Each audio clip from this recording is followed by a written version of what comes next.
Well, hello everyone. We're back for another live stream. It's Tuesday. This is the night that we talk about House of the Dragon, and the episode this week was Driftmark.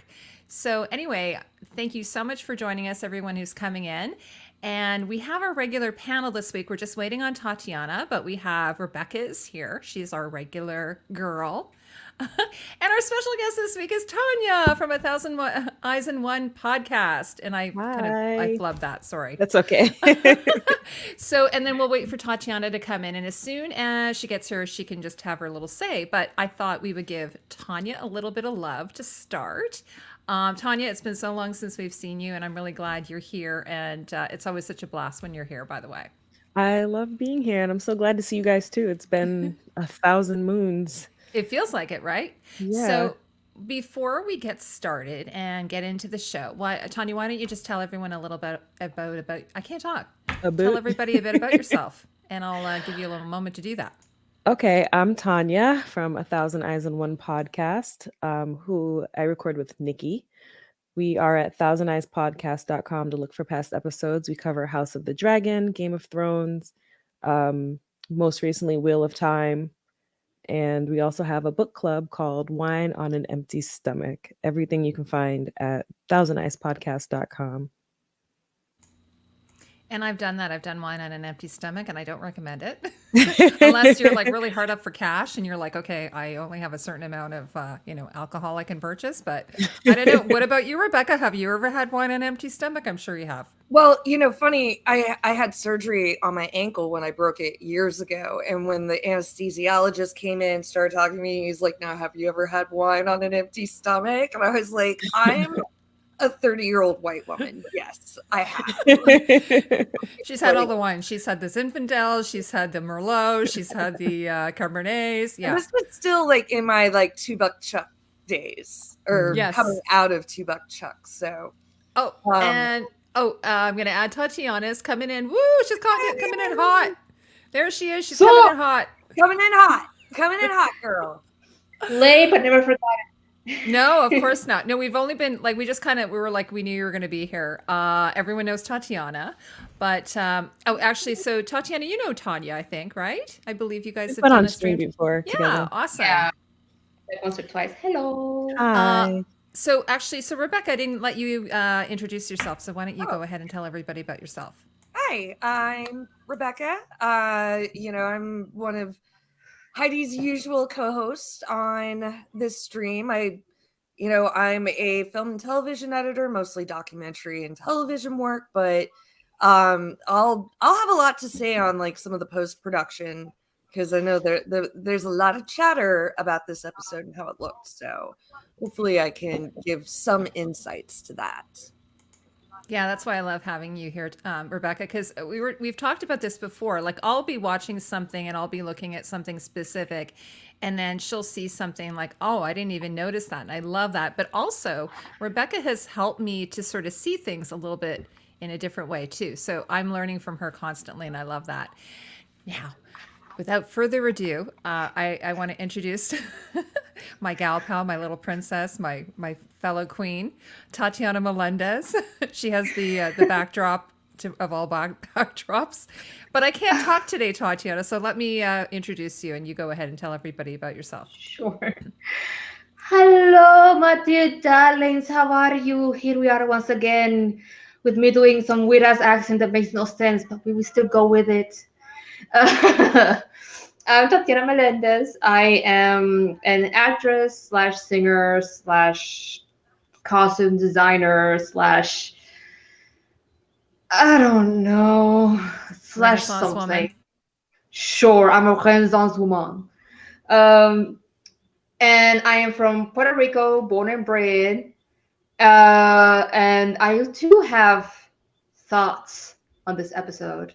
And I've actually found this flower in my bathroom, and I said, you know what, let's just wear it. It's like the only red thing I could find, and I don't have red makeup, so. I think actually it looks like the correct flower. The stamens on the one in the show are kind of red, but I think it's a hibiscus. Is that what it is? It's a flower that less smells? This is, I think it's an amapola. It's a I think it's a flower native to my country. Oh, okay. Because the one in the show seems to be sort of a tropical flower. Because I think Laris was talking about it the Yeah, other day. I think it's the same flower that he uses. Actually, so Tatiana, with the exception of you, oh, sorry, go ahead. Oh, the hibiscus is purple. It's not red. Oh, okay. No, I was going to say, with the exception of you, you have the red flower, but the three of us are wearing like kind of red lipstick. So, Yes, well, actually, my, like my fire and Tanya's blood lipstick hoodie. is, yeah, Tanya's lipstick is like. Well, I was actually wearing. Oh, thank you. I love bright reds. I was wearing red. I am wearing red lipstick. I think it's just. Yeah, because of your lighting, we can't see. Well, yeah, same with mine. Like mine is kind of like a darker red, so that's why you can't see it as much. Okay. Oh, give me 1 second. Sure. Oh, she's gonna go fix it up. Hey, Rebecca, do you want to say hi to everybody in the chat? Like I know I usually get Tatiana to do it, but you should do it tonight. Yeah. Well, we have our wonderful AK-47. Hi, Alicia. Peter Griffin, Natural Selection, Minty Maelstrom, Jake Cruz, Jamero Giles, Master Bezeld, sorry, Bezeld, yeah, Bezeld, or hey, day, Baudet, Mr. Fitzwater coming in from Texas. Have I missed anybody? No, I think Minty. Did you get Minty? Yeah, I think I got Minty. Oh, you got Minty. Sorry, Peter Griffin. Okay, yeah, you got everybody. Yay! Oh, and there's Tatiana Melendez with some lipstick. It's the lipstick ladies tonight. I was just saying, Tatiana, before you got here, I said, "Oh, this is gonna be really fun because we've got an all gal pal panel, and I was saying Tony over on Tony Teflon's channel, he's got like an all male panel happening that he does, I think. So knife fight. Rebecca said we should have a knife fight. Yeah, exactly. So maybe we can set that up. A virtual knife fight. Who's going to lose the eye? Oh yes. Speaking of, okay. All right. So I don't even know where to start. Do you want to just do sort of first impressions, and then we can go from there? Tanya, you're a special guest, so why don't you go first? Tell us what your first impressions of the episode was. First impressions, I did actually like the episode. I know a lot of people thought it was too dark. I didn't really have a problem with that. It did have like a weird gray cast, but I kind of thought that was intentional, but maybe it wasn't. I don't know. But overall, I enjoyed the episode, and I'm happy that it's starting to get into some pretty serious conflict. Sorry, I got distracted. Thank you, AK. Yeah, I was happy to get more into the things that are like the real conflict. As much as I enjoy world building, like just because I know the story, I'm just like dying to push forward. Yeah, absolutely. Yeah, it feels like the story is really like, happening now, right? Yeah. Okay. Rebecca, do you want to go next? Sure. I enjoyed the episode. I think out of the entire season, unfortunately, it was probably the episode I liked the least. There's just something I just kind of something was off about, and this is not even talking about the lighting and the day for night stuff. But there's just something times where it's like this isn't just kind of flowing the way I wanted it to. Like the funeral scene to me, for the most part, like some great moments, but it just kind of felt which I think was part of the point, but I don't know. But I did love our dragon claiming scene. Once the pace picked up in the episode, I was cool with it. But yeah. Vagar by far best performance of the episode. Yeah, I saw your tweet about that. That was awesome. I was gonna say, okay, this before I go to Tatiana, her first impressions. This is just me, but I thought that Eamon was like trying to get a peek at Damon and Rhaenyra getting it on. That's what I thought was happening. I thought that at first too. What is he doing? that little pervert. Is he trying to like? I couldn't figure out what was going on because it was so dark. I couldn't tell. Right? And they had cut from their scene, I think, to him. So that's why I was like, I have no clue what's happening here. But anyway, Tatiana, what about you? What did you think? First impressions. Generally, I liked it. I did notice the very obvious day for night scenes, and they were distracting because I just kept like laughing at it, especially when the not sun, glinted off the helmets of the soldiers. It was freaking hilarious. I was also like really pinpointing the costumes of the extras this episode, because since it was like a reduced number, it was like a huge crowd, so I could like look more at like the costumes of the extras. And I did notice that some of the ladies had like the horns, with the veils that I think is like 14th century, I think. And I was like, yes, hats, headdresses, braided hairstyles. Yes, I was so happy. And also, all I'm gonna say with Rhaenyra and Daemon is sand. Oh, sand. Oh, sand. We're gonna get into it because I have thoughts. I have thoughts on that scene. It's never a good idea. It always seems really hot and sexy until you're in that situation, and then it's like, no. Yeah, all the wrong places. Oh, if we're gonna get into it, all I could think about in that goddamn scene was, I don't like sand. It's coarse and rough. It gets everywhere. Yeah. If you all know Star Wars, you all know what I'm talking about. Yes. See, Carl said that you're wearing the it's similar, but it's the exact same one. I have to say, actually, I was in David Lightbringer's stream on the weekend. He actually just messaged me last week, and I popped in, and Carl was there, and it was awesome, and it was really nice seeing you, Carl. I wanted to shout you out, but I thought I might get in trouble. And also, Misty was there. She's in California with David right now. She's from Australia, so she's our Aussie gal. Yeah, Anakin, that's who she's talking about. Yeah. Anakin hated sand. Okay, so I have some pictures. I don't know if you want to like look at any, or Tatiana sent me a bunch. I sent her way too much. I sent her all. Well, I didn't download all of them. Because it was like, oh my gosh, so many. Too much. But yeah, so I've got this costume, by the way, is beautiful that way. I love it. Yeah. It's very like priest-like. Yeah, I thought it's interesting. He's like a soldier and he's a priest. He kind of like wears a couple of hats. He's like one of those warrior monks that were really popular in 90s movies. Yeah. I don't know. Well, and also, what did you think of Rainey's hat? I was living for it. Did you like it? I did. I was like, yes to this hat, yes to this veil, yes, bitch. Here's a picture. I liked it. It was very dramatic. Yeah, and I didn't like her tall hair. So it was nice to see something different. Yeah, actually, I liked her hair in this episode. Thank you. I liked her hair in this episode. I thought it was nice. I was kind of thinking, though, that Viserys should just maybe shave his head at this point. He should do the Bruce Willis. He should just like cut it off. Dude, you're thin. You're thinning. You are, you're in denial about the fact that you have very little hair. Where is he here? He's kind of here, there. It's very scraggly. It's very. I did like his. I did like his cape. His costume's gorgeous in this, eh? It's beautiful. I love the embroidery.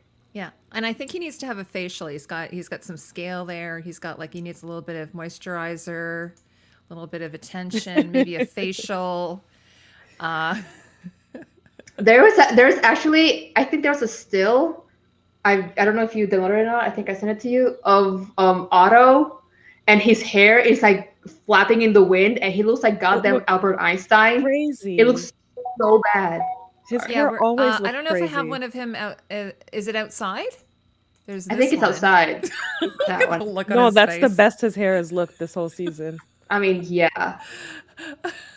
Poor Otto. Yeah, he needs a brush. He needs Some to have pomade. yeah. Rainey's finally has a good wig. Yes. Well, I thought her hair was pretty good in this. I mean, I haven't been as angry about the wigs, I think, as maybe some people. Like, I have people leaving comments. They're like really, really angry about the wigs. And I mean, Laenor's wig this episode was honestly great when it was like down. Yeah. It looks so much better. I mean, it was still short, but it was like a better length. I don't know. It just worked for him more. The younger Laenor wig was horrible.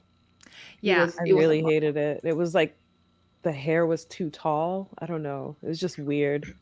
And it was like all thick, but like not. I don't know. Sorry, Tanya. No, I was go going to ahead. say, so I was just going to say, do you want to go around and just talk about the funeral in general? Like, Tanya, we could start with you. Just like, what were your thoughts on the funeral? And then it's kind of like they have a funeral, or like, you know, they do the proper funeral and then they have like a wake after, I guess. I don't know what they call it in Westeros. Repast, I guess. Yeah. You want to talk a bit about that? Sure. My first thought was that she kind of got both a Targaryen and a Velaryon funeral since she was cremated and then given to the sea. So in a way, she kind of honored both sides unintentionally, I guess. My first question that I had during the funeral was about Daemon and his giggling. We all know that Daemon isn't a person who's a feelings sharer, but I thought it was so bizarre for him to be giggling, and I wonder if that's just like his way of grieving her. Well, I thought he was reacting to Trueborn stuff. Yeah. Yeah, I thought to Daemon. Yeah, I thought that could be possible too. That because he did keep mentioning Trueborn and the blood and all of these things, and staring very intently at Rhaenyra and her children, and he's like, yeah, like honestly, same. But like, keep it together. It's your wife's funeral. I have actually, I don't know, I'm not saying this is what he was doing, but I sometimes, if I get really, really nervous, I'll laugh. Like if I get super uncomfortable, I'll actually laugh. I do Apparently that. some people are like that. Not like the Joker. Like, I'm not like the Joker or anything, you know, on the subway. But no, if I get confronted, or I'm really feeling kind of taken, like I'm feeling almost affronted, I will actually kind of laugh just nervously. I'm not saying that's what he was doing. I think probably what you guys are saying is pretty accurate. What did you think of the costume, Tatiana, in that scene? In the funeral? Yeah. I will say Rhaenyra's costumes looked better in the episode than in the trailer or in the... Yeah, agreed. In the promo pictures. Still not my favorite. The fabric in the middle with the holes. It still looks a bit odd. But it looked better than I expected, and I did love her jewelry, and I love her hair. Now, I was actually gonna do like a representation of her hair. Oh, sorry. When you guys started talking about, is that supposed to be Viserys? I saw that like on Twitter. Like, that's hilarious. Like, so sorry. That's so good. No. I love it. So we have funny. Viserys. Yeah, please. Yeah, I saw the Crypt Keeper one, which is so funny. Yeah, I saw that one. It was one where it sees episode 1 Viserys, and then the most recent Viserys was Crypt Keeper, and then they compared it to Corlys, and it's the exact same picture for Corlys, and he's looking all regal and handsome. Yeah. Apparently, that was the actor Paddy Considine's idea to have him kind of like slowly start to fall apart. Mm. So it makes sense because he's like he is falling apart under the constraints of his house, and just him trying very, very, very, very futilely to keep the peace, and trying to like turn a blind eye to the fact that bitch, war is happening. Like, Otto is already calling the banners. He's like, hey, Like he's not even concerned for his grandson. He's like, well, we got the biggest dragon. That's great, right? It's like, yeah, sure, it's like an eye, but like he has another one. It's fine. And she's like, but my baby. But there's nope. Another thing that stood out to me was the way Alicent was staring. Just staring the whole time. She was staring down Rhaenyra and following her with her eyes. She was watching her talk to Daemon, and she just had this look of disgust on her face the whole time. Like all that was on her mind was Rhaenyra. Yeah, because I guess they've been away from each other. Like she's been at Dragonstone, and Alicent and Viserys have been at court, and so I don't know how long it's been.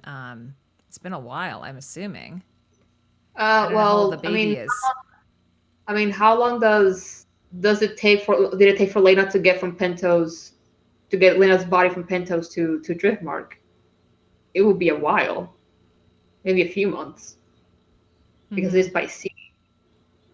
Unless he like took her body by dragon, which would be a bit odd. But just throw it in a backpack.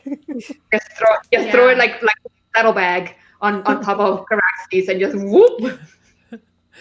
So who had to go out there and scrape up all of her ashes? Who had that job, do you think? Some poor servant. Yeah. There's probably sand in there mixed up too. Oh yeah. No, and like I know when they cremate, I don't know if you guys know this, but when they cremate a body, there's usually like still bones and stuff like that. But when a dragon cremates you, is there anything left, or is that it? Is it just ash? I think from previous, I mean, I guess it depends. Like I know in like the loot train battle, like there were definitely bodies, like very charred, like no way you would be able to like. Oh, we saw some of Laena's body too. Yeah, but was she still on? Oh yeah, you're right. We did see some. Yeah, bones. Peter's saying there should be nothing left. Oh, she had bones. Yeah, she had a few bones. Yeah, there's like you could see like the rib bones in some of the skull. Okay. Yeah. I couldn't remember. Yeah, but anyways, like you guys were saying, they could probably put it in a little backpack or an urn or something. And one of the things I was thinking, I don't know what you guys thought about this. I was like, it kind of sucks. Like they don't like the way that plank is that they push the, I don't know if you call it a sarcophagus or what you want to call it, off the edge there. It kind of just lands at the bottom. It doesn't like go. It's like okay, like there should be just a bunch of like coffins there, shouldn't they? Right. It's just kind of stacked on top. I mean, you see there's like a stack of, like, briefly you can see like a stack of sarcophagi on the bottom. Oh, yeah. And I saw on the making of, because we saw the making of to like screenshot of a whole shit ton of pictures for Heidi. They said that the idea was that they would like fling the sarcophagi into the ocean, and the accumulative sarcophagi would like create the foundation of Driftmark and the high tide. Oh, okay, that's interesting. Yeah. Yeah, and also really that's a narrative or anything though, but and also that wasn't really a set. That was actually a location in Cornwall. There's I don't remember what was something Mons, but they literally they shot on location in Cornwall. They just the only thing that they constructed was like the balcony where they had the wake and the actual funerals thing. Mm-hmm. Yeah, Vincent, Vincent, he says if a dragon can melt stone, there should have not been bones or anything for that matter, assuming all have Balerian type of heat. That's pretty true, right? Like if they can make dragon Vhagar only gave her a little blast. He only gave her a little. He didn't continue burning. Yeah, yeah, and I think that's also just for us, for the viewers. Like I'm sure, like if this was like very specifically what had happened in the book, probably would have been more correct. But yeah, that's what I was thinking too. If it's like not just like a prolonged thing. Yeah, it's just like a quick blast to burn her up, and she burned pretty instantly. Mm-hmm. Yeah. It's interesting though that this just popped in my head that they didn't do a separate coffin for the baby, because usually when you're term, the baby is considered full term. But I guess it's just part of her. So there wasn't. Oh yeah, I guess they could scoop out some ashes of where they assumed the baby to be. Yeah, the whole thing is just kind of disturbing. I'm just saying that if that had happened in real life, that's what they would have done. like kind of how they did with Emma and the baby, right?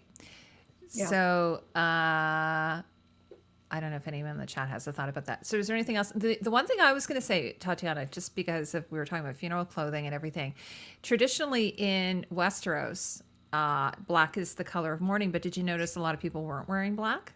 Oh, absolutely. Like supposedly Laris was mourning his father and brother. He's just vibing with the purple. I was like, I'm royal now, bitch. Woo! Yeah, That was him. And did you notice if Allison was staring like a gator at Rhaenyra, Laris was staring. He was just staring at Allison like I think Laris is a bit of a simp for now. I think he's a bit of a simp for Allison. He's like, yeah. I could No, get I know. you. Yeah, Laris gives no fucks with his stalker looking ass. Absolutely, Alyssa. Well, it's funny because, like, I don't know, like when I go to a funeral, I tend to not like because I don't do black. Like I don't tend to do black at a funeral. It's just because I'm not that's not my jazz not my jazz. That's not my thing. What's the expression? So I tend to just do a dark color, right? So I think that, like, Allison's wearing a darker green, like she's not wearing as vibrant of a green, and the kids are wearing like a darker green. So I guess it's respectful. Like it's just not Westerosi tradition to just wear color. If you see Rhaenyra's outfit, it's not very dark. It's like it's black over red, but the red is very distinct. Maybe the producers did that so that she could stand out because it makes sense. But I was like, well, the baby, whether it was dead or not, it was dead after the dragon cooked her, right? And it wasn't coming out, so it was stuck. Yeah. Yeah. So Yeah. it so would was have died. likely going to die. Yeah. It was either a 50-50 chance the baby would live or a 100% chance that both would die. She said, "You know what? I'm gonna take that 100. Bye." Yeah. No. What I was saying is, yeah, they're wearing house colors, but it might have just been because of the filters that everything just looks like all the color was saturated out of it. Just on a practical note, it might have just been they didn't go like, because you know how they did black for Emma's funeral. Maybe they just were like, we can't afford another set of black clothing for everybody. I don't know. I always go with what's the most likely scenario. I was really living for the extras, costumes and hairstyles. I remember there was one extra, a Valerian lady. She had like this white pompadour wig, and I was like, yes to this pompadour. And then like little, I'm not sure if it was Reina or Bela. I think like the younger of the twins. That she had like little pom-poms in her hair. I was like, oh, cuteness. I actually thought those wigs were weird. Yeah, let me show the, little pictures wig. here. I've got the pictures here. She looked kind of like the Sanrio cat. Where are they? Okay, let me just find them here. I know there's a picture of her holding one of them here. That's one of them there. But I've got a picture, I think, of where they're... I think that's Reina? Or I honestly, I can't tell which is Reina and which is Bela. Reina is without the dragon, correct? Right. Reina, yeah. Okay. Yeah. Is it here? Here. I think that's Bela. Yeah, there we go. Well, I think the wigs are big. Like they're big. Yeah. I mean, it's gonna happen. It's the same thing that happened with baby Laena and her wig, which looked like it was eating her face. Yeah, it looks like there's a lot of hair underneath it. Like they couldn't get it flat, and then they just kind of. But it was weird with the young actor who played Laenor, though, because he actually has no hair. Like he shaves his head. So I was thinking, why is his hair so big? Like, because it is a problem when you have to put a wig. You have to wig somebody who has hair. That's why, like Sansa Stark's hair, like for instance, it kind of looked like it looked a bit high on her head. Whereas originally, I was mentioning this the other day, she originally dyed her hair, and then she got to the point where I think it was starting to cause her, scalp issues. So they said, okay, we'll wig you. And then it just all of a sudden looked a bit higher. But Dany, I think they were able to get away with it because she had all those braids. And I thought Rhaenyra's was good. But again, I think she has. Doesn't she She, have short hair? Or sorry, sorry. they Yeah, have, yeah. yeah, they have short hair. Yeah, Emma Darcy has short hair, so it actually looks pretty good. And But I think, also Emilia, when she played Danny, she also had short hair. So that, and oh, although did she? I think so. Yeah, she didn't have, Oh, her hair okay, I wasn't didn't know straight. that. It was maybe like around Yeah. here, And then, or like, here. Viserys, I almost think they've gone in here with a little bit of CGI and kind of trimmed his face. Like, his face looks weird here to me. Like, it looks like they've gone in and maybe with a scalpel, like not a real scalpel, but like a digital scalpel maybe, and just or he lost all the weight he had at the beginning of the show. That's the other thought I had. So he would have had to have started off skinny and then put on weight. Because he definitely is fleshier looking in the earlier episodes. Yeah. They think? probably did some CGI work on it, on him to like clean up his face a little. And this was the first episode they shot. That's right. That's what I'm thinking. So maybe he started off kind of gaunt, and then because he's a naturally sort of slim guy, right?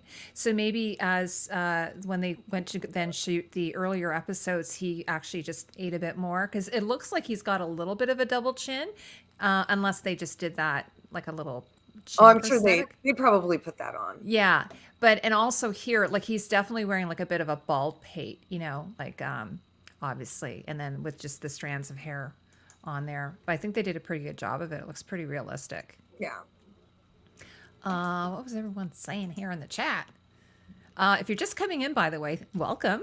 And also, we'll probably talk about spoilers. I forgot to mention that at the beginning, but there will be most likely spoilers. Yeah, he does look gaunt, doesn't he? Thanks, Vincent.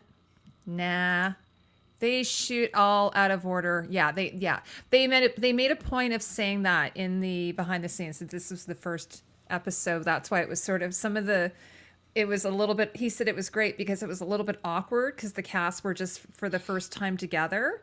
So there was that awkwardness, but then it kind of lent itself to the scene because it was like a soap opera again, like, oh, there's whispers going on. And I mean, I think they shot it for, like, I think their reasonings behind the scenes, like, oh, we did this like because it was going to be weird for the cat, like, that's bullshit.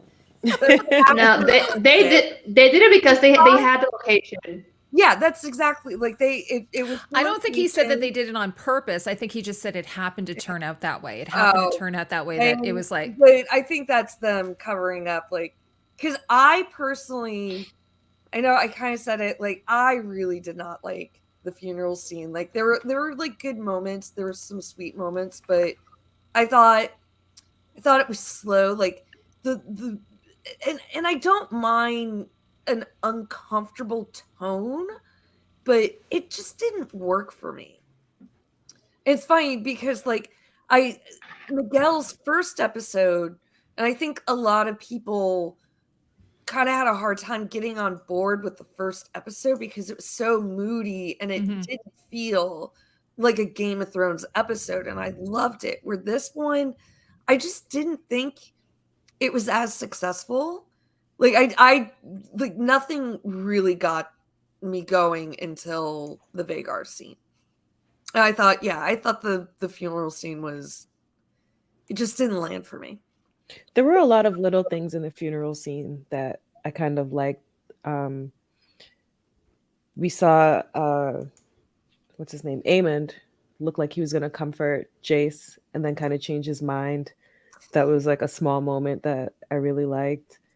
And also Jace being nervous about holding Bela's hand. Yeah. Oh, I like there's like a lot of little things that I really there were enjoyed. a lot of great moments. Like, like the Bela Luke hand holding scene. Like, right, I messed up the names, but yeah. And Rhaenys giving the cold shoulder to Rhaenyra as well. Yeah, like, there's just something, like, the music was great. Like, but the sum of the parts weren't, like, I don't know. I get it. It didn't land for me. And I think Miguel is a great director, but I don't think this was a strong suit for him.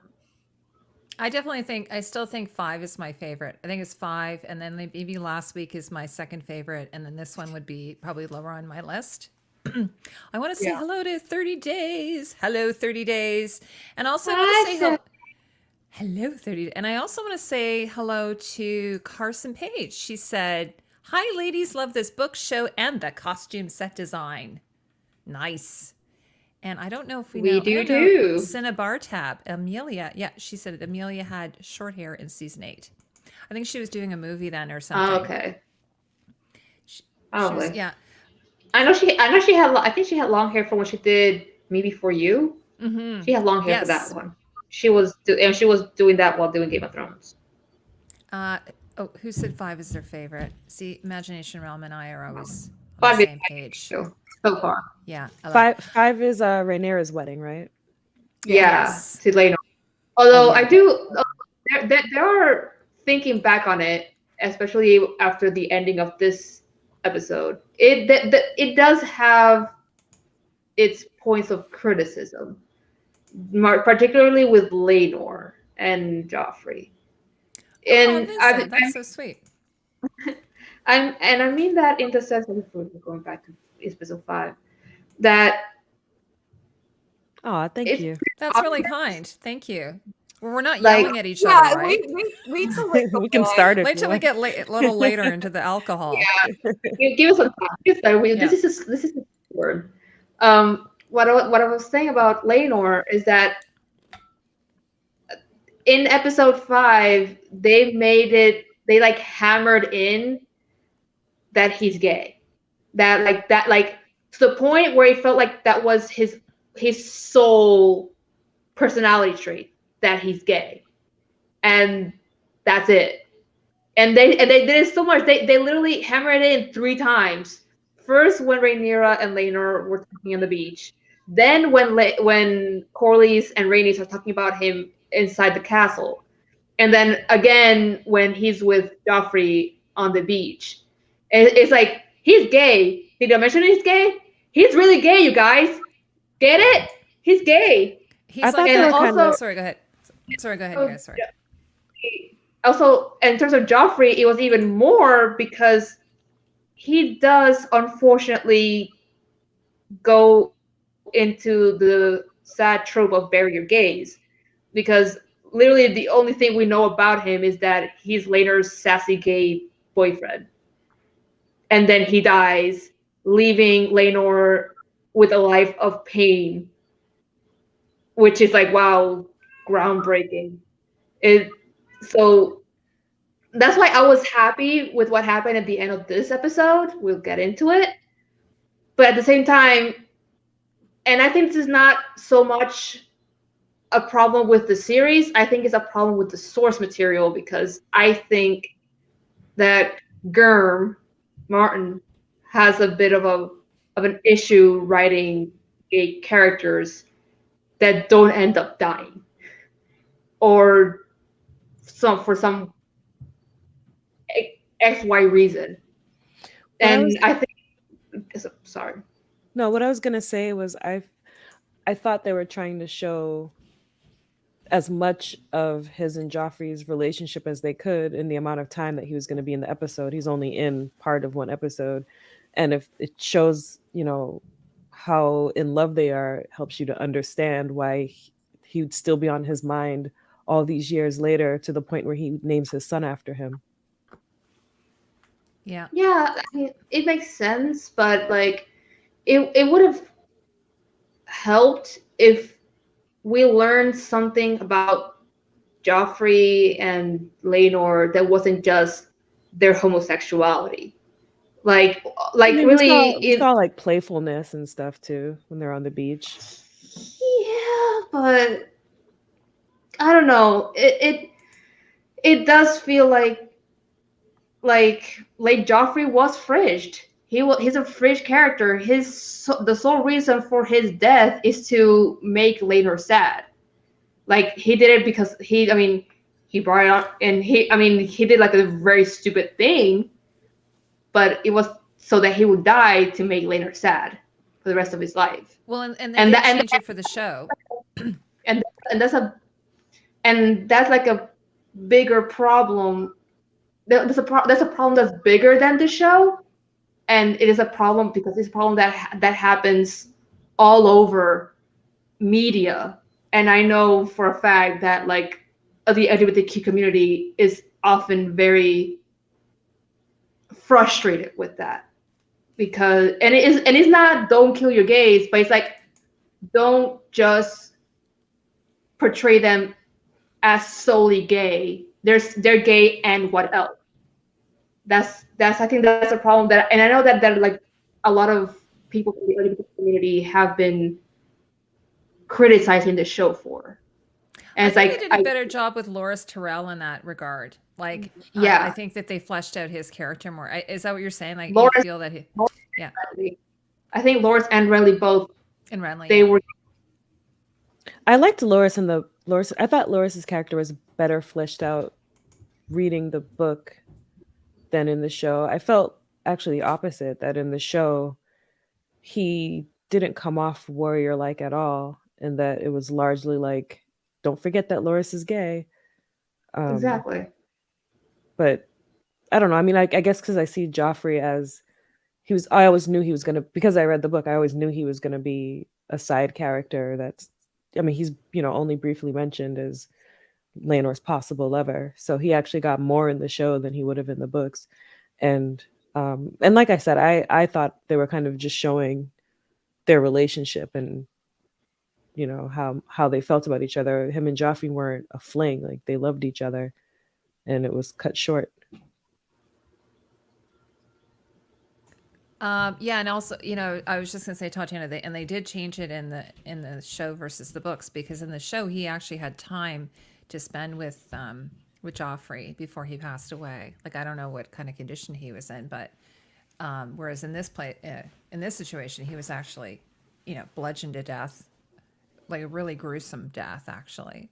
Yeah, and again, that's another criticism that I've heard LGBTQ plus people have, that, oh, you make this character, or you identify this character as gay, his sole personality trait or his sole character trait is that he's gay, then you brutally murder him to make the only other gay character in the show be in pain and be sad. Again, it's not very groundbreaking. It's quite common, and I know that it's a point of contention for many people in the LGBTQ plus community. Yeah, I certainly can't speak to it that well. I know that I've read a few things coming out more about this episode, and kind of helping to like maybe undo some of that. But I mean, we probably would have had the same problem had Joffrey been a woman that Laenor was in love with instead of Rhaenyra. And I know that's different implications to their relationship, but and sometimes like those characters just happen, and and where I think I understand your point, but it's also like to a certain degree, like they're not giving us much of anybody at this point outside of like our little core group of people, which is kind of a complaint of mine overall in the at least this season. It's like I want a little bit more outside of just like Rhaenyra and Alicent like glaring at each other. I really wanted more of Harwin. Yeah. I was so interested in Breakbones as a character, and I was hoping that we'd get a lot more of him and, get into why he's called Breakbones, and not necessarily like a whole episode around the Strongs, but he was a character I was hoping to see fully fleshed out. That's why I was a bit frustrated with the conversation between Daemon and Rhaenyra on the beach, where she's basically telling him the entire 10 years of her relationship with Harwin. And it's like, right. Show, don't tell, you guys. That's a basic cornerstone of filmmaking.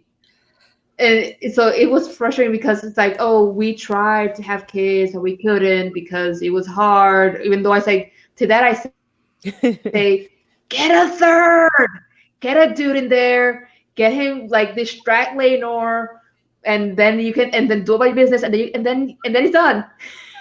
I actually appreciated that part actually, because last week when we were talking about it, we were saying that, did they try? Like, did they try to do their duty? Actually, it's funny, Tatiana. I don't think you've started watching it yet, but I can't wait for you guys to see Interview with a Vampire.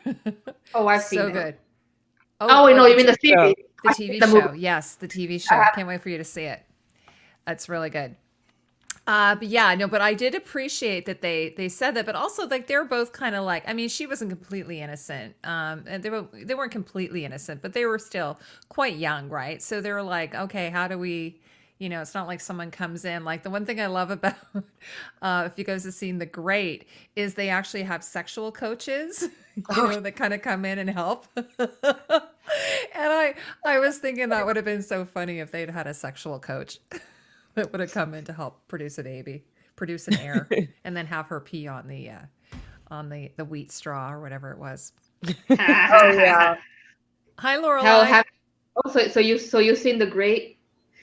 Yeah. Well, I've seen season 1. I started to watch season 2, but I loved it. I thought it was awesome. You did season 2. Season 2 is even better, and the costumes are even better. Anyway, so but regarding, should we just go into what happened with Laenor then? Should we just discuss that since we're sort of at that point, or do you want to just go back to where back in order? What would you prefer to do? I mean, we can go in however you want.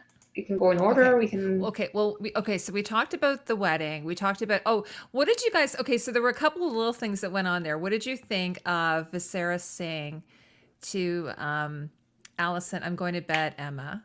Would you guys think of all that? When that happened, I was like, ooh. Yeah. Did you think that was a sick burn, or did you think he was just like, he's probably got a little bit of dementia? I think he just slipped up. Yeah. I think he was senile. Yeah, he just slipped up. I think he just slipped up. And I felt like the Lord Commander kind of jumped in for a save and was like, would you like me to take Lady Allison? Yeah, I think it was just a slip up. I don't think it was a burn. Also, the other thing that I kind of didn't like this. I mean, I don't know, like I love Corlys, but there's a scene where Laenor is down in the water. He's clearly really upset, right? And his father like flips out and makes who's it? Carl. Carl go down there and grab him. Like he was like, it's like, yes. What'd you guys think of that? About that? Absolutely. He tells him retrieve your patron, and Carl was talking up like a cute guy, and we all know that his father, Corlys, knows about Laenor. So I think he saw Laenor's boyfriend, who he spends all this money on and does all of these things for, talking up some cute guy at his sister's funeral while he's wallowing in the ocean, and was pissed about it. That's how I read it. I did not notice the cute guy. I didn't notice that either.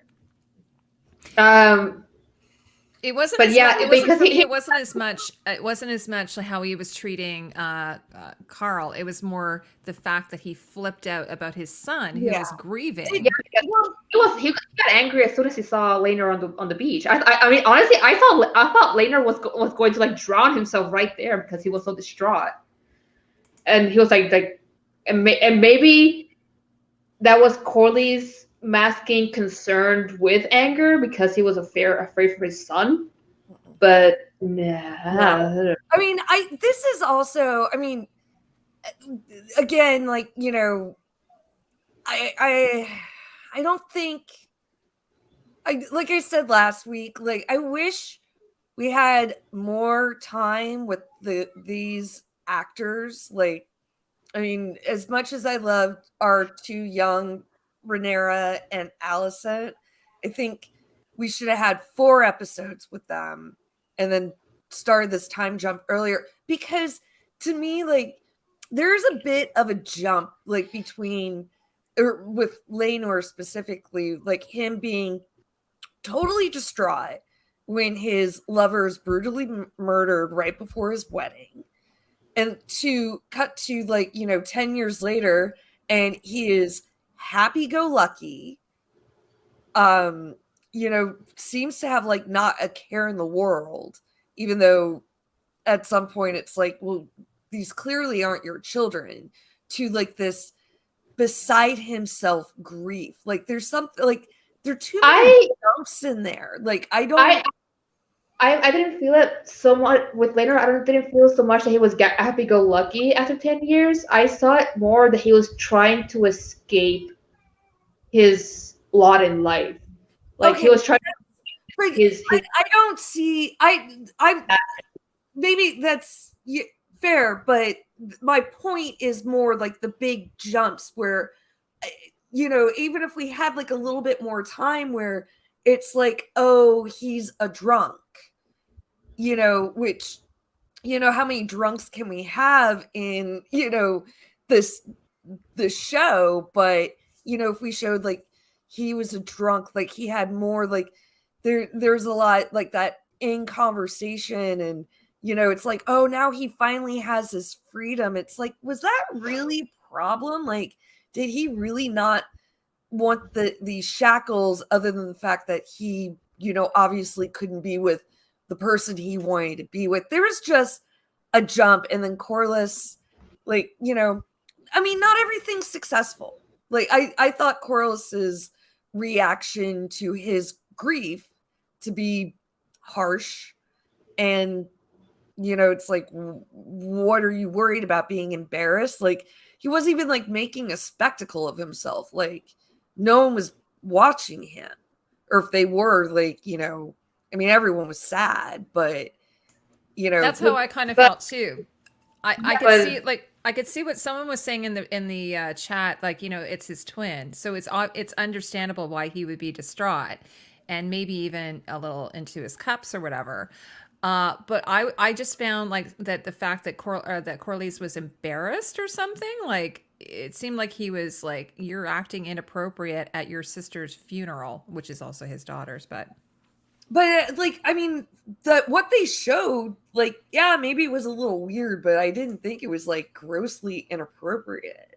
I don't think it was grossly inappropriate, but I think in their culture, men are supposed to be stoic and just swallow the grief and put on a straight face and just carry on through it, and then you go cry secretly in your keep. Yeah, but I just kind of feel and it's not because we're only episode 7 in season 1, and we've only been with this actor for 2 episodes, Laenor. The third actor for him, actually. Yeah, and that's it's kind of one of the things, maybe there was another scene between him and Corliss, either while he after Joffrey dying, or during, maybe they've had this conversation about why why hasn't he actually produced his own heir? There's just character development I think we're missing. Yeah, someone was saying in the chat that I wonder if they're going to bring him back later. What I think would be really cool is maybe he wrote the story. He's the one who was the should we wait narrator of the story. to get, but you mean Fire and Blood? Just this particular story, Dance of the Dragons. Maybe in this particular case. No, I'm just throwing that out there. I have no idea. Yeah, because it was a maester that wrote it. What's that? It's a maester that wrote No, it. I know that, but they've said that it's that those stories are Mushroom, and that is it's an unreliable narrator. So maybe this is the true telling, or I don't know. I'm spitballing, guys. Never mind what I'm saying. I just thought that would be interesting if all of a sudden at the end he came up and he signs the book, and then Yeah, I know what you mean. You ending like Game of Thrones season 8. Yeah, that's why you just want that ending. Yeah, and he would do illustrations, and everybody would be dressed fabulously, which is sort of just made a terrible generalization there, but sure. Do we want to just stay on Laenor for a minute? I mean, we can. We can. We can. We already talked about Laenor. I loved the conversation he had with Rhaenyra. Like, that is what I wanted, more or less, to be the relationship. Like, she being his best Judy, and when he says, I pray to the gods that that wasn't the way I am, and I hate that I am the way that I am, and she's like, I don't. I do not. Yeah. I know. Yeah. I love you though. You're an honorable man with a good heart, and that is rare in Westeros. I'm like, Miss Judy, I wanted this from the beginning. Yeah. No, it's like, that's why I just like, oh yeah, Heidi is frozen. Oh my God, we're running the stream now. Woo! Come take over. Although it is still the host, but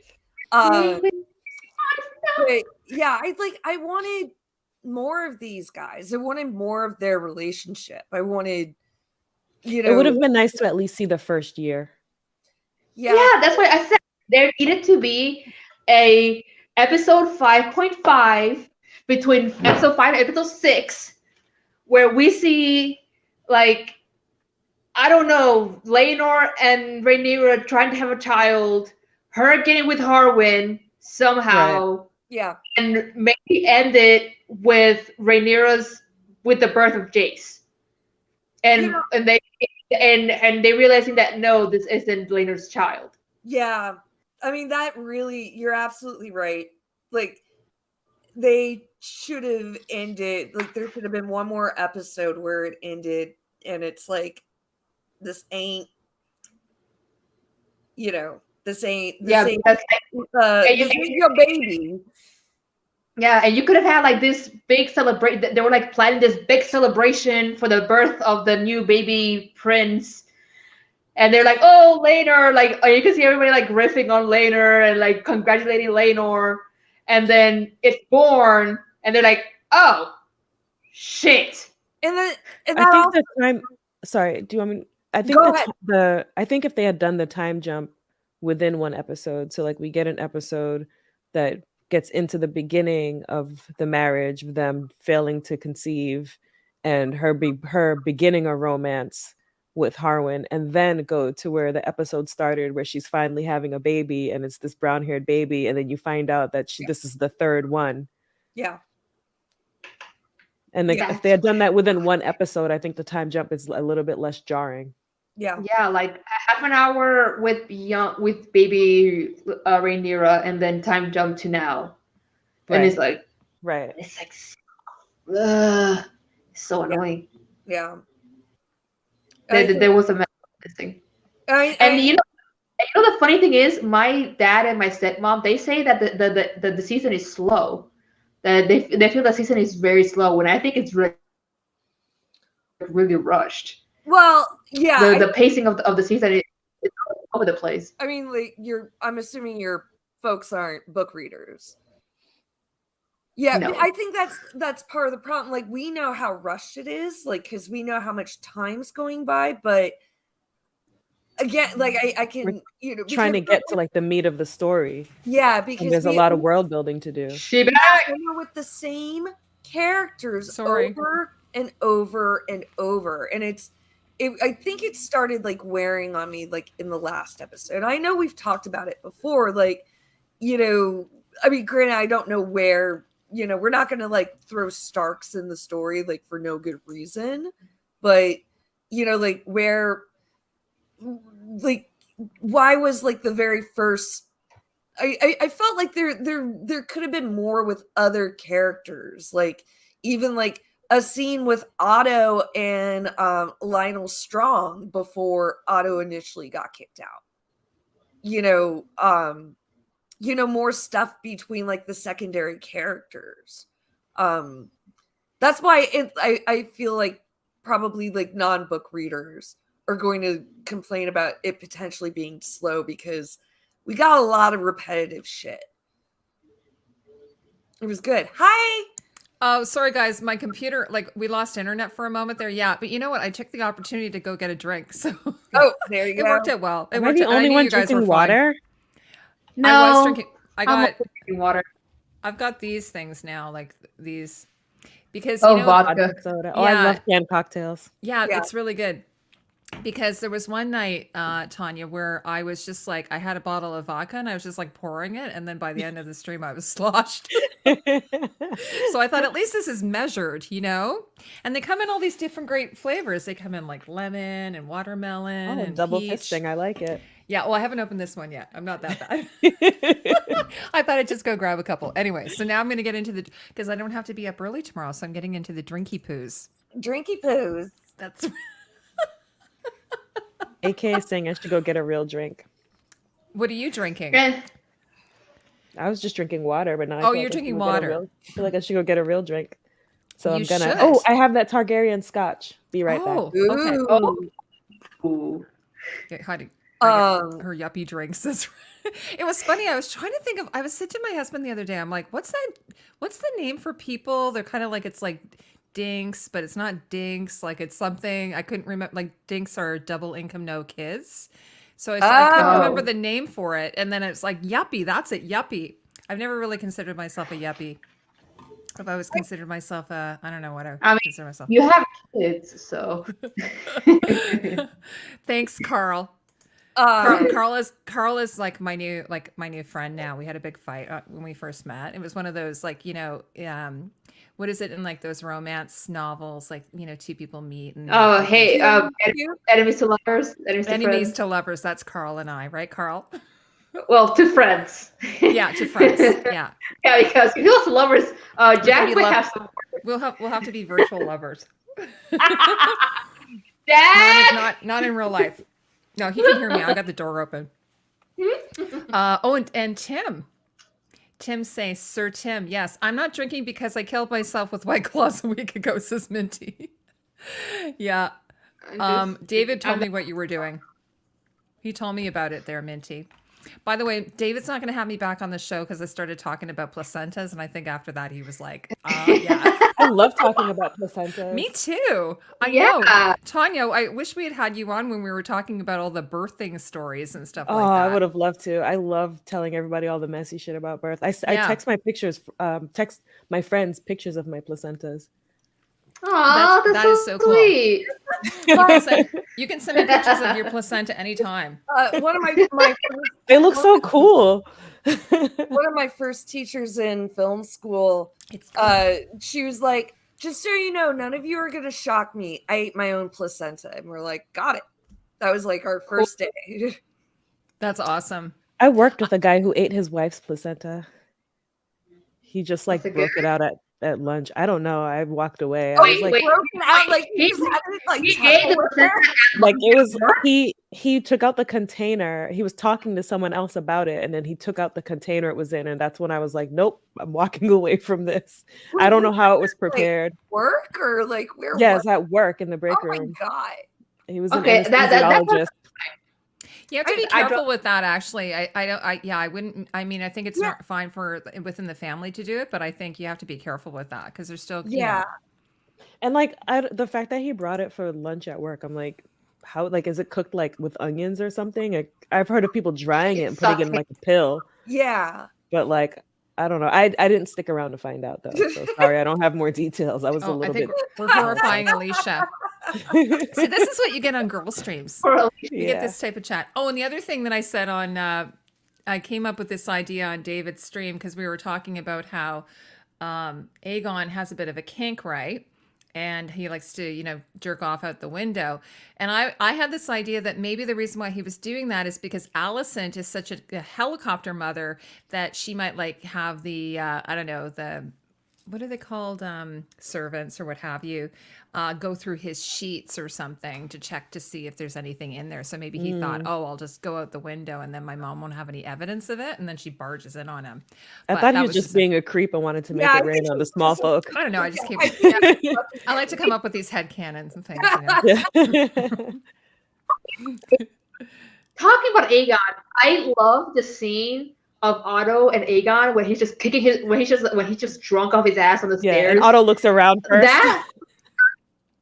And that was such a Joffrey and Tywin scene. Yeah. Totally. I was like, Yeah. every It's from the corners of my mind. It was Absolutely. amazing. I totally agree. And I'm surprised like Tywin never got fisticuffs with Joffrey, like ever just like cuffed Joffrey on the back of the head, because I don't think Tywin would have been above something. Well, because Otto does not have Tywin's level of intimidation. Otto wishes he was as intimidating as Tywin. He ain't. Well, and That's also why he. Aegon No, isn't. I'm saying Aegon's I'm not king surprised yet. Yeah, I'm not. Yeah, I'm surprised. Well, Because all Tywin had to do was like just glare at him, and it was enough. True. That's true. Like Otto does not have that power. He does not have the Tywin glower. That's right. Yeah. So I'm TM. gonna just check in where we are. Where are we here? We were talking. Okay. Do we want to talk about the scene between? This was an interesting scene actually between Corlys and Laena. Do we want to talk about the scene? Rhaenys. Sorry, Laena. Laena passed away. Ooh, That was just a is she Freudian wearing slip. pearls? She's what? Is she wearing pearls? They She's look wearing like some pearls. kind of. She's wearing some kind of necklace of some kind. Yeah. Yeah. Just from the inside pearl.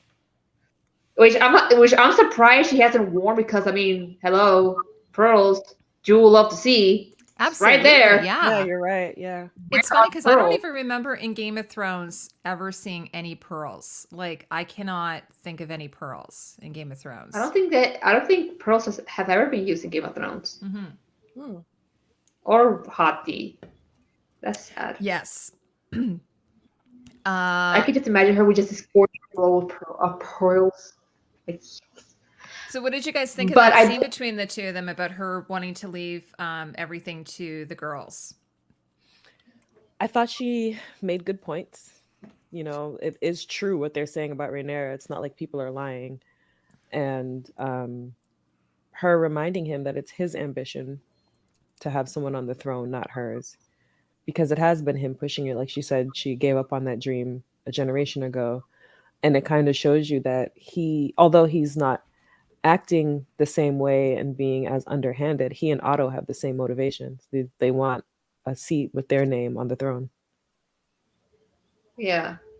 They're the two sides of the same coin, I guess. Because they're both very proud men and very ambitious men, although they're coming at it from like different points. Because Otto, as the second son, he wants to leave his mark to be above his brother, whereas Corlys, I think, comes more from a point of arrogance, because he did all these great things in his youth. He sailed the world. He brought all these riches and did all these great things, but he's not content with that. I feel like Corlys is owed, or he feels like he's owed the power of the Iron Throne, because he has so many achievements that he's qualified to be in charge. And that's why when Rhaenys was passed over, he says, "Oh, Rhaenys should have ruled. Rhaenys should have ruled." Bitch, please. He was the one that wanted to rule through her. That's the thing, because she doesn't give a shit anymore. She hasn't given a shit in decades. It's him that still has a problem. Well, and I think that that's why I was surprised by that reaction he had to Laenor, and then I think that just sort of solidifies that whole idea that is really important to him, but to her it's not as important, and that's the first time I've seen that sort of divide in their relationship. I mean, we haven't been with them that long, but just they always seem to kind of get along really well. So yeah, I mean, it's obviously not the first time that they had the conversation about. Right. About her not becoming queen. Although I can't remember, in the scheme of things, in the show's scheme of things, if that was like a month ago or like 20 years ago. I can't remember where it was. But, and like everybody's right. Like, this is obviously like Corlys' ambition, and it's gone beyond like, I'm trying to hold on to like what should have been your birthright. You know, it's his own blind ambition at this point. But and Rainey's brings up very good points. But had they turned around at that funeral, like let's say our kid fight didn't happen, that they would have I'm laughing at something and I'll bring it up when we get to the fight scene. But let's say that hadn't happened, like if they had essentially disinherited Laenor's kids, like that actually probably would have been worse for everybody in the long run. Had they publicly been like, by the way, we're going to totally change our inheritance line and skip our son and go and give it to our daughter's children, like that would have had immediate implications. I agree with that, but I do think her idea of softening it by acknowledging that Laenor is going to be the king consort and that his first son will rule after Rhaenyra, using that as an excuse. Yeah, it would still be disinheriting Jace. Yeah, but and I still think that would I agree. Like I understand, but I think the rumors are out there enough. Like everyone would have seen through that. Yeah, but they'd just be afraid to say it. Really, I think I was thinking about it, it's like, well, do they have? I mean, there's not any. They don't have any other seats in their house to like give away. But it makes it interesting for what's going to end up happening like way down the line. So another conversation for another day. But yeah, Minty says it was a waste for them not to discuss a betrothal in that scene. She's not going to want one of her daughters to marry one of a bastard son. Yeah. Mm-hmm. She's not going to want that. Just like Allison, absolutely not against it. I mean, Allison probably would have been against whatever Rhaenyra wanted, but in this case, it's like we all know the truth, and I'm not going to marry my daughters to your baseborn son. Yeah, I honestly I do feel sorry for the boys. Yeah, like they didn't ask for any of this. Like they're basically less, at least to the eyes of the adults, they're less people in more pawns. The interesting thing, like I at one point I thought like, well, a scene missing again from like Corlys and Laenor, or like Rhaenys and Laenor, where and I'm thinking in modern terms, like where Laenor was like, they're my fucking kids, get over it. But but she's also a Targaryen. And like they got weird ideas about bloodlines and all right, that. Exactly. Although, but they're fucking dragon riders. Like true. So. And I don't think every half Targaryen can claim being a dragon rider. That's actually what pissed me off last episode about Alicent saying it's a wonder that Rhaenyra's kids' eggs hatched, because I'm like, one of your kids' eggs didn't hatch. Yeah. Y'all both have half Targaryen children, so now what? Well, I wonder if like that was more of an implication of like the sin behind it. Yeah, I know, even though that's not like the either way, it's like hypocritical because one of her kids' eggs didn't hatch. So it's like, what are you getting at, Alicent? Whatever you think she did to not like that shouldn't have made her kids' egg hatch. What happened with yours? Do you remember, like the one scene where she's like, "I know how you Targaryens are with your queer ways," and it's like, oh, and then she betrothed her son to her daughter. Like, she is a hypocrite. I was thinking the exact same thing. So in the same sentence, when she's having dinner with Larys, she is complaining about how Lionel is partial or biased to, I don't know, the king and anything.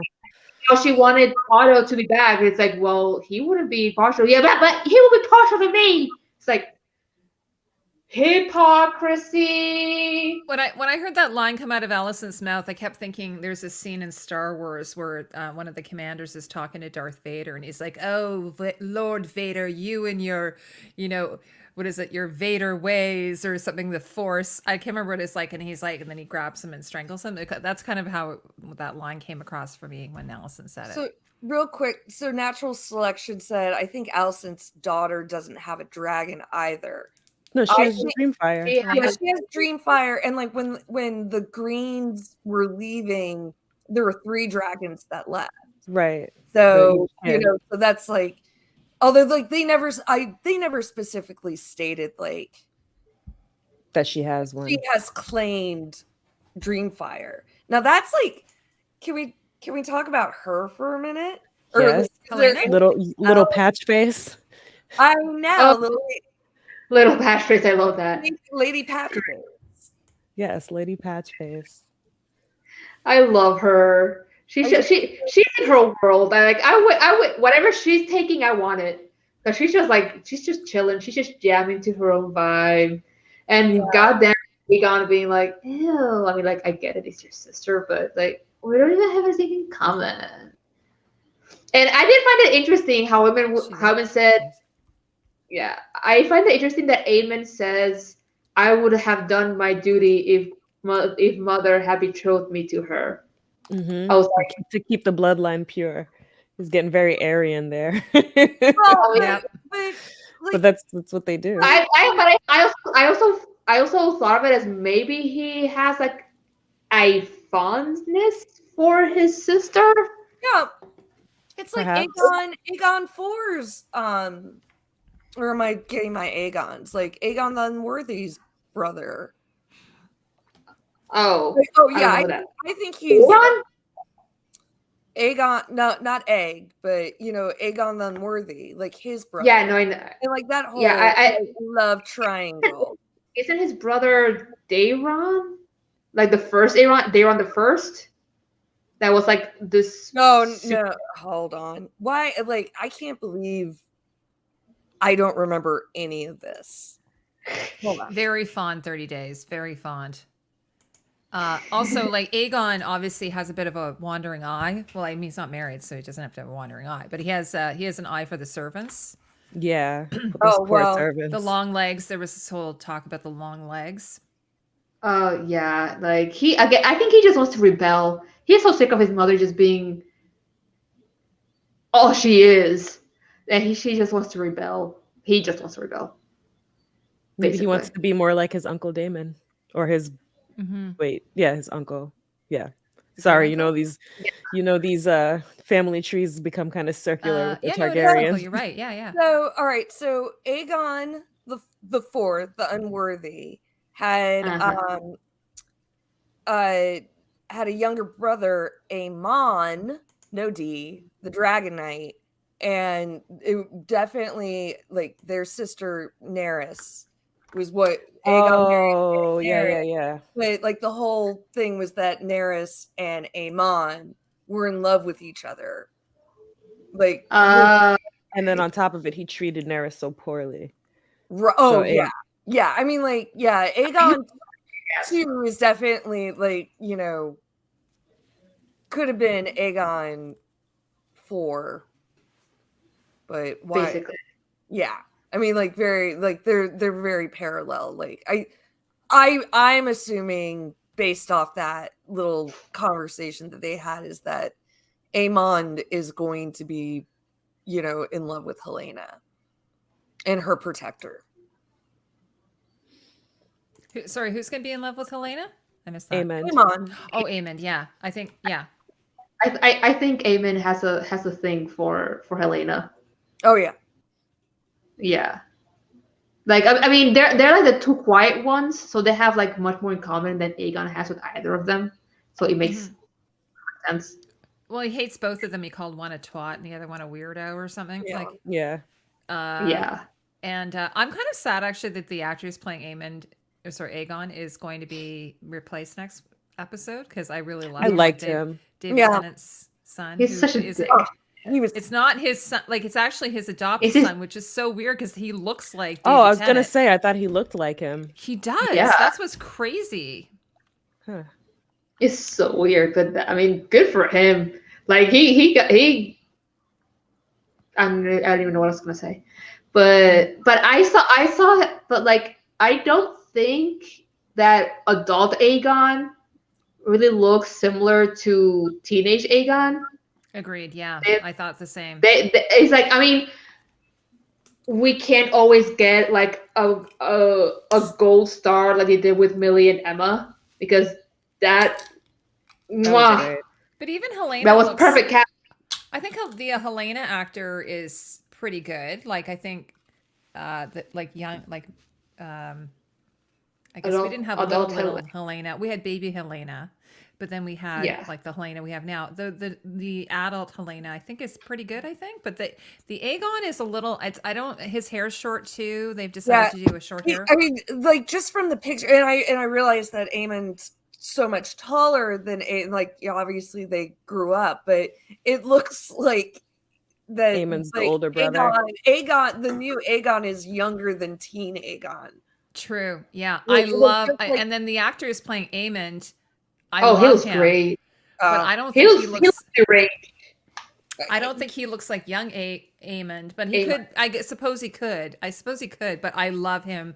Like, I love his face shape and everything. I think it's really awesome. I love his eyes. He looks deranged. He does look deranged. Yeah. Doesn't he have like? I'm sorry. Doesn't he have like a blue? Doesn't he have an eye? Like, I thought in the book he had like an actual. No, I think he put a stone in there. A stone. That's it. Yes. Okay. Yeah, like a sapphire. Or wait, a sapphire. Yeah. Sorry, maybe that's a spoiler. But I have to say, if I ever need stitches, do not go to a maester. I'm not going to a maester. That is the worst, like, stitch up job I've ever seen in my life. I think they would have done staples for a wound like that. Yeah, that was brutal. And they don't even clean the blood off or anything. They just leave all the blood. You know, it's like when you have a carpenter come to your house, they do all the construction and then just leave a huge disaster after. That's sort of like what they did with poor Aemon's face. So he's not going to be known as Aemon the Handsome, that's for sure. Well, I guess. I mean, it depends on how David need to do about like the new Aemon. So, I mean, it depends on how he wears the scarf. If he wears it like a badge of honor, he just like swaggers in, like, and then it feels good to be a guest. I mean, he did that basically this episode after he wrote Vhagar. I mean, we can talk about like the dragon claim, right? We can just go into that. Okay, I have a few pictures of that. I was going to say, a few people have said, yes, go to a seamstress, because we know how to do invisible mending and blind stitches and stuff like that. So yeah, for sure. Well, you always say that, or you go to although Jack did say that the needle, at least he was actually, I thought this was interesting. He said that the needle that they were using for Rhaenyra, if it was Valyrian steel, it would have been naturally disinfectant, which I thought was really an interesting point. Like silver is a natural disinfectant. So he said if it was Valyrian steel, he just came up with that in his head canon. I thought that was kind of interesting.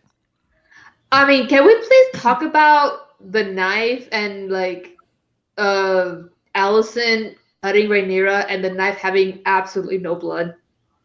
Yeah, that was weird, and it stood out to me immediately. And they kept just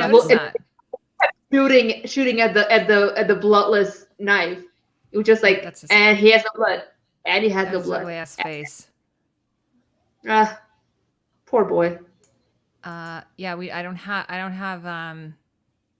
I saw such a funny picture of this picture where they put a gun in Rhaenyra's hand. And I was like, yeah, this is if this House of the Dragon was based in the US.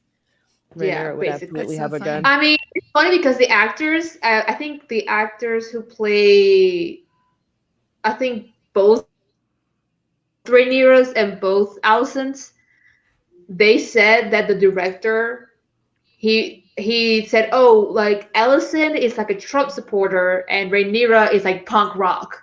And he's like, and they're like, what does that even mean? It's like, what? And it was like, I mean, I guess I can see it, but really? That's where you're going with this? Okay, I guess.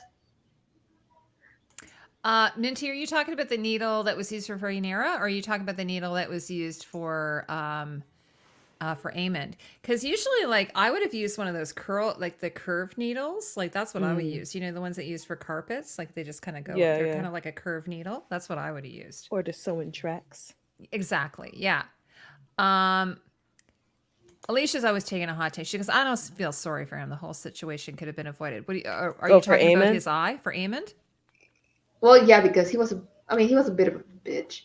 He was. I mean, he was a big bitch. So, I mean, he wrote Vhagar and he became Mr. Billy Big Balls. And yeah, I he was just gonna like, say it's like he wrote Vhagar and immediately went full villain. And he's the one who raised the stakes in the fight when he brought out a stone and started smashing faces. You know, and it's like people that are smaller than him on top of the fact that he has a stone and is like breaking noses and things. So I definitely think he's the one who raised the stakes, and Lucerys just answered the call. Here I've got pictures of the kids just getting up. There they are. Well, what I was thinking, as soon as I saw him lift the rock, I immediately thought of Daemon, who had the rock, right? Right, smashed right. Rhea, her head in. Some people were saying that was a mercy killing, and I'm like, okay, whatever. Yeah, right. But he mercifully killed her with the rock, because she would have been like just lying there and no one would have found her. I do think she was goading him into killing her. Oh, she was. I think she was goading him for sure. But I don't know if being hit in the head with a stone is merciful. Yeah. Considering everyone carries daggers, and he could have just put one in her heart where she wouldn't feel it. Oh, totally. Yeah. and yeah, that was more him feeling petty, and because since he just fell for her goading, basically. Mm-hmm. But so when I saw him pick up the rock, I immediately thought of, it was funny. There's a really funny meme going around. Have you guys seen it? So it's like, it shows death by rock. It's like, it's like Rhea Royce. And then it's like Cersei Lannister. But the rocks get smaller. And then it's like Jaime Lannister. So funny. Because that was really unsatisfying to have a villain die by falling rocks. Yeah. As Edward says, Aemon never used a rock. He used it as a deterrent for further attacks. It was 4 against 1. What? No, he broke the kid's nose with it. He hit someone. He was about to crush Jace's with it. I don't remember whose nose. He's the antagonist in that scene. He hit one of them. He hit one of them in the face with the rock. It wasn't just a deterrent. He did hit someone with a rock. He's the total antagonist in that scene. Even the actor was talking about it. He was like saying, like, "This is crazy. You've got these bunch of kids who are beating the shit out of each other." But I mean, obviously the girls were upset because it's their mother's dragon, and he claimed the dragon. But honestly, that's fair though, right? Like, you claim a dragon. He could have just said that. But he was like, "Oh, it's mine now." But he obviously knew that it would cause issue with everyone, right? Well, and also, where were the guards, by the way? Speaking of that, there was a lot of scenes in this where the guards were never around. What the hell? Well, Sir Kristen Cole had the night watch, so he was up underneath Alicent. I don't know who was supposed to be watching the kids. Rhaenyra obviously underneath Alicent. And he was Rhaenyra was up, really? Yeah. Was he under her? He was her. No. I just meant he's her. It was reverse cowgirl. Riding that stallion until dawn. Rhaenyra was definitely up under Daemon, ignoring her children as well. So but she wasn't really supposed to be watching the children, though. So but who was? I don't even know. I've never seen, usually there is somebody at the. I don't know if they have I would have thought. I don't know. There would be. Shouldn't Rhaenyra have a Kingsguard? Shouldn't she have one of her own? Well, I think it used to be. That's interesting because it used to be Harwin was her sworn protector, right? Well, no, Harwin was the commander of the City Watch. Yeah. So it used to be. So who is her sworn protector then? It was Kristen, and then after that, I don't know. And then now he's the sworn protector of Alicent. So she doesn't have a sworn protector. Which is weird because she's like the princess queen in waiting. She's the heir. She's the heir. Okay, Rebecca has something else I'm going to add here. Okay, so everybody who watches who watched Arrested Development, Yes. this is when I started laughing at to myself. Oh my god! Oh my god, it's so funny. And actually, I love the outfits because this is looks like the 1970s or something. Yeah, or like 80s. Yeah. And 80s. I need to make that a meme. That's so funny. You should share that out on Twitter, and I'm gonna yeah, no, I'll make it for there was a great I'm a big Arrested Development fan, and there's a great Tumblr called Arrested Westeros, and they would take scenes from scenes from Game of Thrones and use Arrested Development quotes with it, and it was shocking how many things you could get from Arrested Development to Game of Thrones. So I just going to read this. Imagination Realm says, has anyone seen the article where Emily Carey said Allison told Rhaenyra love Kristen Cole and those scenes were cut? That's kind of weird for me. That doesn't work for me. Wait, subtext. Allison told Rhaenyra that. Wait, who told Rhaenyra what? That Allison loved Kristen Cole. That Rhaenyra loved. Because I could see teenage Rhaenyra being like, oh, Kristen's so great, I love him, but like teenage girl love. Yeah. But I thought Allison loved Rhaenyra. That's what I thought. That she loved her. I guess what I'm confused. It's like, who loved Kristen, or did Kristen love? I think there was some Allison loved Kristen. I didn't get any of that. Like, if this is what the actor is saying was her subtext, I didn't get any of that. It didn't come across at all. Because that wasn't even on her radar when she confronted Rhaenyra. It was always about Daemon. Right. It wasn't until Kristen Cole, yeah, and Allison loved everybody. That Allison loved Krispy Kreme. Like, we only ever saw one scene between the two of them while she was still young, and that's when he tells her that he slept with Rhaenyra. It's like, was that a relationship that was supposed to be in the making? Because that was not at all portrayed at all. Like, I would get it if she was jealous because she's in love with Rhaenyra and she knows that she can't be with Rhaenyra, and it's basically the guilt of the jealous, angry exes with Krispy Kreme and Allison. But for Allison to be in love with Cole, that makes no sense to me. It didn't. Maybe that's why they cut it, because it doesn't come across at all. Like, it doesn't work. First of all, I don't think he's the type of guy that I think people would fight over. Like, that's just my personal opinion. I told you guys that at the beginning, though. I was never a Kristen Cole fan. I'm not saying that the actor isn't, handsome. He is. I just never got it. And so I'm really I preferred Harwin. I would never, by the way, Rebecca, I would never move on you, because I know I respected your love for him. So yeah, I mean, but I just, as in terms of hotness, I just thought he was more, hot. Harwin, yeah. Oh, I loved Harwin. Oh. And I really regret we didn't get a training scene, just something quick. Oh, I know, without a shirt on or something, or maybe a wet shirt, Exactly. Take off his tunic to wipe his brow. Totally. Yeah. Have you all seen the season 2 of Bridgerton? I haven't had to see it. I haven't. Well, spoiler alert. I'm not gonna say anything about it, but Anthony, he accidentally falls into the lake and he comes out all wet, and everybody's like his love interest is like, no, we're not supposed to look. We're like look away, and she's like. Well, that's what I remember last time we were joking about, like, we were like, why is Kristen like wearing that peasant shirt, like a pirate shirt on the boat? And we were joking that we were hoping that like a big wave might just come over and splash him, and then he'd suddenly be like completely soaked. I mean, in this it was shirt. him trying to be a Disney prince. They were trying to make him a Disney convince Rhaenyra to run away with him, and it did not work. It's like oh my god, I know what Krispy Kreme is now. He's a nice guy. Krispy Kreme is a fucking nice guy. Yeah, he's a nice guy.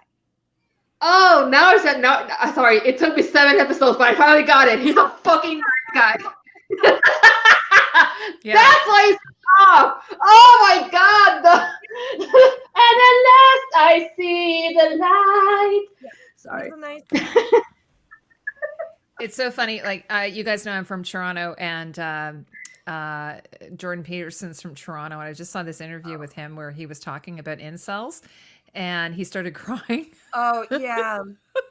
And then he found out that Olivia Wilde based the villain in her movie on him.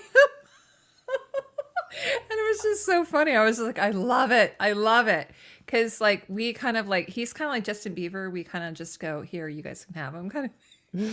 Well, Justin Bieber's not too bad, but we're just like, he's not Canadian. Here, you can have him. We're a little bit like that about him. Yeah, he was crying.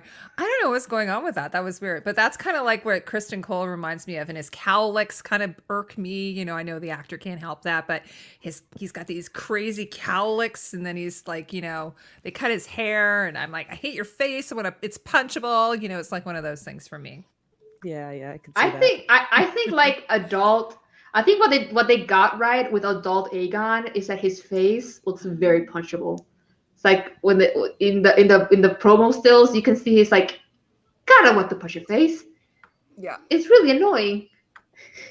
I feel kind of bad for the actor because Jack Gleason, what he went through as Joffrey, like, and I adore Jack. I adore Jack Gleason. I think actually he's stopped acting after that. Have you seen the photos of his wedding? What? That? Have you seen? He got married, and I saw his wedding, and it's like the most humblest of weddings. Like he didn't even wear a suit. He's wearing like she's wearing like a pretty little simple dress, and he's wearing like a shirt and slacks, and he has like a mustache now, and I'm like, okay. I just love him. He's in. I don't know if you guys have ever seen Reign of Fire. He's in that, and I think actually, Ned's not Ned Stark, but Ed Bean. Is it Ed Bean? Sean Bean. Sean Bean. Sorry, Sean Bean's in it as well. I think it's really cool. But he's like only 10 years old in it. He's so cute. Like he's just the cutest thing ever. But so I just hope that the actor Frankel doesn't get that sort of hate. Because people in this fandom sadly cannot sometimes tell the difference between a character.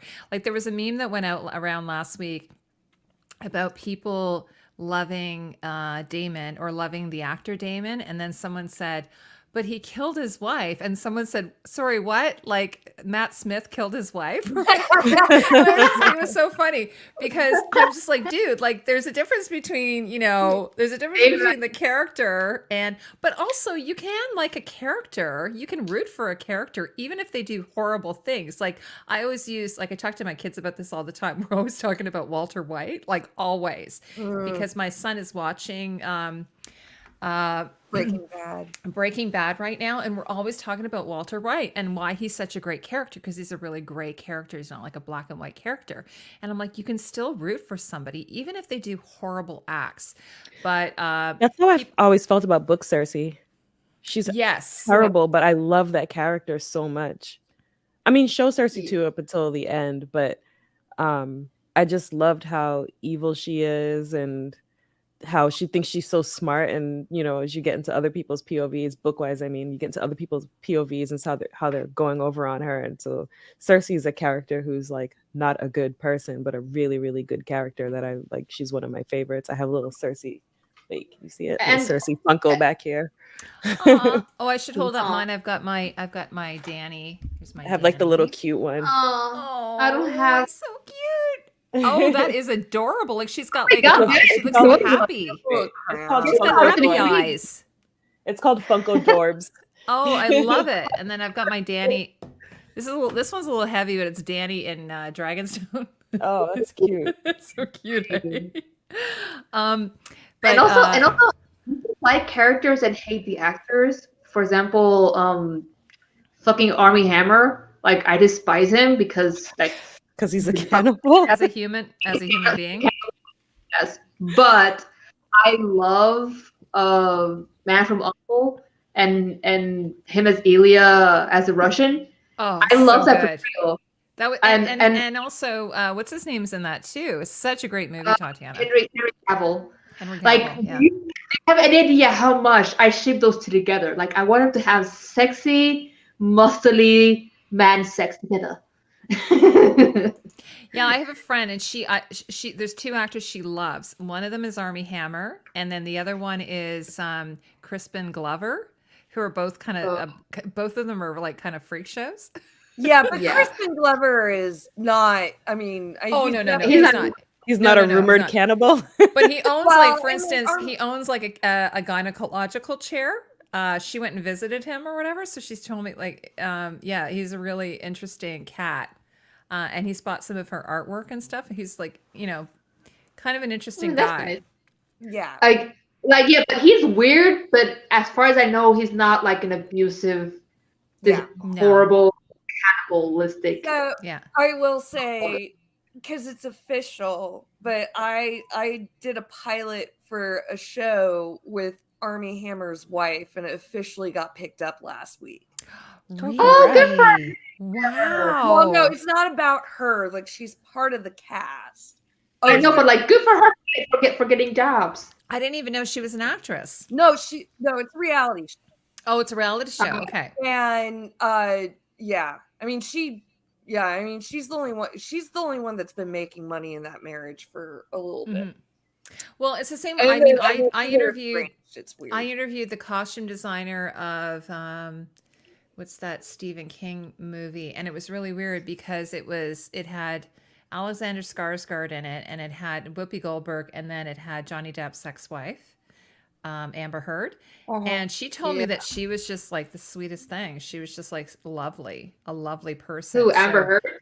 Yeah, she said she was an absolute lovely person.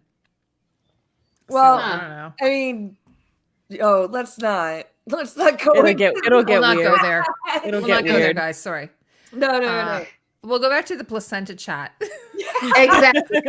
Wow, let me pull it up on my phone. Yay, placentas! They're full of vitamins. Oh, I was going to say, if anybody's just joining us now, thank you so much. We've got some new people in here. Tatiana, you should say hello to some of the new people. I'm now drinking, so it's like things are going to start to go. Things are going to start to go downhill here. Do you know who Alien Don S. Tess is? Edwards. Well, it's Alien Don Teff. That's a really interesting name. Well, I don't know who you are, but hi. How you doing? And who else is new here? S. Edwards, Vincent, I think, has been here. I think it's been here a few If we times. haven't said hello to you, just tell us. Oh, this person, Leela Bluepins. Hi, Leela. Leela. I think like Leela Blue would be like a great name for a drag queen. That's a wonderful, awesome name. Lorelai, you've been here before, I'm pretty sure.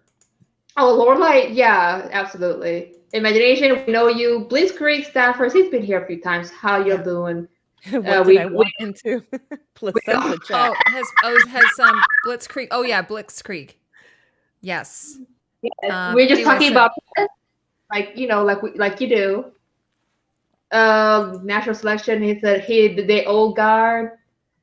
I think so far like the only new ones that I've seen, I was like, it's Aliens and Miss Leela.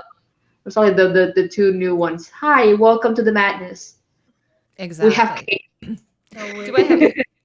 Is this the picture of his crazy hair?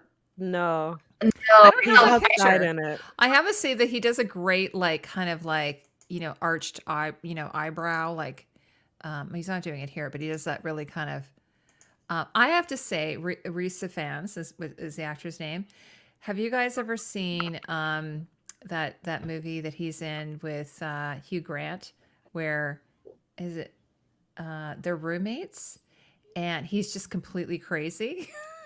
And he comes out like Julia Roberts is like this movie star, and I think it's Notting Hill maybe. And so there's this scene where Julia Roberts has to flee through the front door, and all the press are there. And so then Hugh Grant's trying to figure out what he should do. So then Risa Fan's character decides to just go outside and just deal with the press. And he's just like in his underwear, I think. He's so great in that. Oh my God, he's hilarious. Yeah, nothing like Otto Hightower. Someone was just saying also that he'll probably get some hate, and I'm really sad to hear that. That Risa He's fans always will in get his hate, underwear. Oh wait, no, sorry, she said, where'd it go? He's always in his underwear. That's right. And it's kind of like saggy old man underwear too, if I remember. Like I have to go back and watch that movie. It's such a good movie. Okay, Yeah. what else should we talk about, my Well, gals, my Leela- ladies? Leela Bluepins.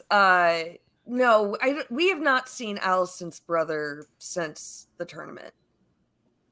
I think he's just chilling in Old Town. Like he's good. But again, it's like, why haven't we had like one single episode, like one single scene with like Otto and like the brother? Like, you Yeah, know, I'm sure by now people have forgotten that she has a brother. yeah, and also like I forgot. I mean, outside of our, our characters like in the Red Keep and Dragonstone and Driftmark, like, do the small folk know that she's like her kids are not Laenor's?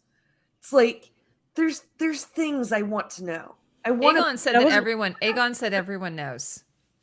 Well, no, but he was talking about like In their circle? in But there. like, well, one of the things I was thinking about, like for instance, when Alicent is in her room and she's like very remorseful and everything about cutting Rhaenyra, and then her dad comes in.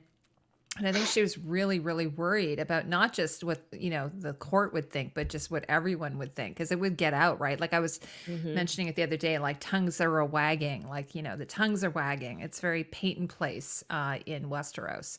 So, yeah, and like, has there been like a campaign, or like does that not really, maybe that starts once Viserys dies, but like, is there like, a campaign being waged where like they send singers into the towns with like, bastard propaganda? Right. Like, there's something, and I understand that, like, this is all because like there's going to be a civil war, there's factions within this family, but there's just doesn't seem like there's any bigger implication for the realm. Like even with like the Lannisters, like where the fuck are they? Right. I was gonna say it would be good for them to show what some of these lords are thinking as well, because obviously the civil war doesn't remain just between House Hightower and House Targaryen. It's the other houses get involved with their army. So it would be nice to start getting glimpses of these other houses, and what are they saying? Right. Are they defending Rhaenyra because they think that she's the rightful queen? Are they defending Rhaenyra because they think she's going to be the winning side? Like, we have no idea what they're that's thinking. what I would. That's what I would do. Why weren't I would there go with the winning side. Why weren't there any Baratheons at Laena's Right. funeral? There should have been, because Absolutely. Rhaenys is half Baratheon. We've already met not Boros's dad. Well, like the Baratheon that we've been with. Right. I agree.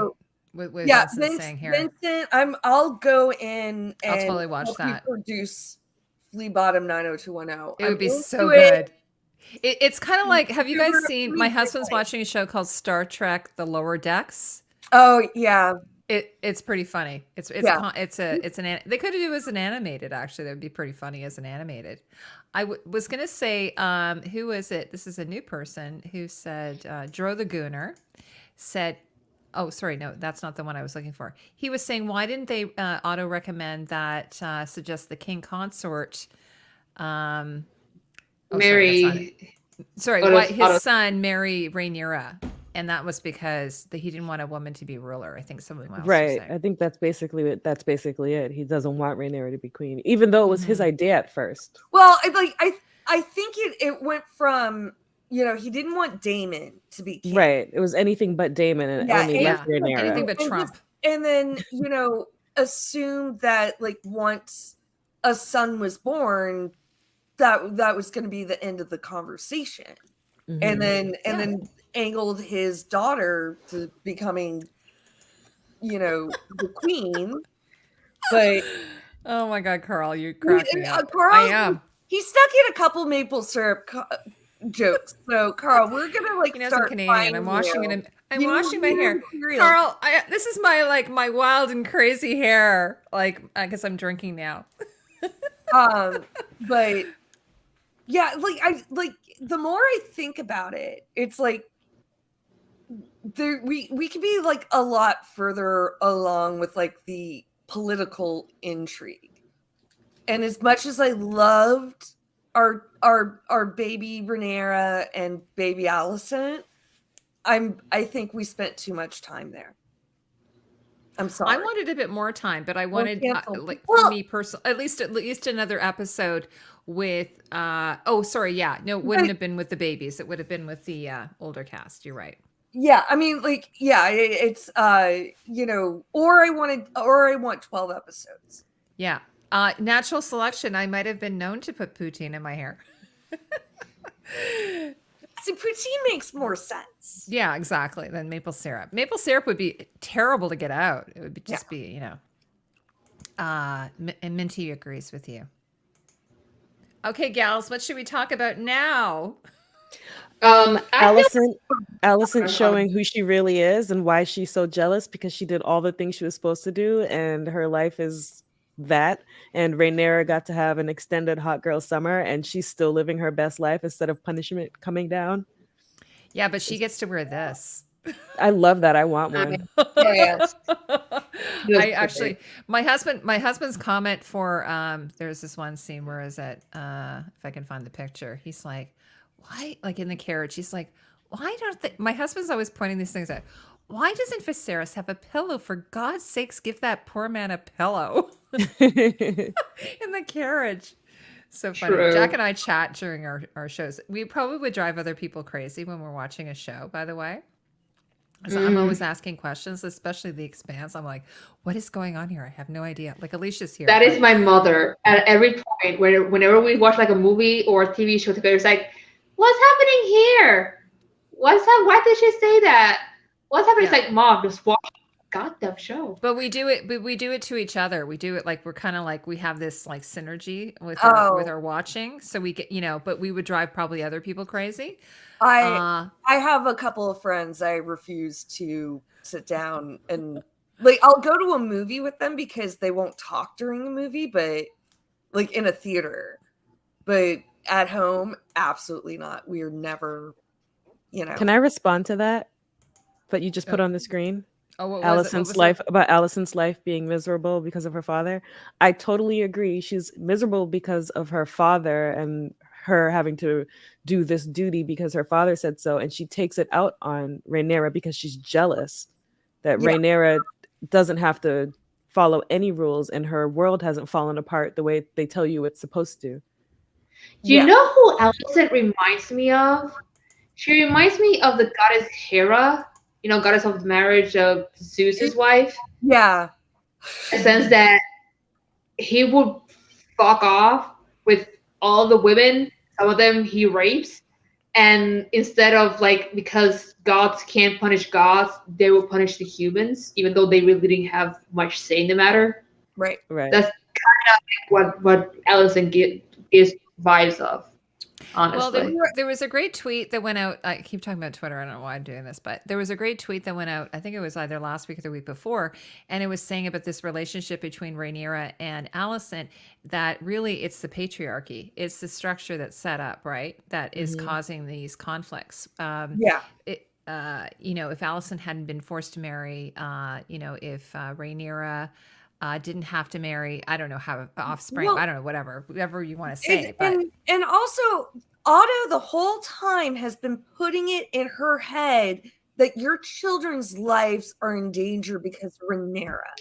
And like Right. he's been like, he Right. really planted that seed to divide them. And like, and she's, taking it on, but yeah, it's like, and meanwhile, Rhaenyra has no idea about this. She doesn't know that Alicent thinks she's gonna kill her kids. Yeah, is there a precedence for it? Like, is there something in history that would indicate that somebody would have done that? Like, besides Maego the Cruel or something like that? Well, because in our history there is examples of that. Like, but history in our history, in our personal, in our in our world, there is an example of that. So I'm wondering, is there an example of that that she might have read that would have like, the thought was like, yes, Dad's right.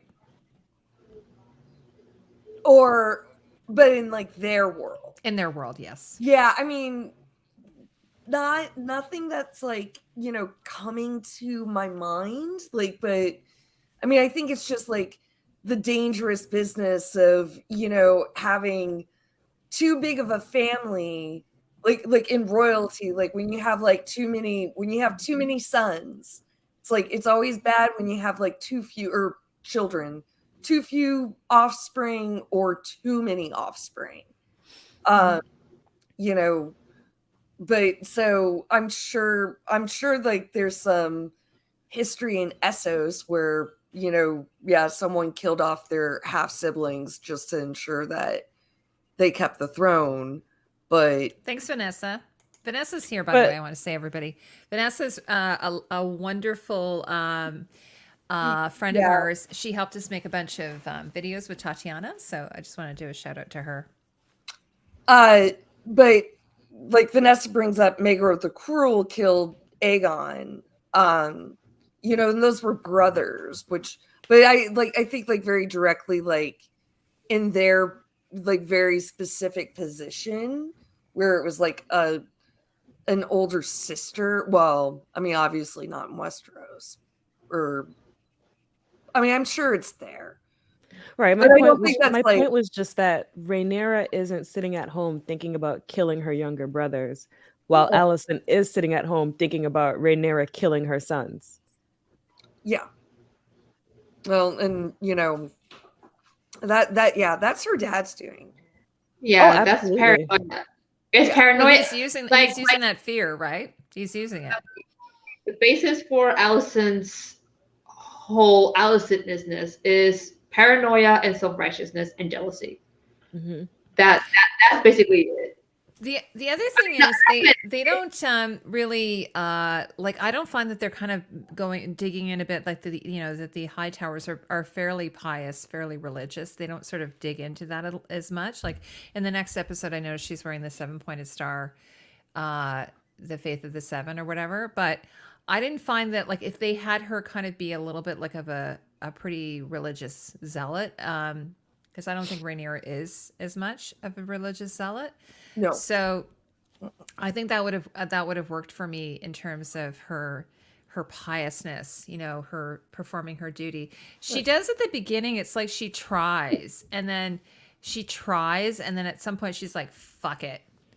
I'm not doing it anymore. Like, I'm giving up on this pretense. And that's what it felt like when she was, when Aemond gets his eye gouged out or whatever. Do we want to talk about that? Yeah, scene? It's pretty fucked up. They're like about they're a seriously fucked up family. They are like, I mean, they need some therapy. They need some group therapy, I think, that family. I don't know if you guys ever saw the movie Celebration. It was like, it's an old movie. I remember saw that movie. It completely damaged me after I watched it, but it was kind of like, that's what this family is like. It's just completely dysfunctional, codependent. Like it reminds me. They remind me more of like August Osage County. I've seen that movie with Meryl Streep and Julia Roberts. Yes. Yeah, that's what they remind me of. They're just fuck. There's even incest in that movie, so it's par for the course. It's the same as Celebration. Yeah. It's the same thing. Yeah, it's it's like they're having a party, and then the son kind of comes out and confronts the father for having molested him, and it's just like, oh my god. I think Alexander Skarsgård's dad's in it, if I recall.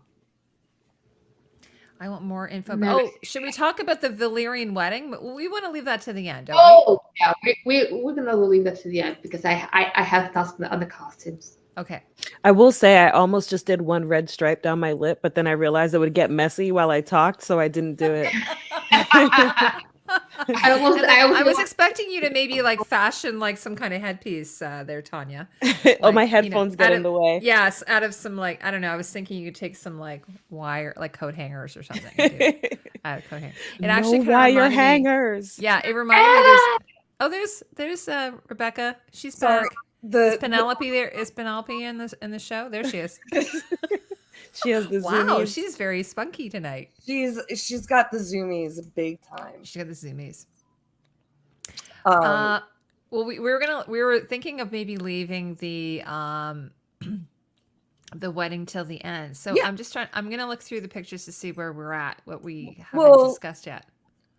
So have we really gone through like the scene in the throne room, like sorting out the fight? So that's the other scene. Oh no, not really. These two. Well, like even before that, like even like Viserys, like trying to, interrogating Aemond and Aegon. Yeah, let's talk about that. Well, Viserys, it's like he does all this yelling, and then at the end is just like, now everybody hug and get along, and it's like somebody's eye got stabbed out, somebody's nose is broken. Like this needs to be a little bit more than just like, hey guys, cut it out. Oh, he just wants everybody to get along, right? He does. But like, come on, dude, you got to do something. Honestly, I would have like grounded them all, and I would have like grounded them all and say, nobody can ride dragons for 3 months. I have spoken. Well, David was saying, David Lightbringer, Minty's fiance, was saying that like when Alicent is asking for like some kind of, sorry, not Alicent, when Rhaenyra is asking for the king to do some kind of interrogation, what she means is sharply questioned. Yeah. Yes, yeah. She means torture. Yeah. When she what? When she says that he should be sharply questioned. Sharply questioned, that means torture. Tortured. Yeah, of a child. Yeah, that's wild. She has got off the deep end. She has lost it. Ian Trown. Hi, Ian. Was saying, or it's Ian. I always say Ian. Ian Trown says, those wigs, though, is that a good wigs or no, bad wigs? We were talking about like them earlier. They're here. Now because I'm drinking a carbonated drink. Oh, Ian Trown. It's Ian Trown, yeah. Yeah. But go ahead. I forgot what I was gonna say. Could you go ahead? I'll remember. Okay. Well, yeah, I mean, yeah, like, and honestly, I did not catch that with Rhaenyra, but also, I think Rhaenyra was like in total like goading mode. Like, I don't think that was something that she actually thought Viserys would have agreed to. Like, I think, like I think her, like everything she was like, it got to the point where she was just really like goading Alicent. Yeah, I was gonna say she knows that there's absolutely no way Viserys would have done that, and I do think she was trying to get Alicent to show her ass, basically. Yeah, and no, you know what? I was gonna say, and it worked. Obviously, it worked. Yeah. Well, also, when she came into the room, she didn't know that Aemon's eye had been gouged out yet, right? Because she immediately saw that her son's nose was broken. That was her first sort of response. Well, so I guess she thought that was maybe the collateral damage. And then she also she's like, my sons were attacked, and it's like, well, not quite. Yeah, like, she didn't have the story. Like, I mean, she went into like a combo of mama bear mode and throwing her weight around. Like, I also call bullshit because when Rhaenyra entered that throne room from the beach, she did not have a speck of sand on her. Her hair should have looked like a rat's nest, full of sand. It's like, that is some bullshit. I call bullshit on that. Like there should have been like when she was like, you know, like they attacked my son, then like a close up of her like shoe and like her shaking out a little bit of sand. Yeah, exactly. I mean, her hair sure. was messed up, but I mean, it was. Jess is asking why they didn't get the girls' side of the story, which usually is the truth. Yeah, girls don't get a say. Yeah, I mean, like there was a lot of screaming. Mm-hmm. You know, I would say like, I mean, I think that was like, just kind of like the scene needs to move along. Yeah, and really like the beef is really about the boys. Right. The girls were just collateral damage. It's not about Vhagar. That started it, and I think you guys talked about it when I was off, but my 2 cents about that, it's like he had every right to try to claim that dragon, but like the day of the funeral, that's just rude. It's rude, and but hey, it's not maple flavored. It's lemon. Oh, I don't actually drink maple. I don't actually eat maple syrup. Like I don't like it's fine, but I don't. Thanks, Carl. I love maple syrup. Carl's my live stream sweetheart. If I ever go up to like Vermont, I totally get like maple syrup caramels. Like I go all out on maple syrup. I love maple syrup, but I don't like maple flavored things. Oh, yeah, it's a little bit weird. Maple syrup caramels, like they're caramels made with maple syrup. Right, so it's not like maple syrup flavoring. Yeah, I mean it tastes like maple syrup, but no, it's caramels made with like maple syrup instead of like sugar. Yeah, Jeps, we were talking about the wigs earlier. We were just saying that they're, I don't know. I mean, this is the thing. The design team, and it's wig, there's like in film, it's like a different person. Like there's the costume designer, and then there's the makeup designer and the wig designers or hair designers. So it's a different group of people. And they just made this decision to go with this particular style. I would have loved to have been at that, like to be on a fly on the wall at that meeting when they kind of came up with this concept to see how the showrunners responded to it. But one of the things is when you're wigging someone, even if it's like an amazing wig, is you have to deal with the hair underneath it. So it just they look really big. Like they look like high on the head. And, this is the unfortunate thing about wigs. And I think some of us were talking about this at one point, that compared to Game of Thrones, which had, I don't know, Tatiana, like how many wigs? Not that all many. The wigs. Like there was a few wigs.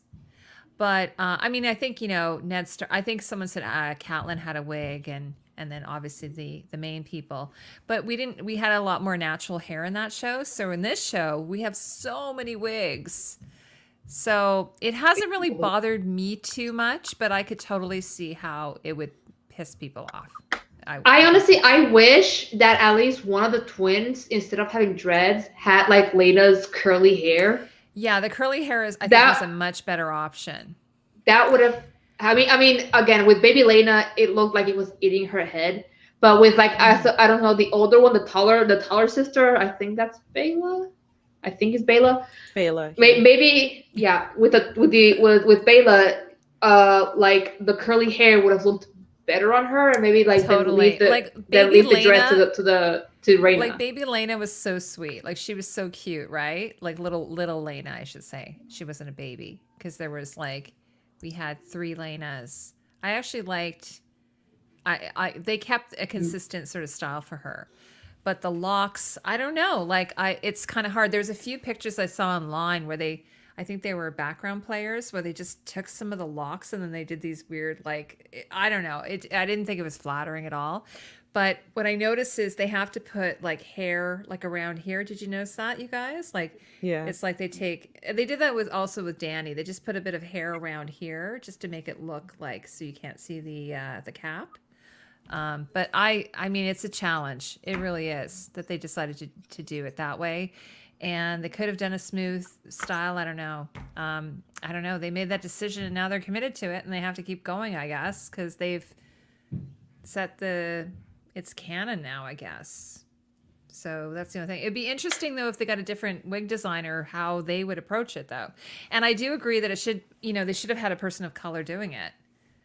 Doing the I was wigs. gonna say, like, I've seen better wigs from just like black stylists, and they managed to get them. Like, look at Cardi B's wigs.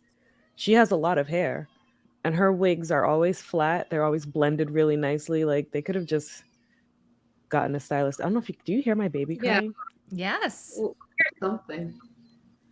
Well, Penelope's also yelling too, which is she? Cats, yeah, and Cats. So that might have been Penelope, unless like you actually hear your baby. Or no, I hear him crying. I just wasn't sure if you could hear him too. Oh, he might come out here. But Cats, like they domesticated themselves. It wasn't like how humans domesticated dogs. Like cats domesticated themselves. They basically manipulated humans, and one of the things, like their meows, like are mimicking like human babies. Yeah. And they don't talk to each other after like the kitten phase. They don't communicate like through meowing. Like there might be hissing and stuff, like, but they don't meow at other cats the way that they meow at us. Facts. I actually think Corley's wig looks pretty good though. It got better. Oh, it got better. His is great. I have no. He's also just a really handsome guy, so like he is. He really throw anything on him, and I'll be like, hey. Have I mentioned how lovely Stephen Toussaint is? By the way, Tony actually interviewed him, I think, but I follow him on Twitter, and sometimes like I'll tweet stuff about his character, and he'll retweet it. It's so sweet. Like it's really nice. I like him. I usually don't follow actors, but he's just a really sweet person. Oh, Deb said that their fur baby died yesterday. Oh, I'm so sorry. I'm so sorry. I'm so sorry. They're in a better place. Oh, I'm really sorry for that. I have 2 fur babies, so I can't even imagine. Well, I lost my other Shadowcat, Buster, back in July, and actually yesterday I got his memorial tattoo. Oh no! Aww. Oh no, Heidi! Yeah. So I'm so sorry about that. I know how difficult that is. And 15, that's babies. I mean, I lost 2 of my dogs, Mia and Bella. Like, and my dog, the second one, Bella, she died literally the day that I left for New York. Oh. So like that morning, my dad was talking to like the vet, because the vet did like a malpractice on her, and they were trying to save her. But as soon as I got off the plane, like said Bella died. I'm like, oh, I'm sorry. Yeah, it was last year. It's so hard, and which I said this earlier, and just how like connected we get to our pets. Like there's something about like the dragon scenes that we've had, and like especially like the Vagar scenes. They've just been like I get teary-eyed. Like whenever like she interacts with a human, there's something I was like I just want to like hug her and cuddle her and like tell her it's like you can take a nap. It's okay. Like this poor dragon has like lived through so much, but I kind of thought it would have been interesting if like there was a little bit more to taming a dragon than just like knowing like it is to like train a dog, like Well, I think in the books, don't the people that go to claim dragons, like they present them with food as an offering to like calm them down. Oh, baby, I see a baby over there with Tony. Oh, baby, hey, cutie. Oh. Look at his eye. He's adorable. Oh. He was crying. Oh. I wanted to see what was going on out here. Hi, baby. Hello. But I was saying that. Oh, what was that? What was I saying? Oh God, I forgot what I was saying. Never mind. Oh, I keep forgetting what I was saying. and like just like Oh the yeah. amount of emotion that they've been able to, I know they've done it Okay. before, but they've had like good moments with the dragons in Game of Thrones, but there's just something more like I don't know, like I when I tell you, like the best performance in the last 2 episodes has been Vhagar. yeah, when I tell you that I can hear Oh, her dialogue just from her face. When I can like hear I can like Thank you. when she looks at me. Oh, the baby's here. Oh. Sorry, guys. I had to go take off. I had to go to the washroom. So sorry. I shouldn't be telling you that, but I did. But That's okay. no, we're talking about Vhagar. Oh. And just like the remarkable amount of emotion that they dragon. yeah. And like even like Damon and oh god, his dragon, Syraxes. Caraxes. Like between like the amount of Targaryens and the amount of dragons, I'm gonna like screw it up at some point. But like even all their names are like AE. Like they all have like an AE in them. But like Yeah. like that scene with Syraxes when like him and the White War no. Mysaria? Yeah, Mysaria, like when like he's introducing Mysaria to Syraxes, like that was an incredible scene too. And you can see how much he loves his little spicy worm. We love the little spicy worm. But like Vhagar also deserves a better wig. That's I mean yeah. But have we just for wigs, has there been a wig yet as bad as Laenor? Rhaegar's wig? Oh, I don't think so. No. Cersei's wig? Maybe. Well, I would actually maybe put Laenor and Rhaegar's wigs in like side by side. Younger Rhaegar, I should say. Younger Rhaegar. Younger Rhaegar. Oh yeah. I mean, well, there's only been one Rhaegar on the show. Sorry, no, Rhaegar. Sorry, younger Laenor. You know, the one that looks like a mop head. It looks like a mop.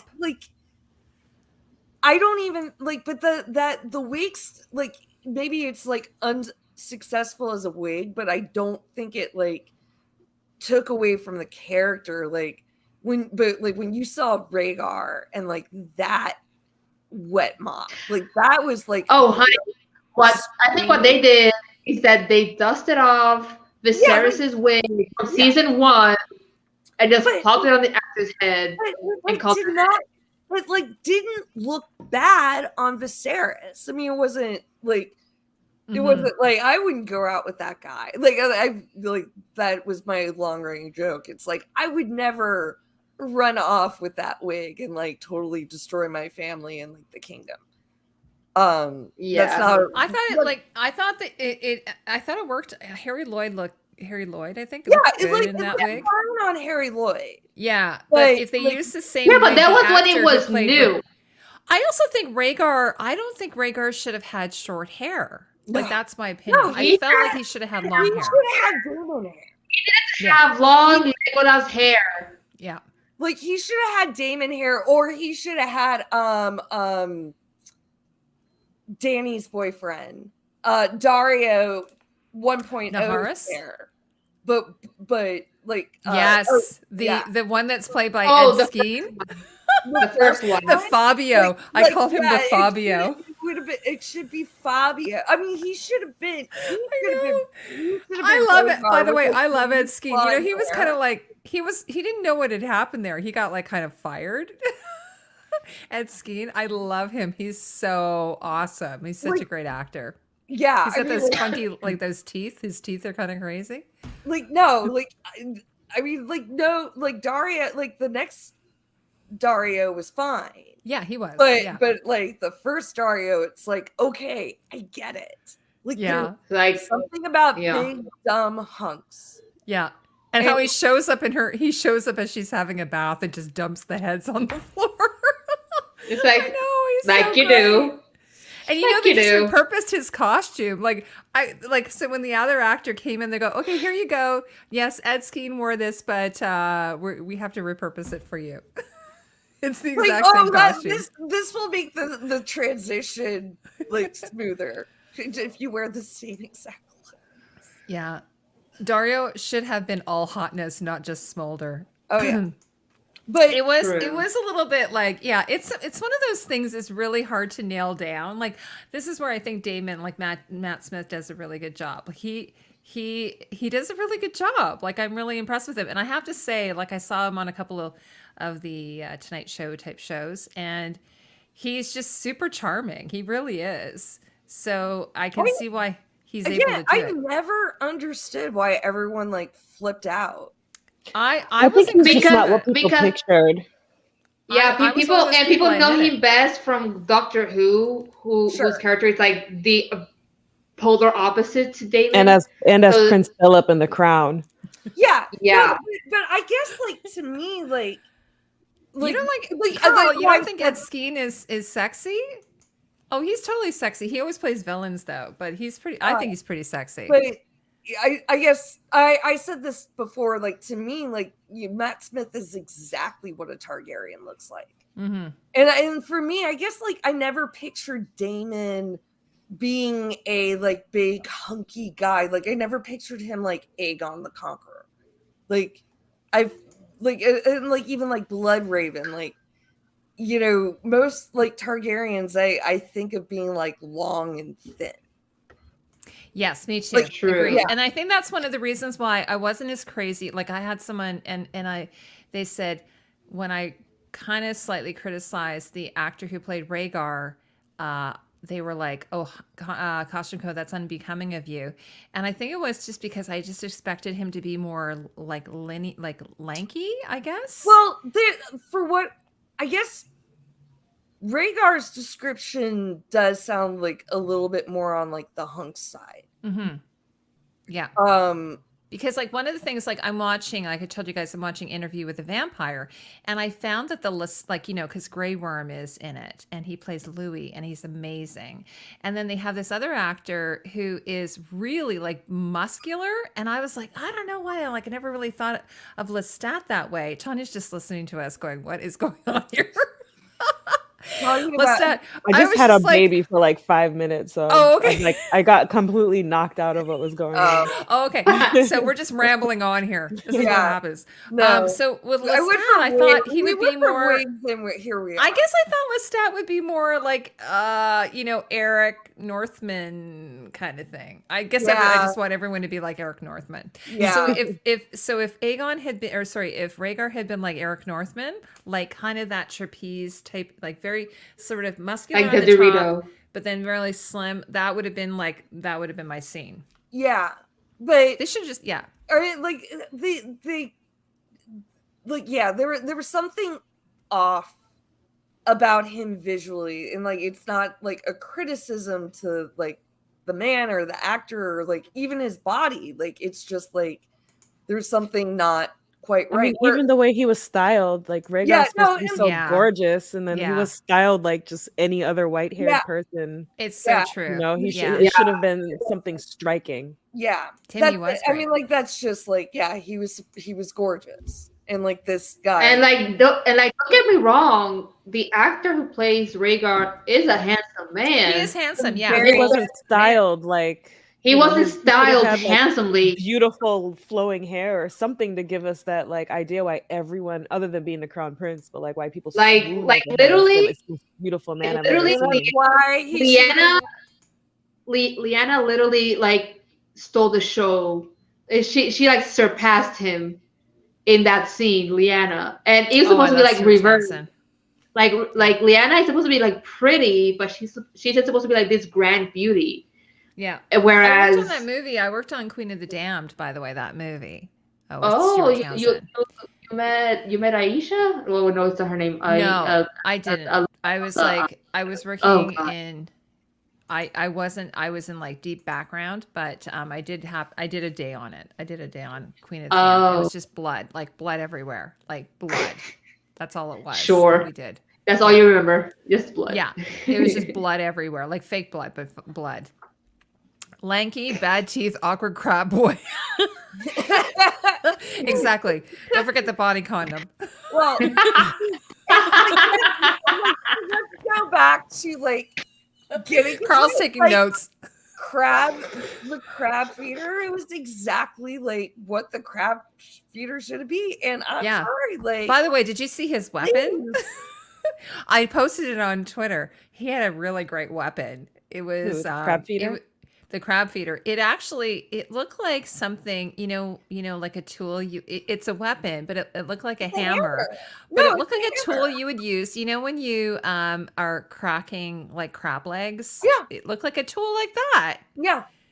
to Yeah, eat your it crab definitely- legs with. I mean, like they had the guy who makes the armor and the weapons for, or not, he makes the weapons for it, and that's exactly what he was talking about. Oh, did he say that? Oh, see, I just got that. So Like, that's cool. well, I it was like, figured it out. Well, he said it was a hammer, and like I'm pretty sure like some amount of inspiration, and but yeah, he'd be someone good. We should Yes. try to get him on. We should try to get him on. It's not Tommy Dunn though that's doing the weapons, right? Because he did the original weapons on Game of Thrones. I think they have a different person. I don't know. Movie blood really is made from. You know what? Actually, it's not made from maple syrup, but it is made from syrup. It's made from corn Simple syrup. syrup.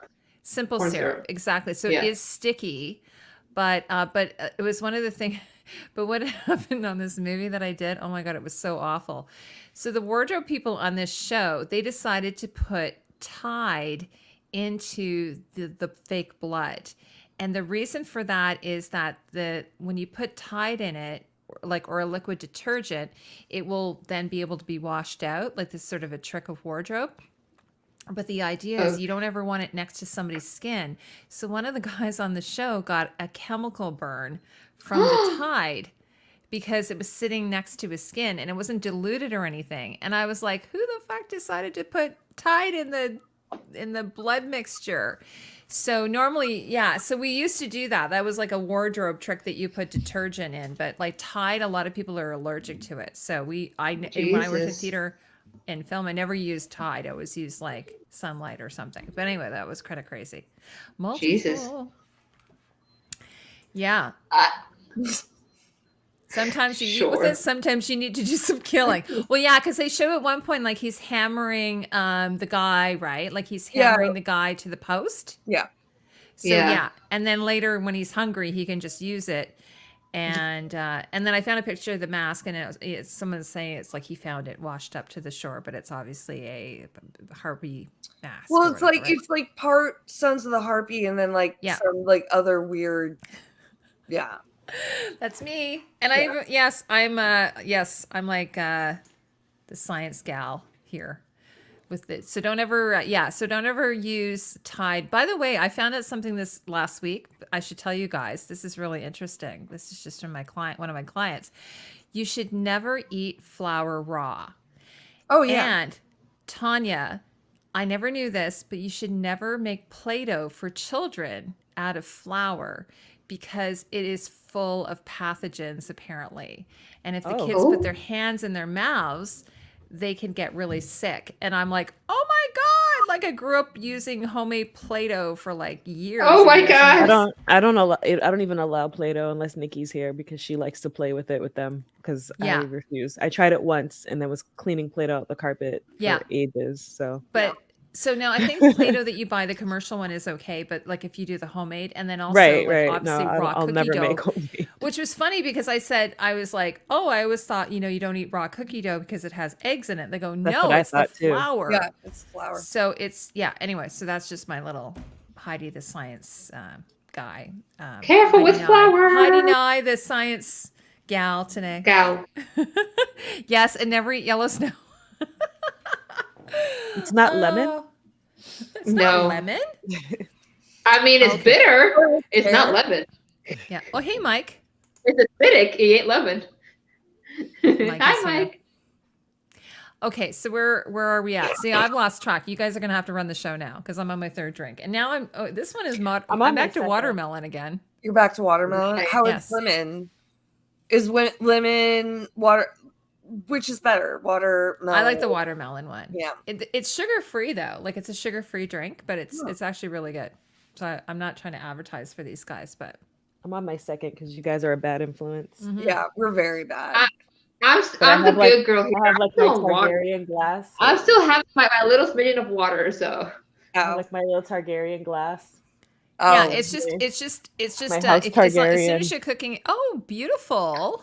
Oh, nice. Oh, that's So- pretty though. Oh, actually, so Carl's saying Heidi melts down candles to make crayons too. Oh, I was going to show this picture that Tatiana showed me, which I love. This picture, by the way, Tatiana, that you sent. to me. Which Look at one? this picture. Oh, here, let me Oh take that. yeah. Let me Yeah. take this comment off. Sorry. Isn't Yeah, that All the gorgeous? candles, like So beautiful. Yeah. Like when I saw it, I just had to screenshot it. I just had to. It's beautiful. It's so atmospheric. I love it.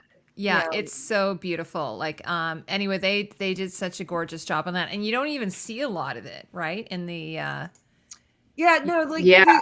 you just kind of get like really quick glimpses. But Mhm. like one thing, and I guess we can talk about like just like the location that they shot at, and like we can get into like the Thank whole you. like was it too dark or like those problems. But you know, they were shooting on an island, and if you watch the behind the like the house the dragon built, they were talking about, you know, it took them 3 weeks just to get everything out there and get it all dressed. Wow. So Yeah. that's something like they could like have those candles going, like that all looked like they like did it. I'd be very interested to see like what like the prop situation was, like how much did they do on the location, or if they like did it in a studio, like because I don't think those are fake. I know for the Driftmark scenes, I don't know, I'm not sure about that one, but the Driftmark scenes,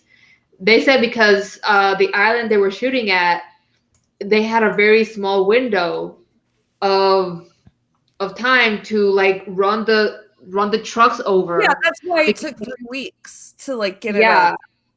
Because there were like there was a window, a period that was like low tide and it would come in, but then high tide and it will it would have to be by boat, and I just found this so fascinating that they've managed to find that a location like that in England.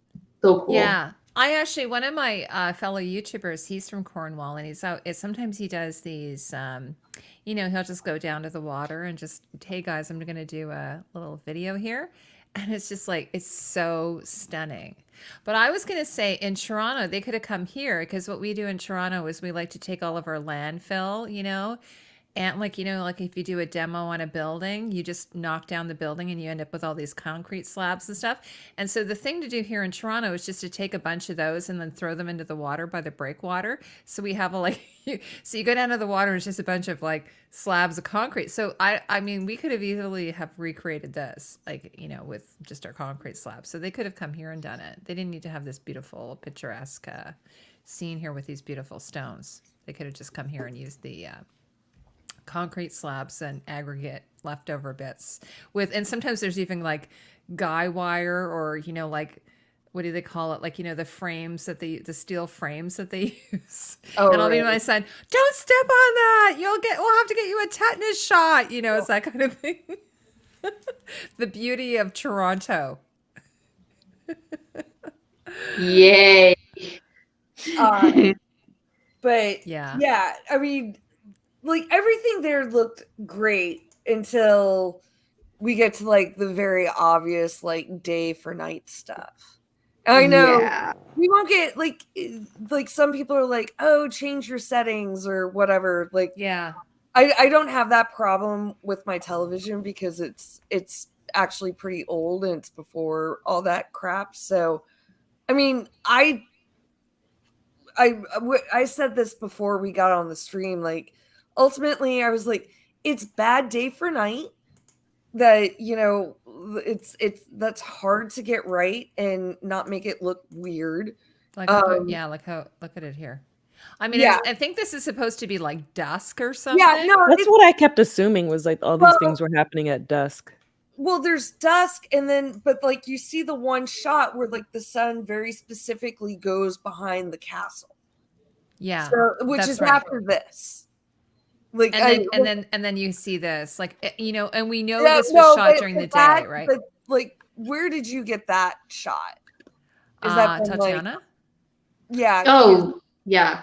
Yeah. Like, I yeah, that's not what it looked like on most people's television. No, it's not. It doesn't look anything like this. It was so dark. Yeah. And then there's like I could, like I told you, I was saying this before we started the stream. I think I said it, that I thought, like, so it was so dark, and I was like, what is Eamon doing? And then I thought he was actually spying on Rhaenyra and Damon. Like, I'm like, he's watching them having sex, right? Well, it was a weird edit, like, you know, like you know, with like the location that we're not familiar with, and like, yeah, no, it, like, I think like you know, like, I don't think it was on purpose, but also it's like, oh well. But yeah, you know, I think it was just bad. And then, like, in the behind the scenes they're talking about, because, you know, day for night, you shoot during the daytime, and then it was a lot different when they were doing color, like, Color correcting, or well, like, you know, the color correction process has like differed greatly in the last like couple of decades. So like it always surprises me. It's like they still haven't like figured this one out. But like, I think those always look weird. They had to roto out a lot of shadows that the sun was naturally creating. So like, I think it was to begin with, it was an over processed scene between the day for night. like you can clearly tell this looks like the sun. that's the sun. But if that was at the wake, It is the wake. Like Yeah. a very like clear point where it's like they're telling us like, okay, like the sun is gone. Yeah. Like, yeah. It's no, more that around. was- It's yeah. Yeah, like this is like the night stuff. It's like here. I mean, and I think these photos, because like, okay, for instance, this one, for instance, this looks like, I think these are done by the photographer, right? So she wouldn't have been using that filter, whereas this one looks like it's been filtered. Well, and I that's like one thing I don't know. I don't know how much they filtered it, like both on like when they were shooting it or not. And like the way post-production is, or like the way digital filmmaking is now, like I don't really know like if there's much of a purpose for them to use filters in the filming process, because like they shoot it raw, and you know everything is just processed afterwards. Like they're really just collecting data. I just realized all of us four nerds are wearing, this is my ADHD kind of kicking in, we're all wearing glasses. I feel like there was another screen where all of us were wearing glasses. Yeah, I'm always wearing glasses. So. Always, right? Girls, men, and boys make passes. The girls that wear glasses. Sure. Now, hi. In the chat, they're talking about. Hi, Penelope. They're talking about, and this is something that I think is a little bit of an issue. I'm like, I'm not exactly sure where we are in time. So, you know, like Tatiana was talking about, like how long would it have taken them to get Lena from Pentos to Driftmark? You know, how long would that have been? And then how long is it before they waited to get married? Like, we haven't gotten into that, but it seems like a pretty inappropriate amount of time. That that was a intention in the books that they got married so soon after Laenor's death, and people were like pissed off at it. It was just like another another strike against Rhaenyra. Well, that her yeah, I mean, like the mourning period in Westeros, it's probably similar to it's like ours. 2 weeks. Well, I mean, like I remember with Cersei, when Joffrey died, Cersei had was said it 2 weeks was only? enough. Well, I Well, just remember when Joffrey died, Cersei was like, "Well, it's 2 weeks should be enough time for Marjorie to marry Tommen." Oh, but they were really just trying to secure that alliance, right? Like I would say, like, you know, a normal like one is like more akin, like, you know, 6 months to a year kind of thing. Like they would Hi, Sarah. probably officially be in mourning, but yeah. There's a few questions, guys. Do you mind to pass them? Well, one thing, they definitely were on Dragonstone when they got married. Yeah, they were agree. with Dragonstone Maester. You know, we saw like the Driftmark Maester, or like the High Tide Maester, when Rhaenyra was like getting her arm stitched up. So like they at least like left Driftmark. They didn't do this on Driftmark. So no, we have a few people are just asking, do you think that they did, sorry guys. Oh, it's Vanessa's asking, do you think they, Laenor funeral happened? Yes, I do. We just didn't see it because we already had a funeral, so they're not going to do a second funeral. Well, and also I'd be curious, like, if they would do like a grand funeral right after, like, because this, like, they're like, that throws their whole thing kind of like up on its head a little bit. I mean, I guess it would still be like, you know, Luke inheriting everything, or no, Jace. I can't, like, this is like, I have no idea which kid is which. I don't either. I've Jace just numbered the older them. one, I think. I just numbered them. Did I tell you that? Yeah, 1 through 10. Rhaenyra kid number 2. Yeah, I just numbered them. Like, I'm like, I'm not going to keep track of children. Oh, right, because he should be the next in line after Laenor. Yeah, right.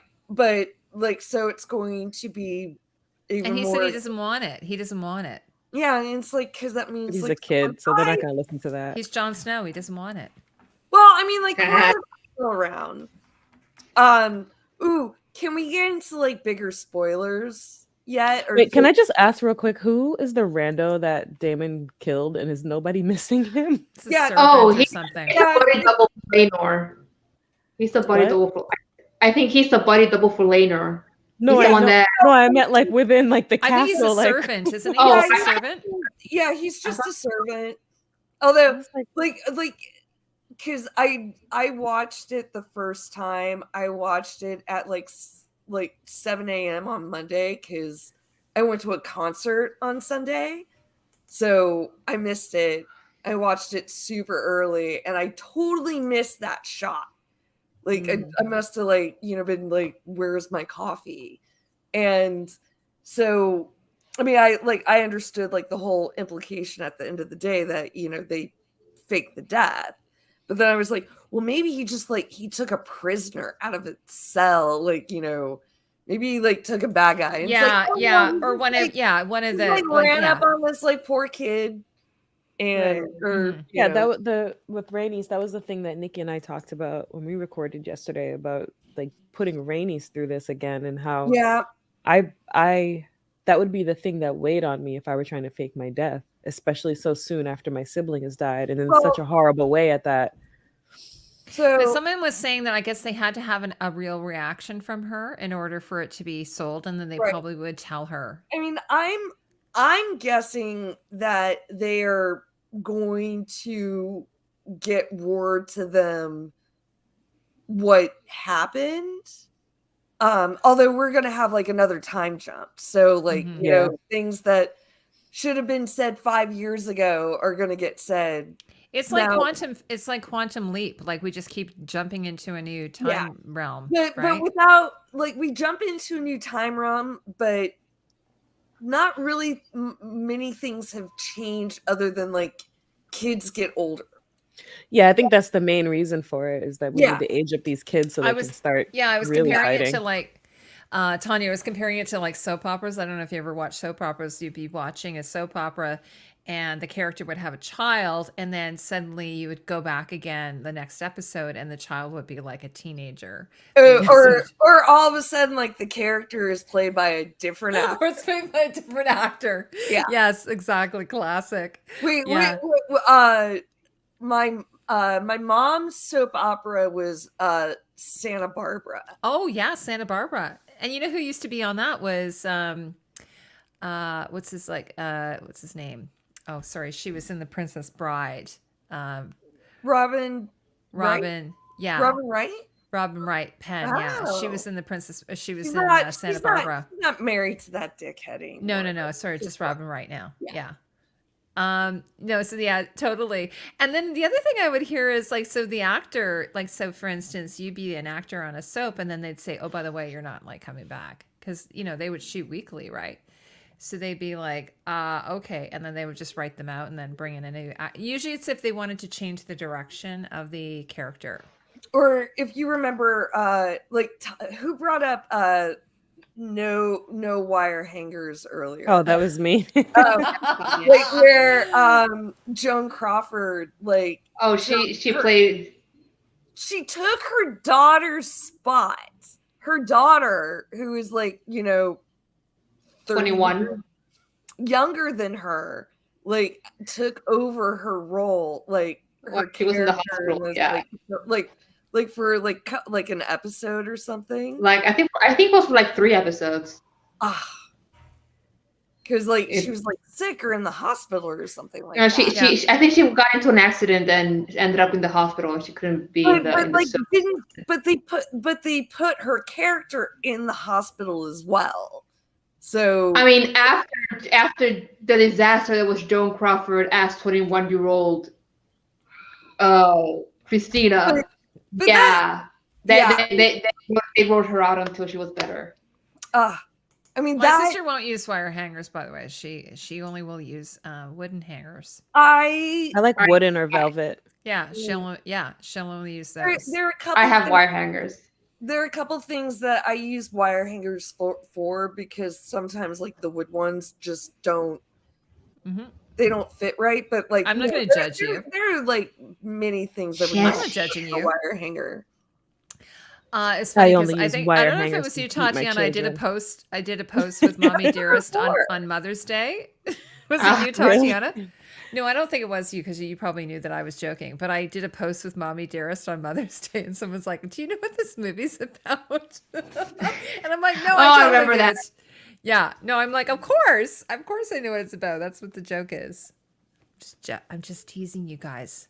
Oh, she did like children in the attic dysfunction. That's kind of the Targaryens, right? They're a little bit they're a little bit children in the attic. I don't know if you guys know that book. I do. I regret that I know it. Yeah. It's pretty I don't When I was in high school, that was the book everyone was reading. Flowers in the Attic? Flowers in the Attic.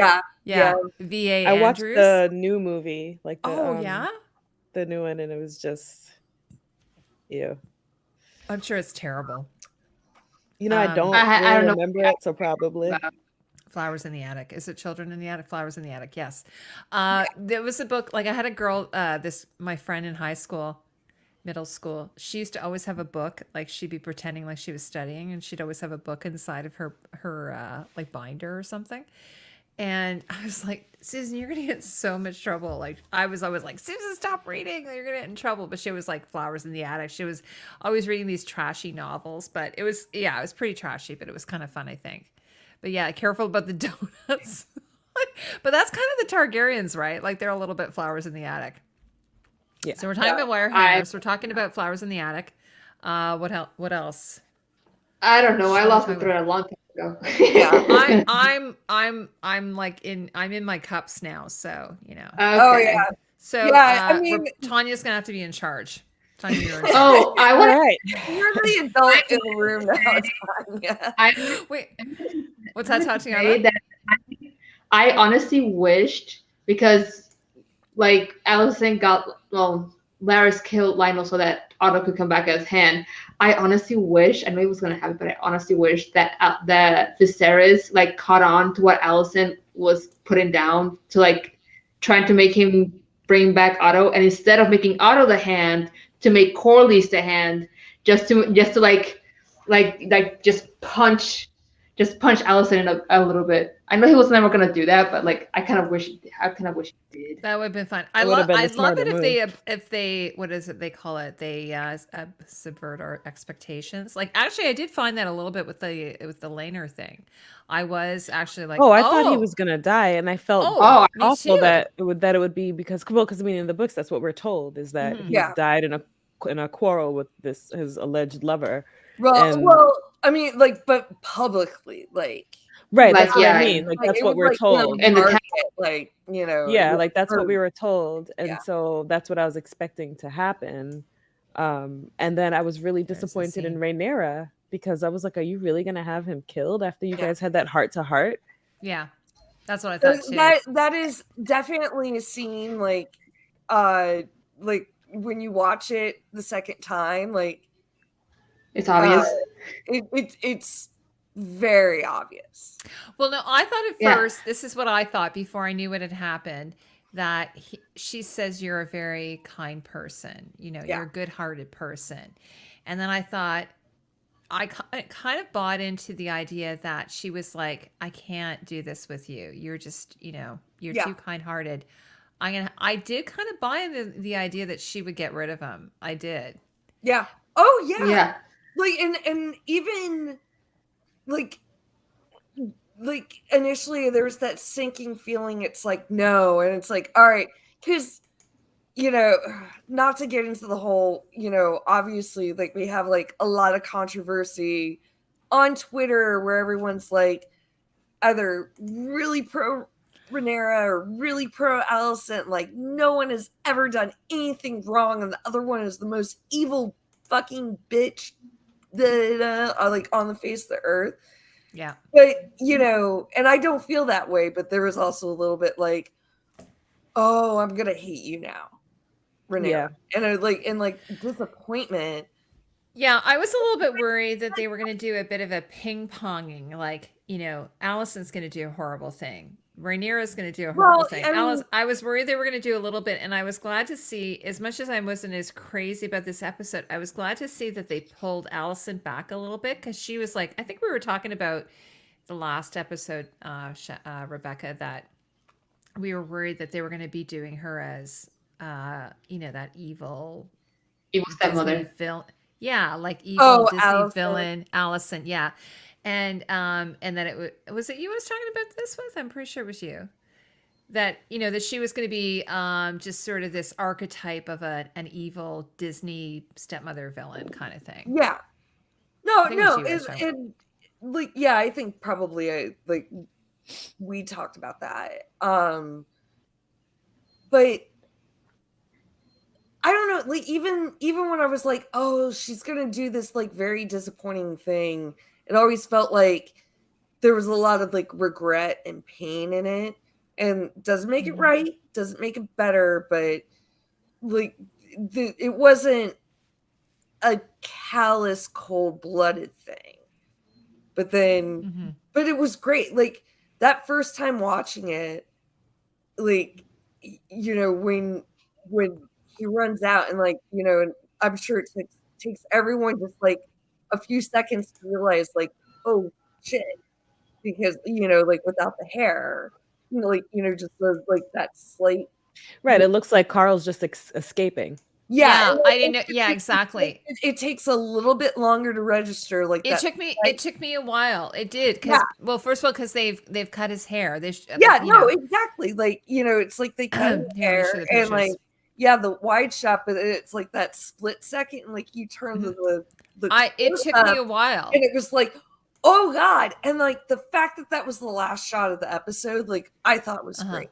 And I screamed so hard, I was so excited. I literally was like, yes, gay rise, my gays rise. I was so happy. So now My gaze rise. So can we like get into like, do we think that we're gonna see him again? Well, I mean, there's a question about what's gonna happen with Sea Smoke. Like, because he Yes. abandoned Oh, his dragon. are we doing book spoilers?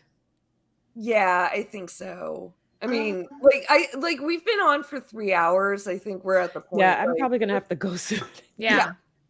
But Tanya's a mummy. well, yeah, She's like, Yeah, leaves. my kids are small. So there's all I have to do is climb into my bed. Yeah. There are two things, like what happens with Sea Smoke, which that's total book spoilers, but then speculating on do we think we're gonna see Laenor again? And I said earlier that maybe he's writing the book. I feel like if we see Laenor again, it would have to be after his parents are gone, because even with a shaved head or a scarred face or whatever, they're gonna know their son. Like, he can't just come back and pretend he's someone else. No, I don't. All right, so I'll just say what I think. Okay. I saw the Adam of Hull theory. I don't know. Oh wait, that Laenor comes back as Adam. No, they're too young. Yeah, they are. The ages don't match up. I mean, but I've seen that thrown out as like a possibility to bring Laenor back. That comes back and claims Sea Smoke again. So, like, the next episode in the coming up, Corley's head has been injured on the stepstones. Yeah. And in the episode before, they were talking about like fighting is like going back on the stepstones. Mm-hmm. Carl was gonna go to the stepstones. Laenor wanted to go to the stepstones. He was talking about the whomever they're fighting the stepstones. Someone in the chat, sorry guys. Like who basically they're still fighting the stepstones? I'm confused. Yeah, they still are. Yeah. Because remember that in episode 6 they said that the triarchy allied themselves with Dorne. Yes. And right. They were having a research again. So like now fighting is going on. They're talking about one of the triarchy leaders. Oh yeah, thank you. Who is this like gender bending cross dresser that, you know, Laenor like really seemed to have like get a lot of joy out of the idea. So I think they're going to go to the stepstones. I think Corlys is going to see him in the stepstones and tell him like, your ass better not come back ever again.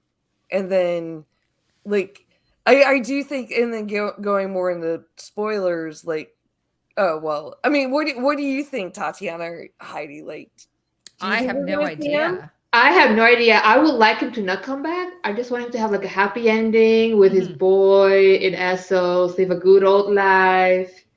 Maybe start a sellsword company, because apparently that's what everybody from Westeros does in Essos. And the oranges and the spices. Yes. But then... And have a ship called the Joffrey. Well, I guess... Oh my God, yes!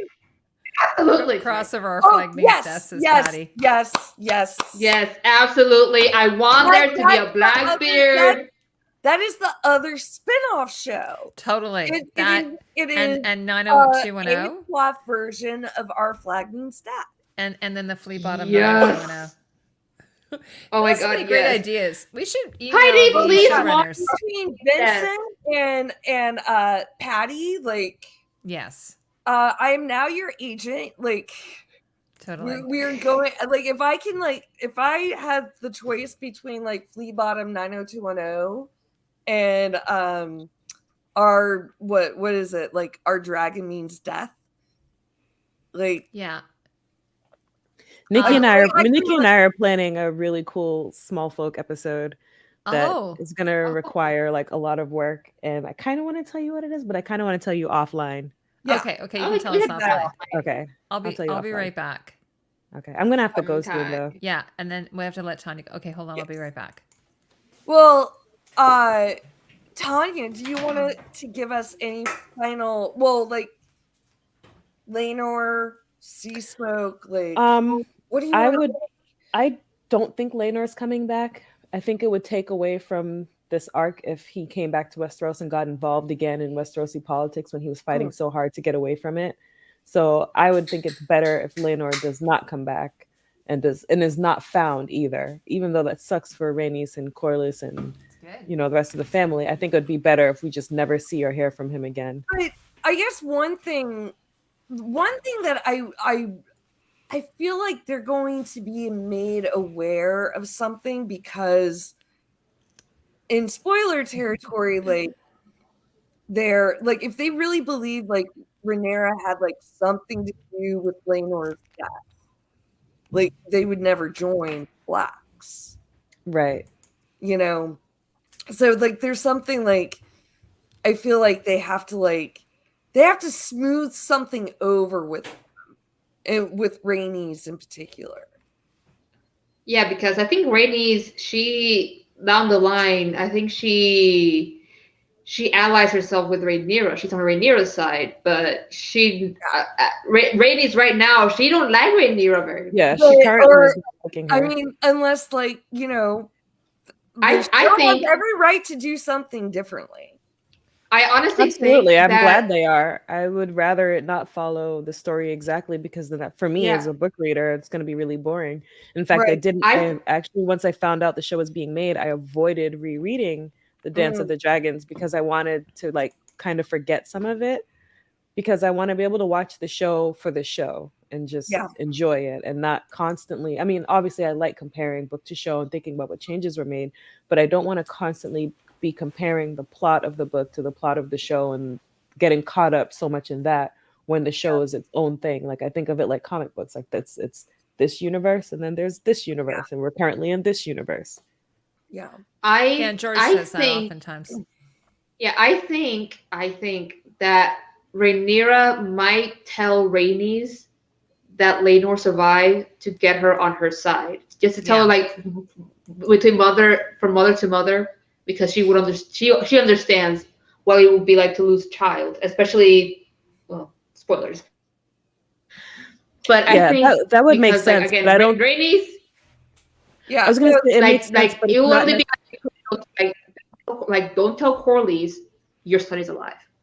It would make sense for her to tell them to bring them back on his side, but I still think that it shouldn't mean us seeing Laenor again. I think that Laenor should be completely free of Westeros. And I will definitely say I don't think Laenor is going to come back to Westeros and like become part of the story.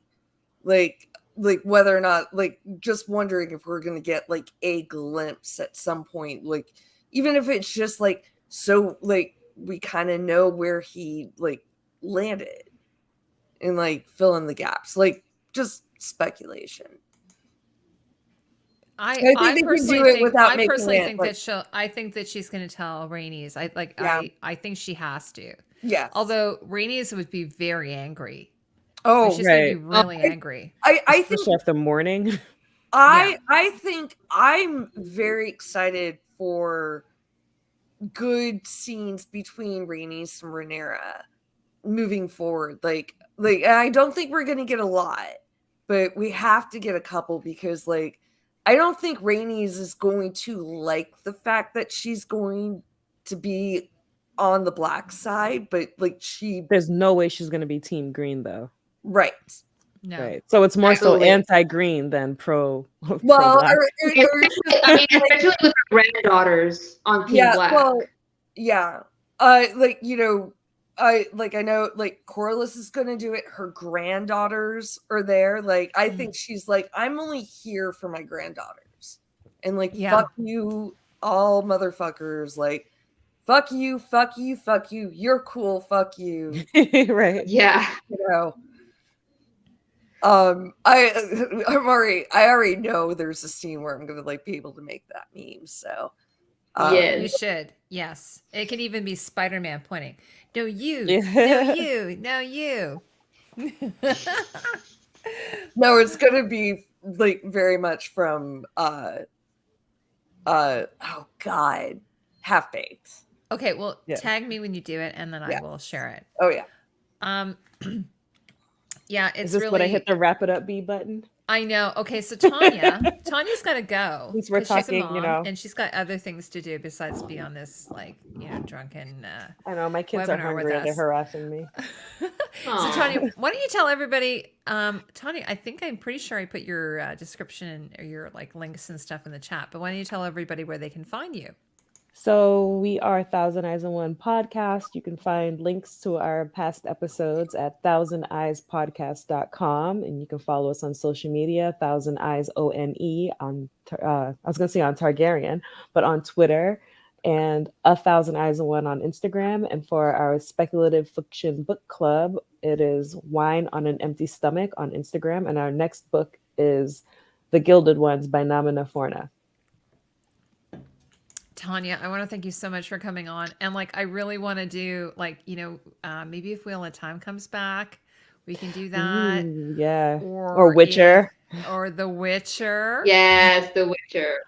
Or Are even you if you want season 2 as I was, because I was very disappointed with season 2.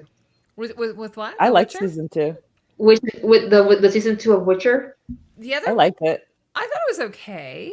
It was okay. I think it was not as good as the first season though. I think season 1, yeah, I did. But the other show I was going to say, is anybody watching? What's that other fantasy show that Rings of Power? Ring of Power? The Rings of Power, but there's another one that's coming back. With Shadow and Ben Bone? Barnes. Shadow and Bone, yes. Tanya, are you Oh, watching Shadow and Bone? I have been, and I read the books. Nice. We should do. Okay, I wanted to actually. I wanted to ask this question like real quick, Tanya, if you can answer it. Uh-huh. From like your top 5, which are like your favorite costumes in the which are your favorite shows in terms of costumes?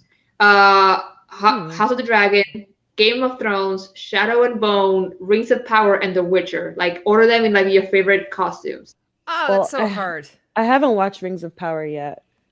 So Okay, that has then to be the top 4 taken then. off. Well, I did like the costuming for most of Game of Thrones.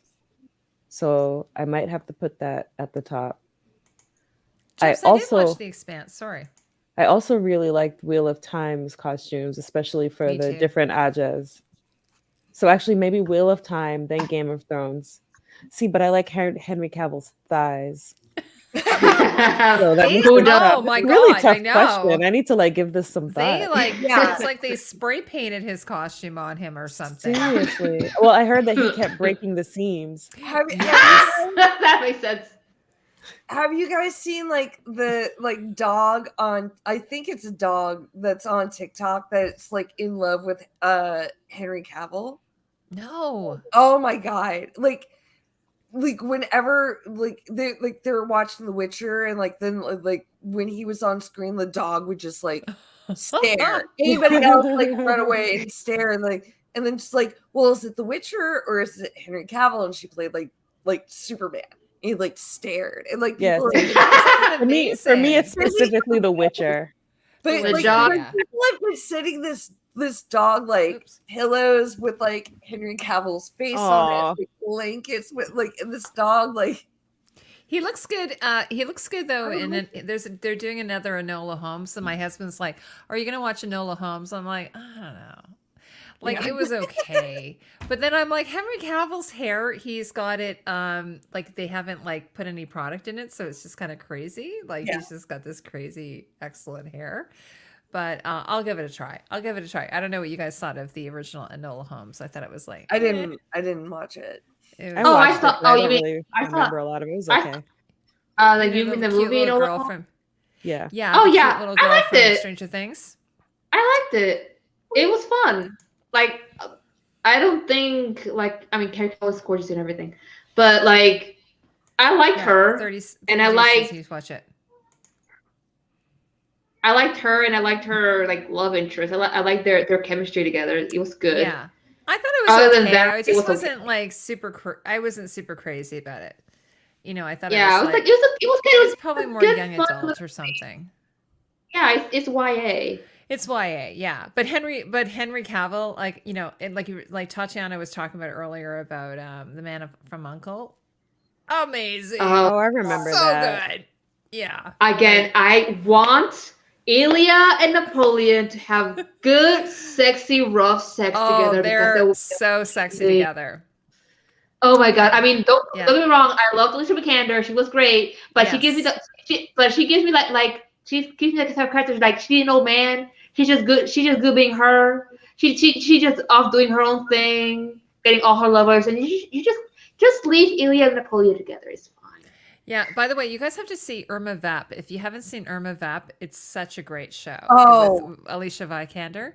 I Such a great keep show. looking at it, and it's always like one of those. It's like so I can't good. start something new right now. Yeah, no, I know. I keep saying that to Jack too. I go, I can't watch anything else. No.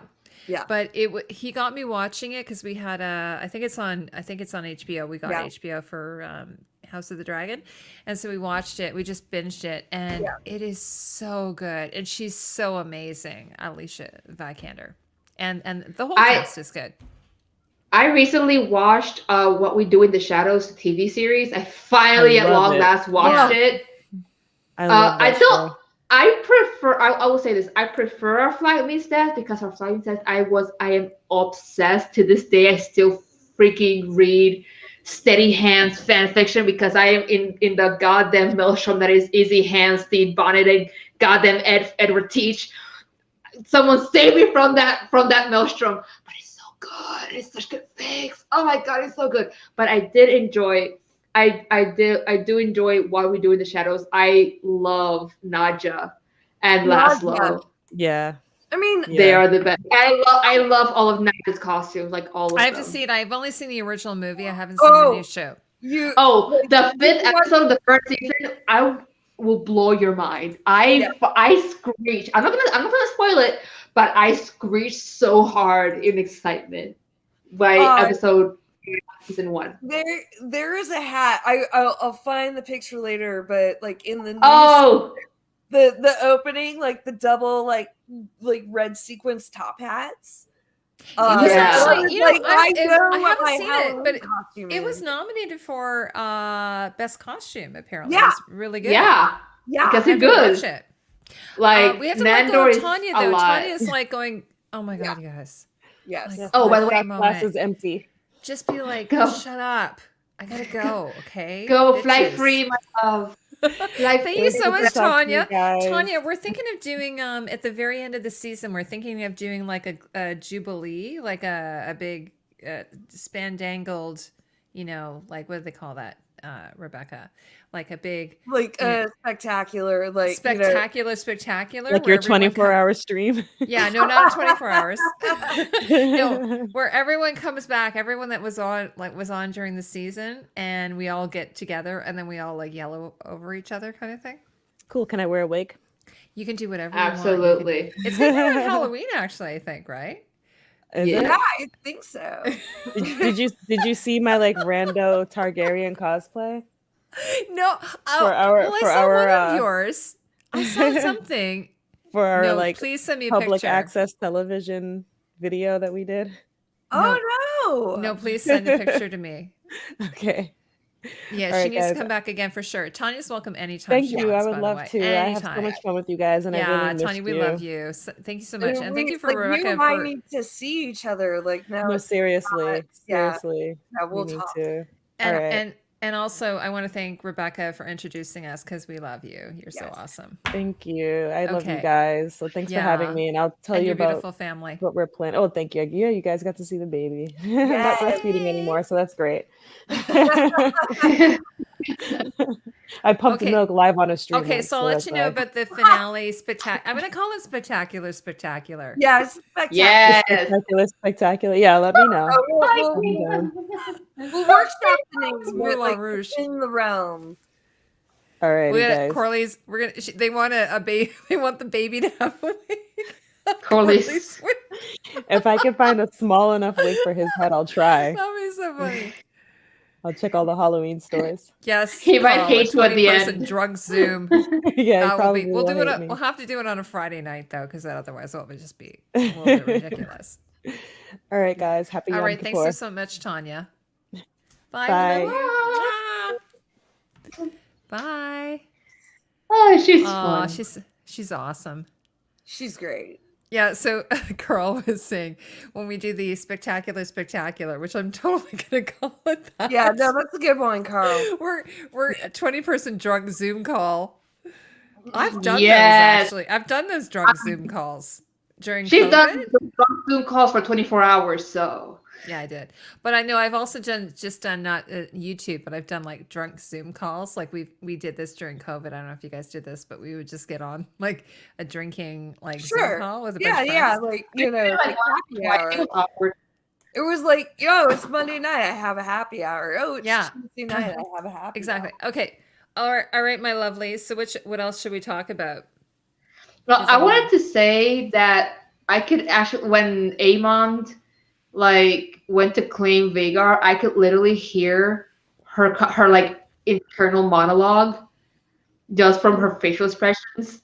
Mm-hmm. Like I could when she saw him, she's like, boy, you better have a damn good reason for waking me up. I was daydreaming. I was dreaming about Balerion dicking me down. How dare you? And then when he finally claimed her, she's like, fine. Fuck this, I don't care. Well, like he was talking to her. Did you find I thought they would have done subtitles. Maybe if I put on this, there might have been a subtitle. Did you have a subtitle for that? I'm an old, so I watch it with subtitles. And the subtitles are in Dothraki. Are they? But it's like that's funny. They if you dig, you can find he definitely was saying obey, calm, fly, very they were basic commands. Yeah. But but also at some point you got to see they connected on a different level as well. Well, it felt like he kind of smells maybe there's a smell, or he could smell him. Sure. I kind of got that feeling the commands for the Dragon Pit. I kind of feel like there has to be it makes sense. It's how humans attract each other. It's smells and. Well, I was just thinking about you remember Jon Snow when he went up to Dany's dragon, Drogon, and it was kind of and we were everyone was well, it's because he's part Targaryen, so it's they sense a Targaryen, they can kind of know Targaryen. Sure, but also show never revealed Tyrion to be a Targaryen. They and obviously they're men in the dragon pit. They're people in the dragon pit. It's not just they can only interact with Targaryens. But also whether or not there is a metaphysical connection between Targaryens. And where they're smart enough animals where it's okay, I know that this is part of this whatever pecking order I'm a part of, but yeah, no, there's a physical instinctual thing, which is why no one wants half Targaryens. Yeah, it's someone was saying it's DOS. It's DOS language on a computer. Control Alt Delete or anything. So the dragon's no, I'm not impressed with you. It was interesting though because that I was just recalling that scene that he was in the dragon pit where he goes in and there's a dragon there. What dragon was that? Was that one of his brother's dragons? That was Dreamfire. Yeah, sorry, DOS. From the last episode, the last episode where Daemon goes in. That was Dreamfire, who is now Helena's dragon. Oh, okay. Yes. Yeah. And that dragon was I'm not having any of you. Well, and and there's something I know we can't see every claiming of the dragon, but they don't make it always clear, but I guess that's like the thing in fantasy. It's like you don't always know which dragon is which. I have like an impairment. Like, some people have an impairment with faces. I have an impairment with dragons. I cannot tell the difference. Like, honestly, I'm like, you could put like I can tell the costume differences, but you could put a dragon in front of me and I have no idea. I think these I think these dragons are distinct enough. The problem is it's like you don't get the, oh, hey, there is Vagar flying in the air. Look at Vagar. Look at Vagar. Oh, and now look at gray smoke. Look at gray smoke. Sea smoke. Sea smoke. That's sea smoke. Like, they're not telling you over and over, like, even which dragon you're looking at. Mm-hmm. Or, like, you're going to tell the difference between dragons. Like, I am dragon face blind. Like, so you don't know which dragon is which because I have no idea. Well, now if I see the dragon rider, then I go, oh, okay, now I know who it is. Like, I know who it is. Like, I know who Syraxis or Caraxis is because it's Caraxis is a weird looking dragon. Yeah. Like, its hind legs or mouth. Because Caraxis is a spicy noodle. Oh, it's a spicy noodle. It's spicy noodle for my spicy Uncle Daddy noodle. Well, and the other thing about the other thing about this show is the other thing about this show is that we have like a lot more dragons. It's kind of like all the blonde wigs. We have a lot of blonde wigs. Like like I think people watching the show, people who are like I don't even want to say non-book readers because I think even non-book readers, some of them are okay with it. But some people, like, say if you just go into the show, you're like, who the hell is that? Like, who the fuck is that? Who's that? Who's that? Like, it's kind of confusing, especially if you change, like you were saying, you do a leap forward, you have a different series of actors. I'm okay with that, but the dragons, I'm like, I have no clue who's that. Like, it's on David's channel. I'm like, I don't know. Yeah. I have to go look it up. I have to kind of check it out. Well, and it's even a lot of book readers like who like were upset. Like, if you quiz me right now, like, what color is this dragon? Like, I don't know. Well, I know Syraxis. I know George does describe them. Well, I know Maylee's is red because she's the Red Queen. I know Syraxis is red because that's the one thing I know. I know Sea Smoke is like gray, purple kind of color. Yeah. Oh, yes, Penelope. He is a spicy kimchi dragon. Damon's also excuse me, Damon's also a spicy dragon. He's a spicy dragon on a dragon. Yeah. I just love that he just sits back and just watches the chaos. It's like I was waiting for him to like just get the popcorn. Just get the popcorn, the soda. Yeah. Did you hear? Apparently Matt Smith was talking about how he's a leaner. He just leans. No, he said Damon's a leaner, and he's like, Damon's a leaner. He just kind of leans, and I'm like, that's a pretty good. I think that's a pretty good thing to do.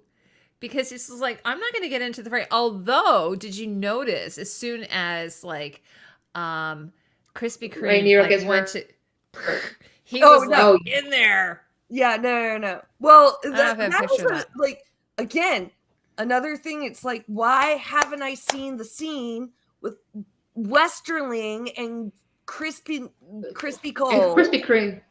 I have to say, like at some point, it's like this man has been like too involved with like the princess and is now too involved with the queen. There's no way that the Lord Commander, I mean, like, hey, why does he have a job?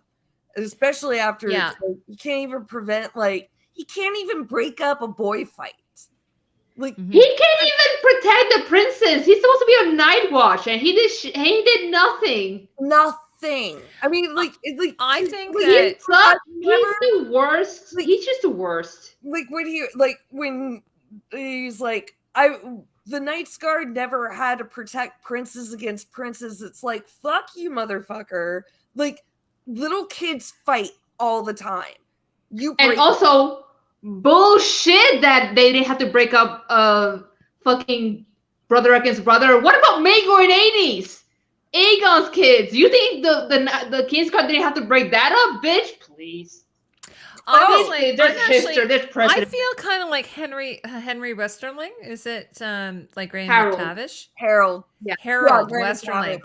He Harold. feels really underused in this. Oh, like So underused. I kind of feel like he's like a background Absolutely, character, yeah. and the actor must be just He's like not- furious. Absolutely. Even if it's just a moment, even if it's just a moment of Harold Westerling glaring at Krispy Kreme, just because it's like, I know that you are. It's like this could have been happening. Like again, like as much as I loved our like baby or like our teen Rhaenyra and Allison, I think it is underserved the show massively.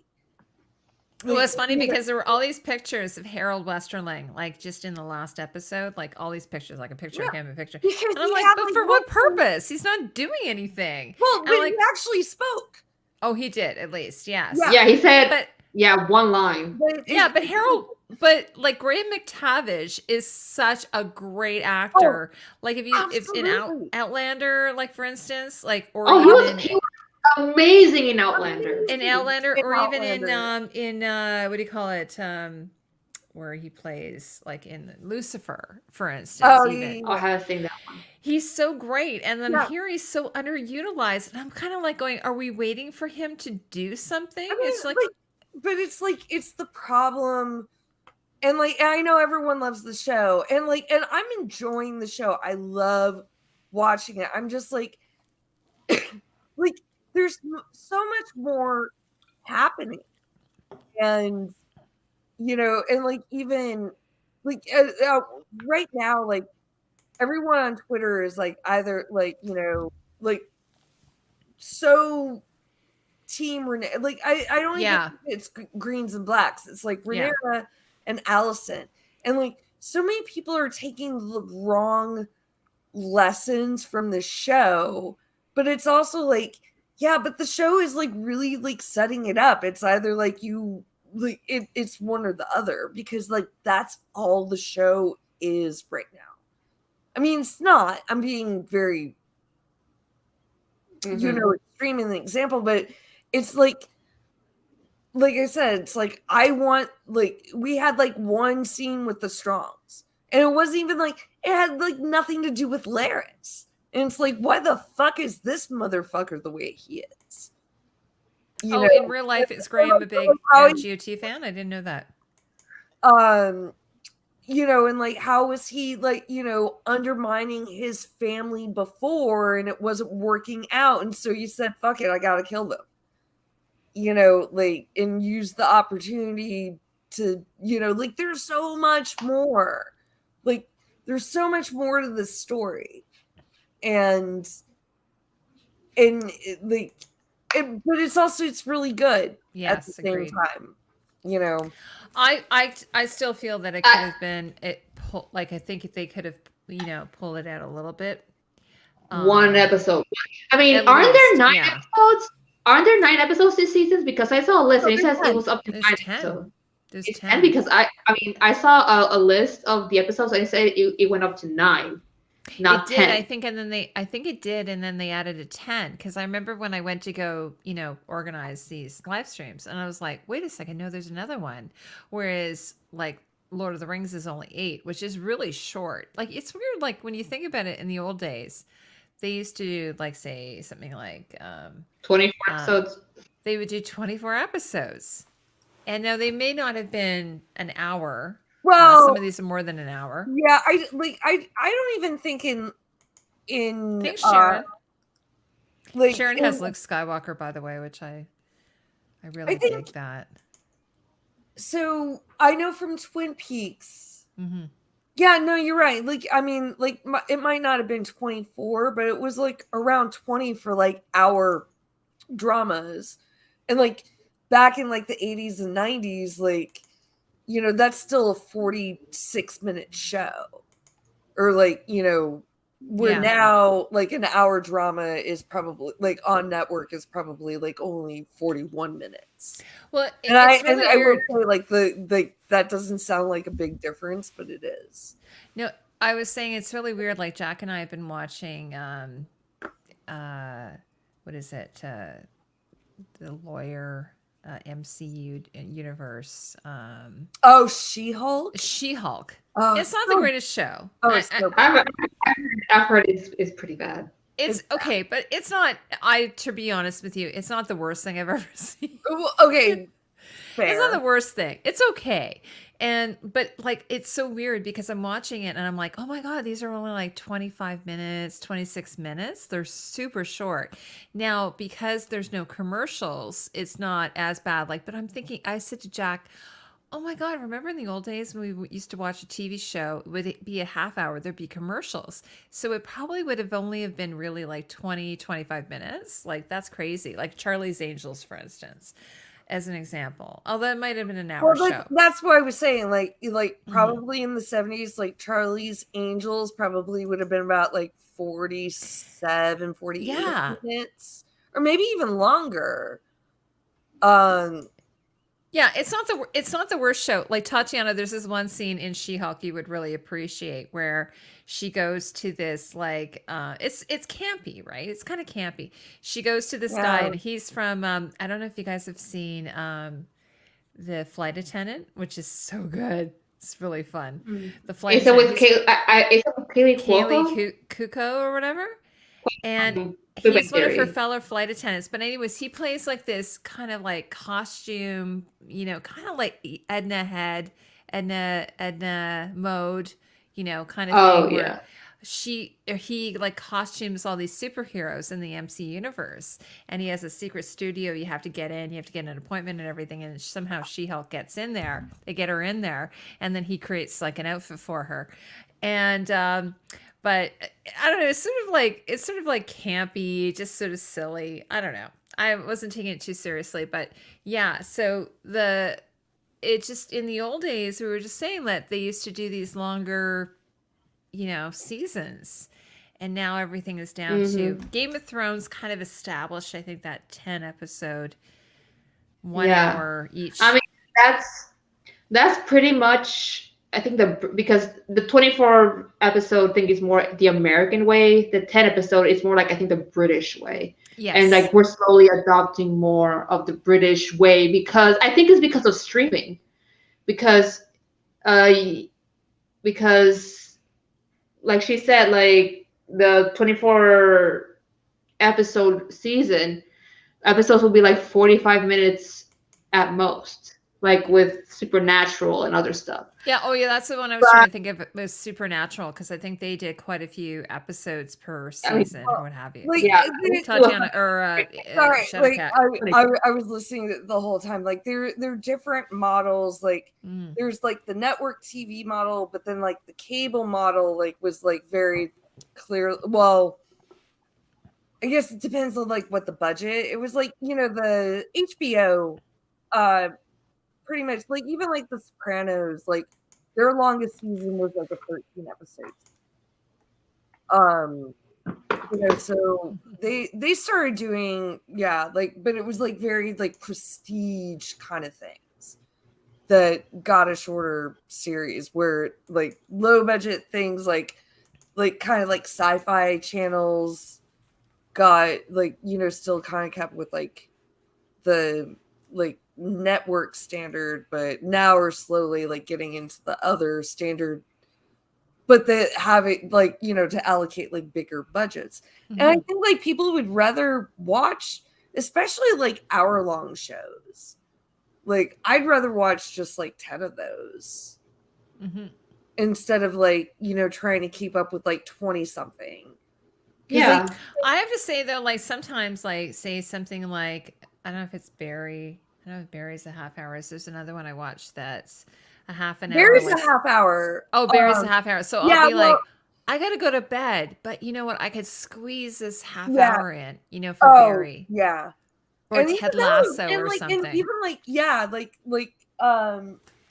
like Veep is, they're all like half hours. And I end up staying up way later watching like episodes of Veep or Arrested Development. But Farscape is a great show, by the way. Jeps. By the way, I was just gonna say, first off, I want to say hello, John. But I love John's like photo. I don't know if John, if you did that painting, it's just pretty. beautiful. Oh, that painting, like, I know yeah, John that is painted that, but beautiful. it's just beautiful. But I also love Jeps as well. Like Jeps has a really interesting. Oh, that's fun. It's always interesting to see what people have. Natural selection, nothing against you. You just have an N. Oh, he did paint it. John. Oh, did you really? Paint it. Oh, Beautiful. yeah, that's great, John. Gorgeous. Is that a self-portrait? Here, John, let's know. John we're Crichton. waiting, John. We're waiting. It is. I think it is. Thank you.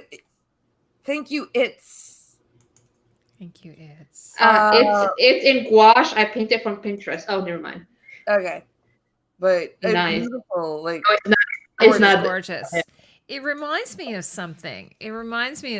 And I can't put my finger on it. Maybe you can tell me. You probably know.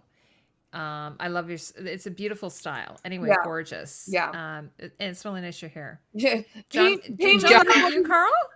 Carl Karsnark wants you to paint him like one of your French girls. Yeah, Carl. Yes. Is it like a full nude? With only the necklace.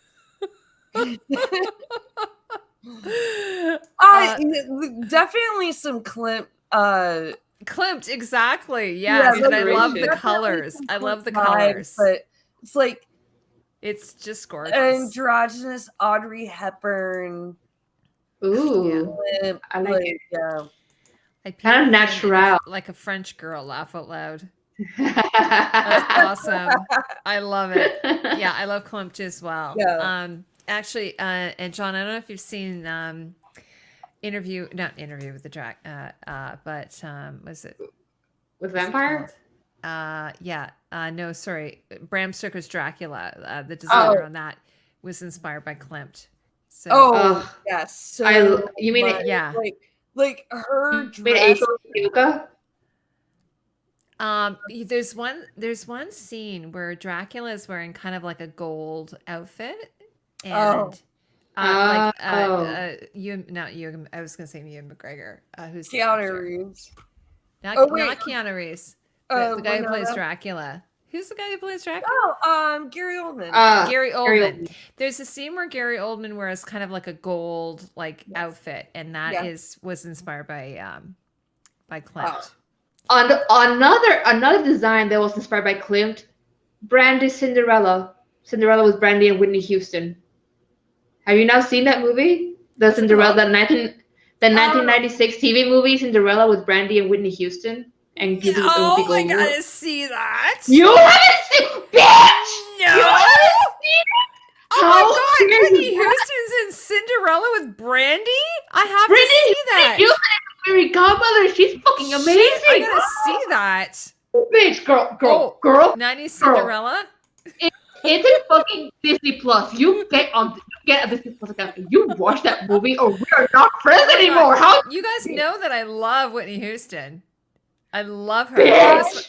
It was funny, by the way, this week I was like referring to, Allison's dress. I was calling it her slippery when wet dress because I love Bon Jovi.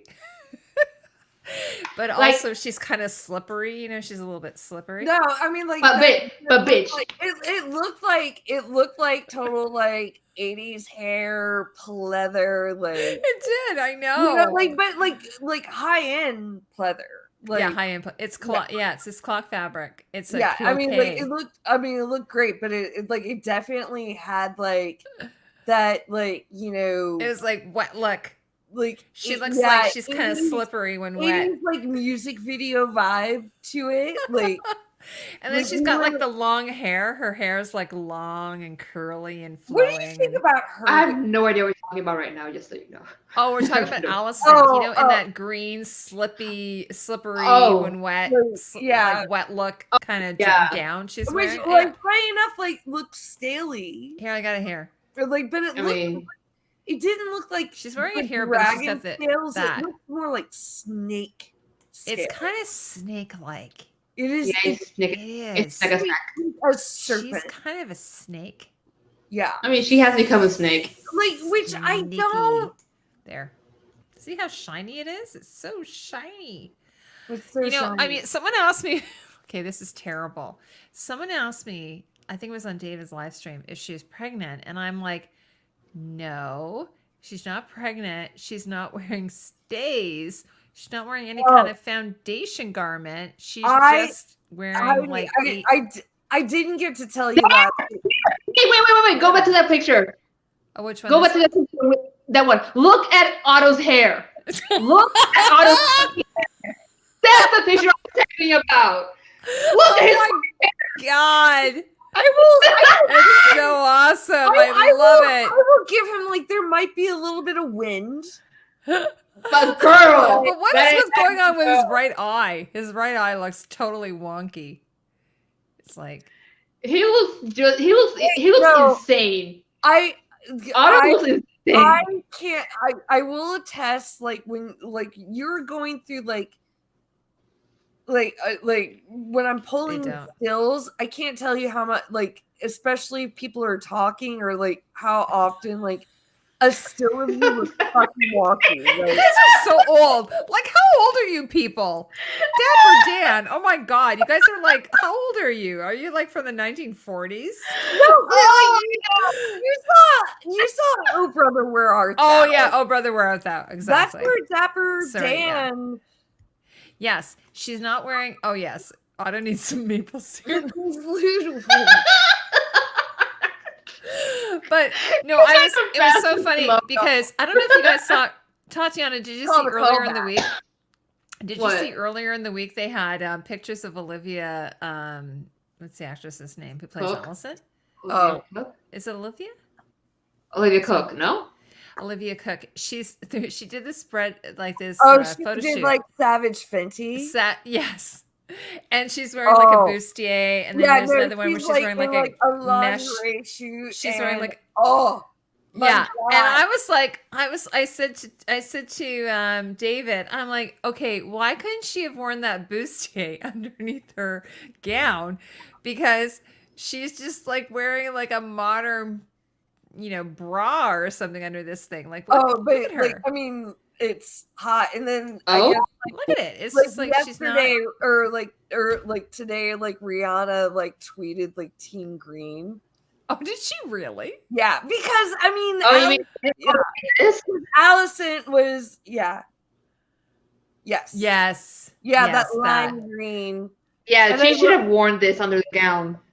But she's wearing. But also look at the black one. The black one. Oh, the black one. Oh yeah, no, the black one looks fabulous. Yeah. But she looks like. So someone had asked me on David's stream. Yes. Someone asked me on David's stream if she's pregnant. I'm like, no, she's not pregnant. No. She's just not wearing a good, Yeah. Well, and Heidi, this was the first episode that they shot. And like in a way, like you're like, oh, the costumes have gotten better. Like we're kind of back to like square one with like, I mean, not that they shot it's not how it works. They were all shooting out of order. But there was, I guess there's something in the book about her having a fourth baby. I mean, they run. But I don't think that's what's going on here. All right, so that fourth baby has already been born.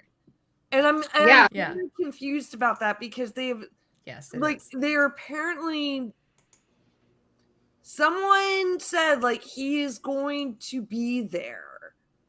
But I don't know. Like maybe it is, but that baby should have been born by now. Yeah, I mean, if you see the title sequence, if you see the credit sequence when it shows like Allison's, I mean, you can't really tell very well because that goddamn sequence is confusing as fuck. But there are like four streams coming out of Allison's. Turnkey. Vince, I'm just talking about like Allison's dress here. She's not wearing any stays. Like she's not wearing any kind of foundation garment, so it looks all kind of like lumpy and bumpy. That dress, like actually, it looks like it's probably really heavy to wear. Yeah. Yeah. That's how if she was wearing a proper, like, if she had a good, beautiful understructure under that, it would have just like, Sure. you know, It it's would like have it would have And they've obviously taken some of the weight. it. So I definitely like last week I was like with coworkers and like this whole show got brought up and I like was like, you know, talking about you and you know, and I went into a whole thing about like, you know, undergarments for like you know, period costumes. Oh, I love you. Yeah, I love no, you, I was like, Rebecca. it's like when you go to a run fair and everything looks like, it's like, well, that looks like a beautiful costume, but it looks like frumpy. It's like they're not wearing the right underwear, and it was like, oh, and like, yeah. So everything just kind of lies nicer. It just no, it's like, you know, know, like you say, it's foundation. It's kind of like when you're going to a wedding and you're like, you go and buy yourself some Spanx and you buy yourself a nice bra and maybe I'll tell you the story because she's so far out of my life. Like, so my brother was married and I guess he got married pretty young. I think it was like 23 or 24 and she was just a little bit younger than me. And I was in the wedding. I'm like in the hotel helping her, or like where she's getting married, helping her get married. She's got like, you know, David's bridal dress. It's beautiful. She looks beautiful, but she has it on. I was like, why does this look weird? And she's like, it's uncomfortable. And at some point I was like, honey, you have to put your boobs in the bra. Like, wait, what?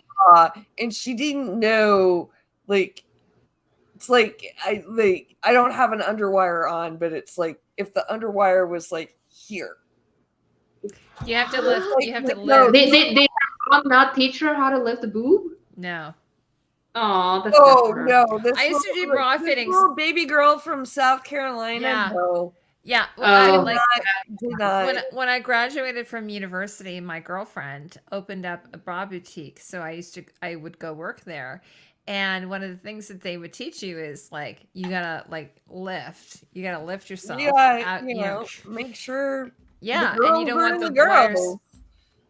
But yeah, so that poor Allison, I feel kind of like she needs a little bit of, is it Fendi? Who is the Fenty? Yeah, Fenty. She needs a little bit of Fenty. Yeah, like, a little bit of fucking Rihanna to come in. Yes. I just was like, I think the designer was like, I'm kind of going, like, I can't do her accent because I think she's a French Italian or something. She's like, okay, you know, I want them to have a relaxed look a little bit. I want to be a little relaxed, not to need any bounds.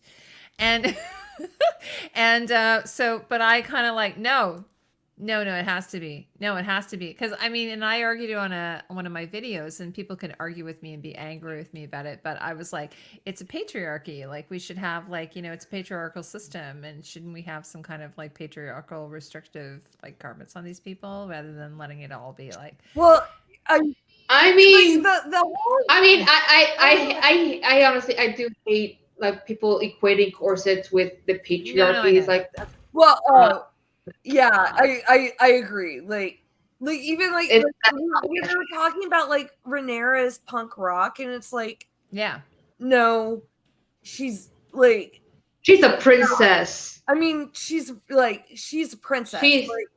She's rebellious, but she's not punk rock. Yeah, it's like there's nothing. I mean, it's like no. And but it's like, you know, it's like, are you like talking about like, you know, just like a hair, like just a touch on the fashion side? And it's like, well, that's even lamer, you know. But you know, it's funny because, but I do think a lot of modern day women, like, you know, where it's like undergarments equal patriarchy, and it's like, you know. Like, by that logic, we wouldn't be wearing bras, or we wouldn't be wearing Spanx. Well, it's the same goddamn thing. Yeah. Not everything is not like, there are plenty of bullshit that the patriarchy has done to women. Don't equate corsets to it. Corsets were just an undergarment to help lift up the skirts, to help to protect the back from heavy skirts and to give shape to a dress. It's in fact a bit sexist to do that, because it was in Victorian times that the men doctors started like equating. It was actually a male doctor or something. I don't remember who. I have to look up the fashion historian who said this, that the men started equating the corset to the women's being weak or being that or them fainting or tight lacing. I'm like, okay, tight Because lacing. they can't breathe. Yeah. Tight lacing. I'm not saying it wasn't a thing. There were women who did it, but it wasn't like the main thing. Like literally, there are articles in old women's magazines that says, look, don't do that. This is not a good proper way to wear it. Exactly. And like seriously, working women, like washer women and all that stuff, they would wear goddamn corsets. It's and that's why I will never ever stop reading Beauty and the Beast, the remake, because I think that's my most hated movie of all time. I despise that movie. Why? Well, one, they fucked up the story. Two, they didn't do much of anything. And three, they fucked up the goddamn yellow dress. Like, they made it into like a bullshit prom dress. And two, like, okay, I respect Emma Watson. I do. I respect what she's trying to do for feminism and all that stuff. But what she said about refusing to wear a corset because feminism and all that stuff, I was like, oh, yeah. No, like, but that doesn't work that way. It's like you can't wear that dress without you can't have it both ways. And I get that. And like, but it's also like what I hate about like any like in group right now, like, you know, witches versus the patriarchy or feminists versus patriarchy, all of a sudden it's like all they're talking about whether or not they shave their legs or their armpits. And it's like, great, you do you. That has such a small portion to deal with like what we're actually talking about, the patriarchy. And, you know, like, yeah, I mean, like, there's certain things I wear. It's like, I'm going to wear a bra. It's like, yeah, I mean, and I want honestly, I think undergarments to like wear certain things and like, yeah, I mean, this whole thing about undergarments being part of the patriarchy, or that I call that's bullshit. I mean, at least for me, that it's all about choice. Right. If a woman chooses to wear a corset, great. If a woman chooses to not wear a corset, great. If a woman chooses to wear a bra, or even I don't want to get into politics, but if a woman chooses to wear a hijab or a burqa or any other type of garment that because she wants to, because it's her choice, don't demonize her saying, oh, you're just being oppressed by the patriarchy. It's like, no, bitch, this is my choice. Yeah, I mean, but it's so reductive just to be like, oh, I'm not going to wear this corset because of the patriarchy. And it's like, okay, that's fair enough, but like you're actually like to a certain degree like disrespecting like the designers of said dress, where like it like wants to be period accurate. Like you need to have the foundation to like it's like it fit, and like, you know, she's it's like, I mean, this is it's like the Tom Hooper? It's not Tom Hooper.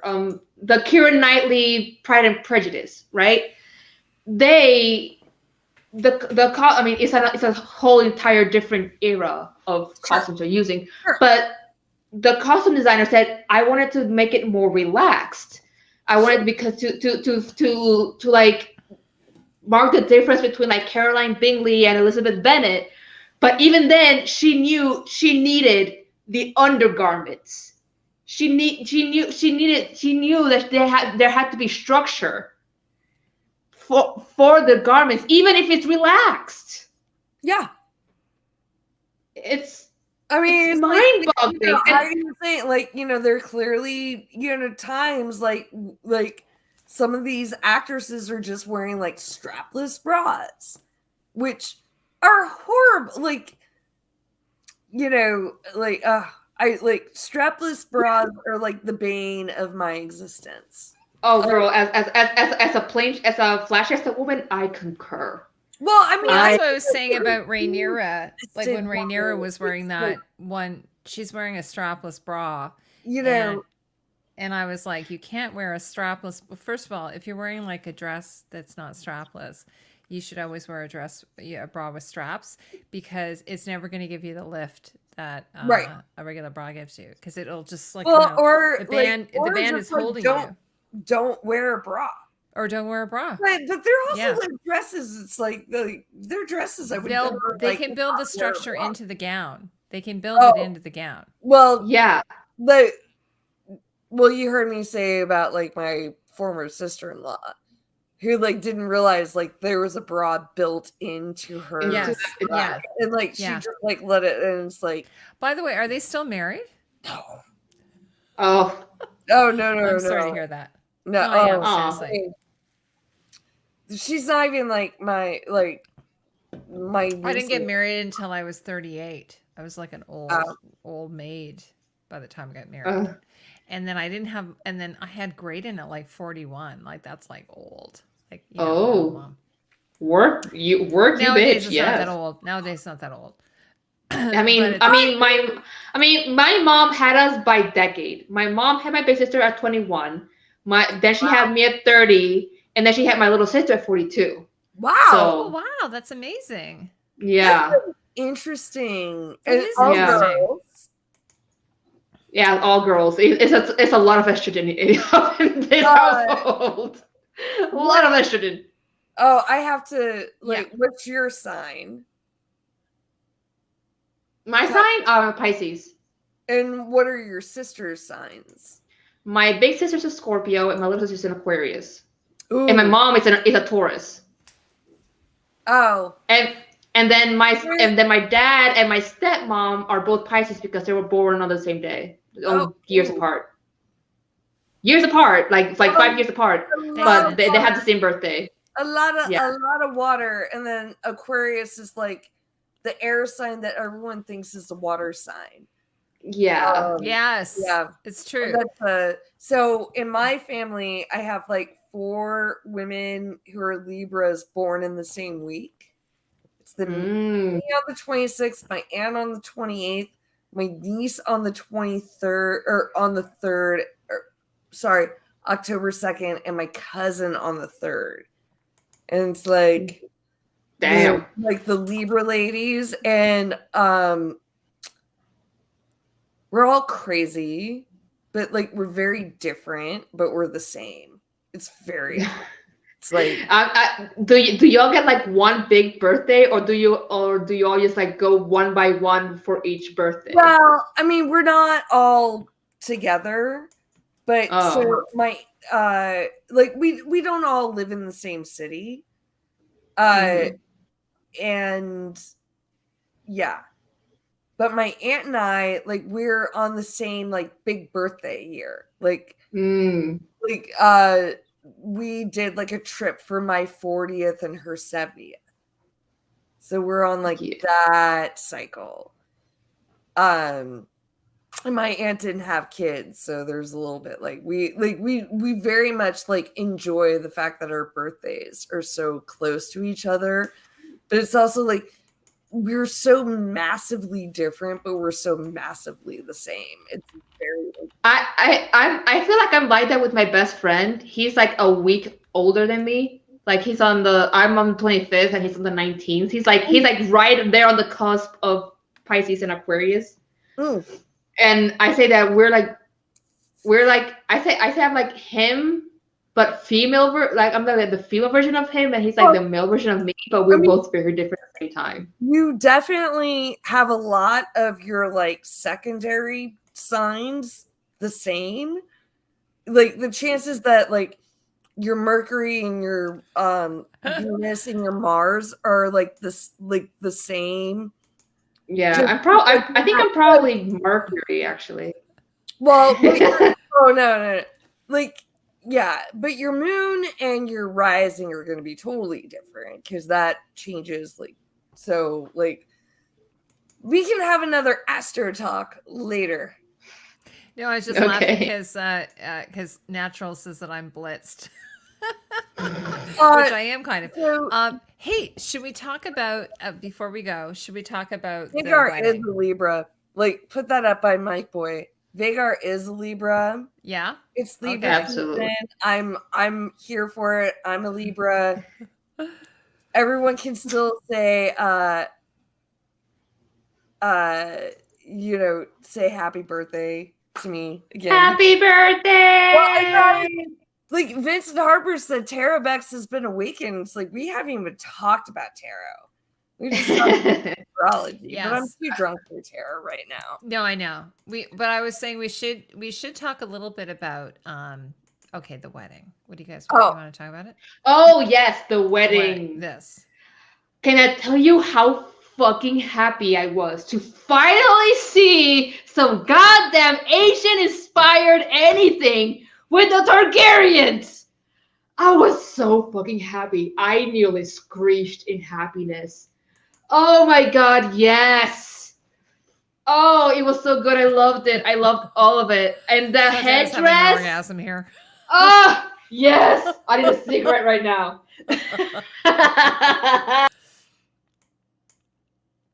Oh, we lost her. Oh, there she is. We lost Rebecca. Okay, that's cool. Yeah, I was like, I have to say though, as soon as I saw this, and I'm like, there's probably going to be some accusations of cultural appropriation here. I don't know. Like, probably. I'm not sure. I love that picture of Emma. They look so happy to be there. They look so excited. It's a beautiful picture. That's a really good picture of them. No, I kind of like that it was matching, right? Okay, now so Tatiana gave me these pictures. Like, look at these. These are the Tatiana.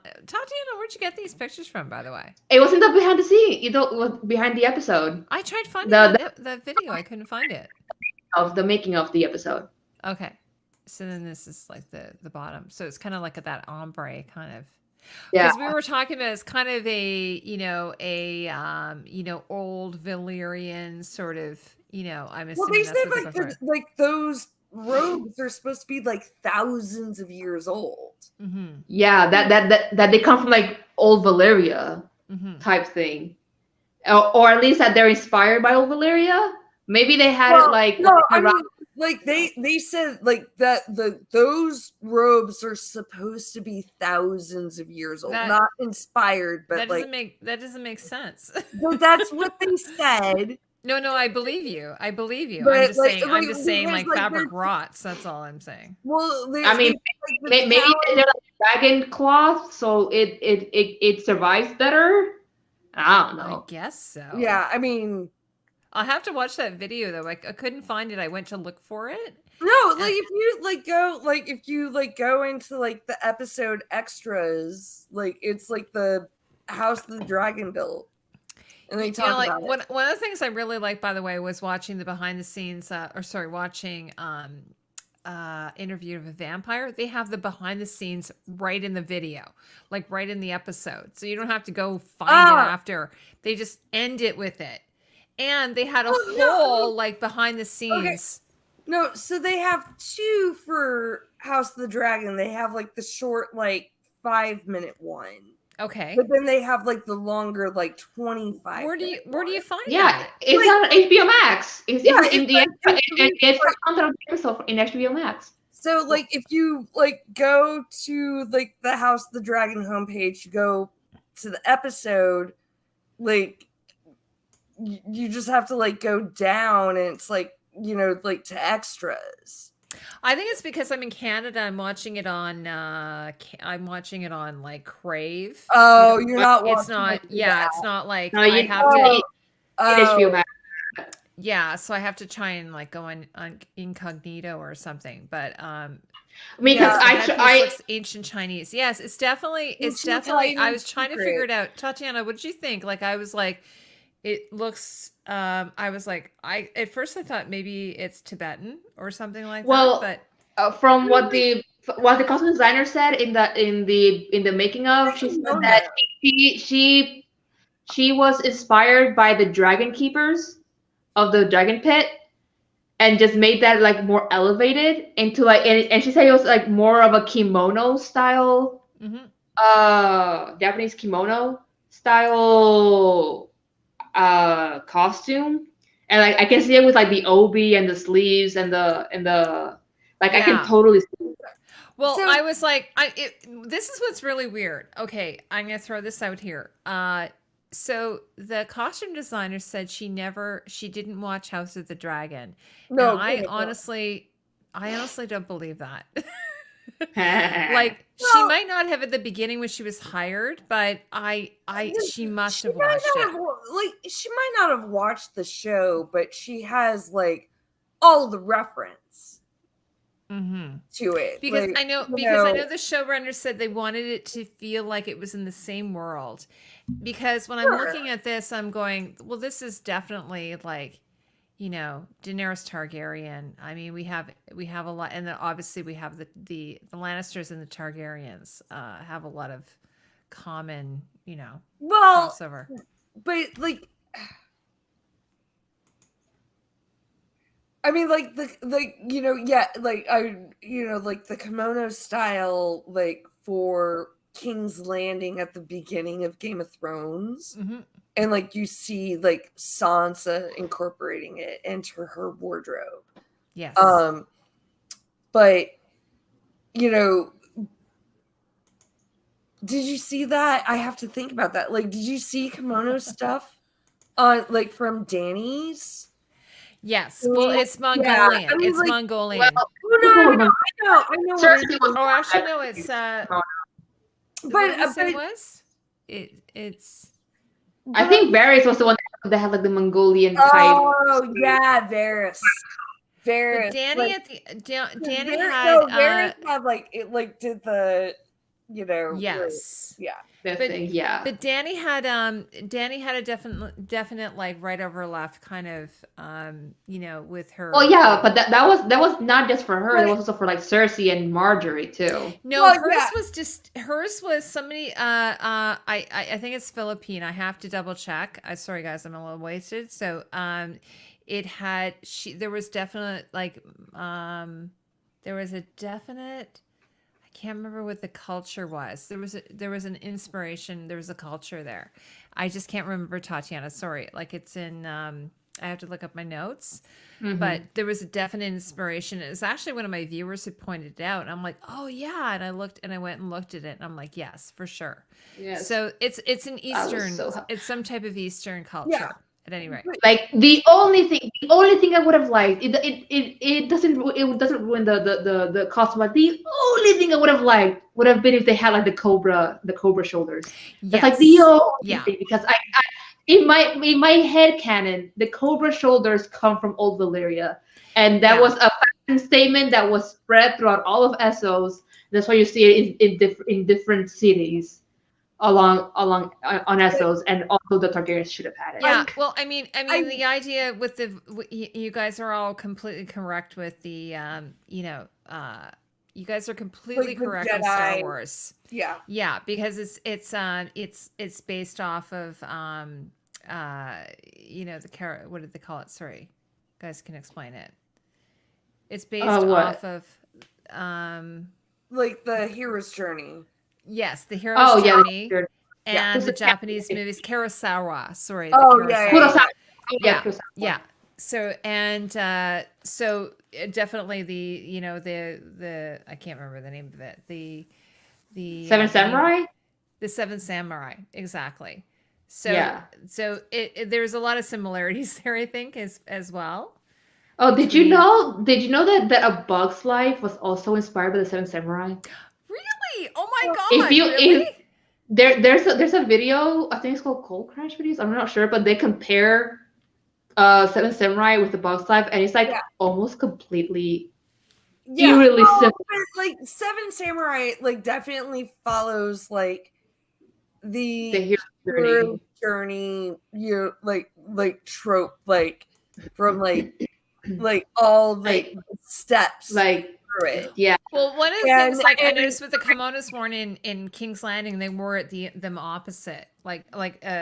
Carl's saying that in for a funeral they wear it like in reverse, oh, and interesting. yeah, they wear them in reverse. And but I was sort of saying it's really weird. Like with the King's Landing kimonos, it's almost like more of a um who is the designer? Tatiana. Sorry, I'm kind of drunk. From who? Sorry. The designer who did a lot of Michelle Clapton was inspired by a lot of. Oh, Oh, Alexander McQueen. Yeah, Alexander Alexander McQueen. McQueen. So Alexander McQueen did a lot of Japanese sort of inspired clothing. So it's kind of like I kind of look at it as the King's Landing costumes are kind of like Alexander's version of this of the a kimono as opposed to it actually being a kimono. So it's sort of like a haute couture version of kimono, not necessarily like a direct inspiration from the kimono, if that makes sense. Yeah, that makes sense. Yeah, Speaking so of haute couture, Tatooine is yeah. And it's all kind of connected, right? Because then we have I don't know if you guys are into Dune, but like Dune really, really inspired Star Wars. And then I'm sure yeah, George Martin was like kind of probably like a huge like Dune lover as well. There a lot yeah. of these things I think they're just all really connected in a lot of ways. Now yeah, question. Is Al exactly. okay. If Allison is so religious in Faith of the Seven, why is she pushing her children to marry each other? Do we not hear she wants her daughter Helena to marry Aegon? Well, Yeah. I think even though like at some point, like one of the accusations like Alicent made towards Rhaenyra, like when she was heard about the whole like Damon thing, was like, oh, you Targaryens have your like queer customs.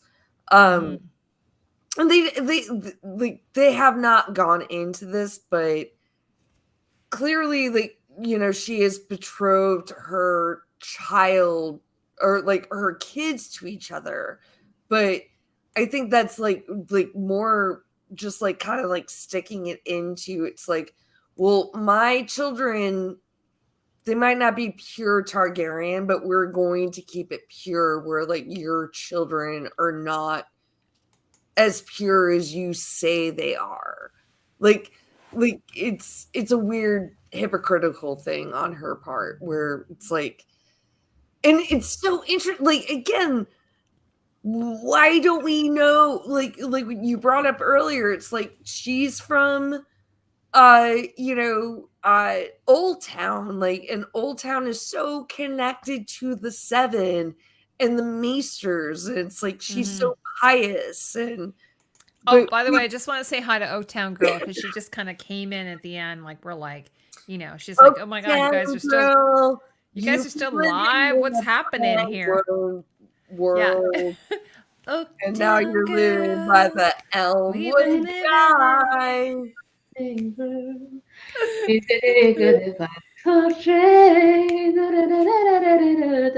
I'm just like, I mean, like Oaktown Girl, are you with like a Pinewood boy? Is Yeah. that like Oh, Jackie's so cute. But Yeah. I have uh, to say, by the way, I have to say that our like comment people, our like viewers are like the cutest ever. I'm gonna be yeah, like, that's gonna be sort of my what's her name? Nikki or one of the, I don't know these people's names, but I'm like, that's sort of my moniker. Oh my god, you guys are the cutest. We have the cutest comment section ever. yeah. Ever. Well, oh, fun fact here. Oh, yeah, from our Queen Tatiana. Also, We're all playing with our hair now. We're all like one of my film school classes, like I did like David Mamet like one act play with like we're Thank you. so like writing Shakespeare.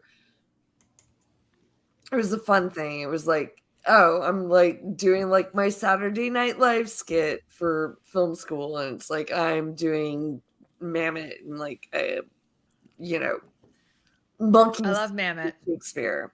Well, I don't. Vincent's so nice, by the way. I love Vincent. Vincent, you've had some great comments tonight. Thank you so much. Yeah, no, Vincent, like I think I don't know if you've been here before. I don't remember seeing I don't remember you, him. Yeah, you're welcome. super fun. Frisky. Yeah, we're the all gal panel, like, which is nice because there's so many dudes on YouTube, right? Sure. Blurry now. There's so many dudes on YouTube, and it's just I think it's a nice, refreshing change to have some women on YouTube because there's so many dudes on Dude Bros. Well, there's definitely a lot. There are a lot of ladies in the Song of Ice and Fire fandom. Like, I actually think this is like a very like. They're obviously like assholes and dickheads, but I think this is like a very like female forward focused fandom. Yeah, I think so. But also, yeah, it's like it's a lot of dudes. But I remember when I started watching Game of Thrones, and there were like, I was like, yeah, there's a lot of women who love Game of Thrones, and I think it's because, as much as like George, he may not, or Tatiana calls him, what do you call him, Germ? Germ. As much as Germ. It's so funny. As much as Germ, just like talking. He's like a conscientious objector. He's a hippie, an old hippie. Someone said, why do you write women so well? He's like, I'm always thinking of them as people. Like, that sounds super progressive. That's not really super progressive. Yeah, I always thought of them as people. As a person. I also, he obviously doesn't get everything right. No. That's okay though. But I also I think he's done a lot without. Could he have done more? Like with his voice and his power, it's like, of course. But also at the same time, it's like we're talking about a guy writing fantasy novels. Like, At least he's not a turf. Yeah, let's go with that. And I have to say, and he's not an incel. But you know what? It's funny because, people are like, "Oh, he gets off on this, he gets off on that." People are like, "Well, he gets off on certain things," and I'm like, "Well, just because someone writes something doesn't necessarily mean that they get off on it." Like, I don't know. Like, I think sometimes, he might be just writing something because he finds it himself personally offensive. I don't know. I definitely would say, I've read enough of, no shade. It's like, I kind of know what, I know what he gets off on. He's like Frank Fenzella. Do you know Frank Fenzella, the artist? Like, you look at some of his stuff and it's like super, like, I appreciate it, but at the same time, it's super sexist, right? Like Frank Fenzella. Do you know what I'm talking about? No, I don't know him. So he's an artist. He does all the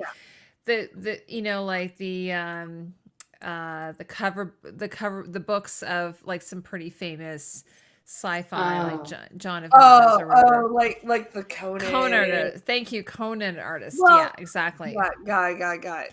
But it's like fantasy artwork, and it's like, right, now I know who it's objectifying, but at the same time, I can kind of appreciate it. I look at it in the context of it. Yeah, I can kind of look at it as the time, like sort of like heavy metal, that type of thing. I mean, like to a certain degree, like I'm not automatically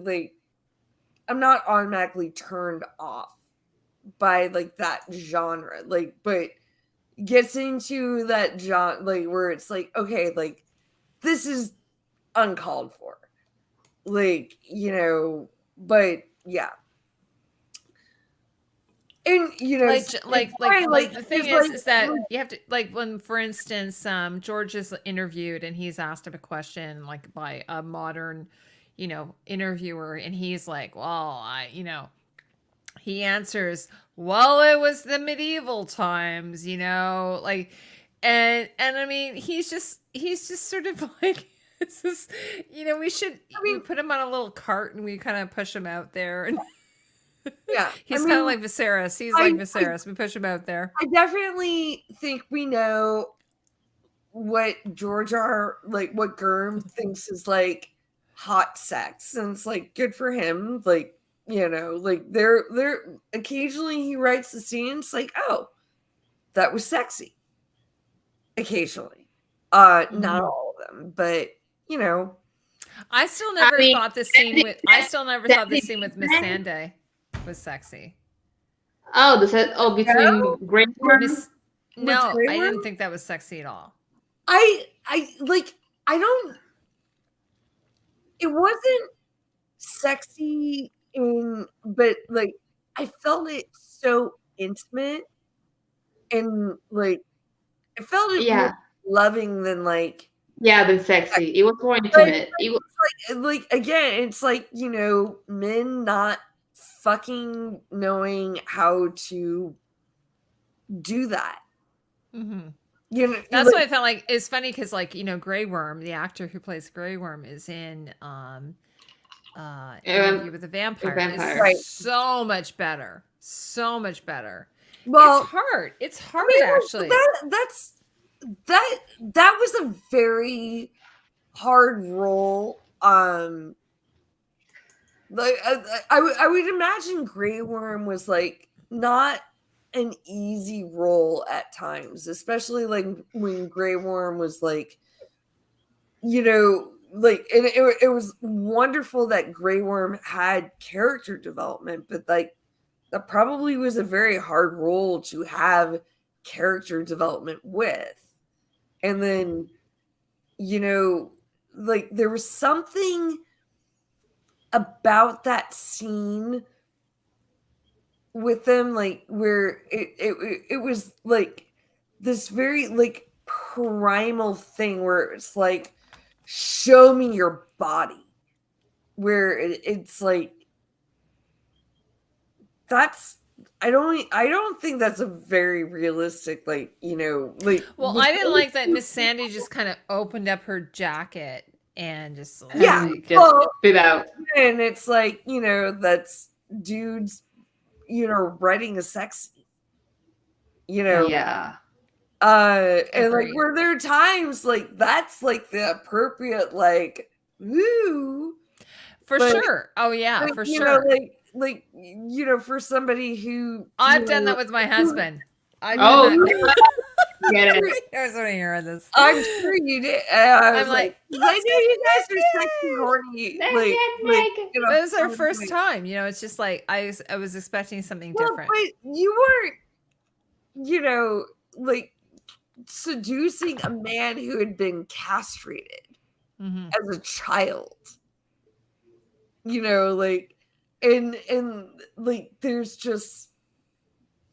Again, like we talked about this like a couple episodes ago, it's like the male gaze versus the female gaze, and it's like, if that sex scene with our director, Claire, I can't remember her last name, but our wonderful director from episodes 3 and 4, Oh yeah. Like, or 4 and 5 rather. Like, had she been tasked to like Grey Worm and Missandei are going to have like a sexual experience. It's like this man who has been castrated in And some I'm pretty sure, like and also to add into that, I honestly think that was the first time we actually see his body, like actually, like I'm pretty sure, because I wouldn't be surprised if he had like a sort of shame over not having but penis, like, that was like a big part of the thing. It's like, so yeah, it's part of a the reason why vulnerable scene. I don't think it was meant to be sexy. It's like it's a vulnerable, loving, intimate scene. Yeah, no, part of the reason, like, the way she disrobes, it's like, she's like, I'm letting you see me. But that still is, like, a very, like, it still came from a very male Gazy. place. Yeah. Like, Yeah. there was, and also remember that she's also a victim or of sexual abuse as a former slave. She was also a victim Yeah. of sexual abuse. right. So it's like it should have been not as male gazy as it was. I absolutely agree with you on that. But Well, yeah, like, because it addressed it as this like very primal thing, where yeah. you know it's like that, something like that. I find the like I said, if you watch Interview with the Vampire with the same actor, it's like a totally different thing. Like I think they did such a great job with Yeah. it. Well, I have And- no spoilers. I haven't seen it yet. No, I will say, but love Right. scenes are hard. Like I mean, they are Yeah. hard, right? They And are I very just, hard. it's funny. Years ago, I had this boyfriend, and he would be like, "Oh, we should watch some porn." Sorry, guys. And I said, "Okay, let's watch some porn." So we would go out and we'd find it, and there was this one studio that was like a female-led studio, and so we would rent the porn, and it was like really, really different. It was story-driven, and it had a very different perspective, and I used to feel like, yeah, like there's something that is different from the, like you say, I guess it's called the male gaze, you guys are calling it. Mhm. Yeah.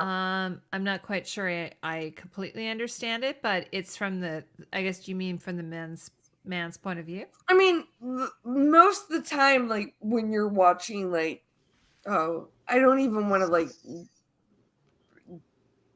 break it down to like that base level, but Oh, thanks, Jackie.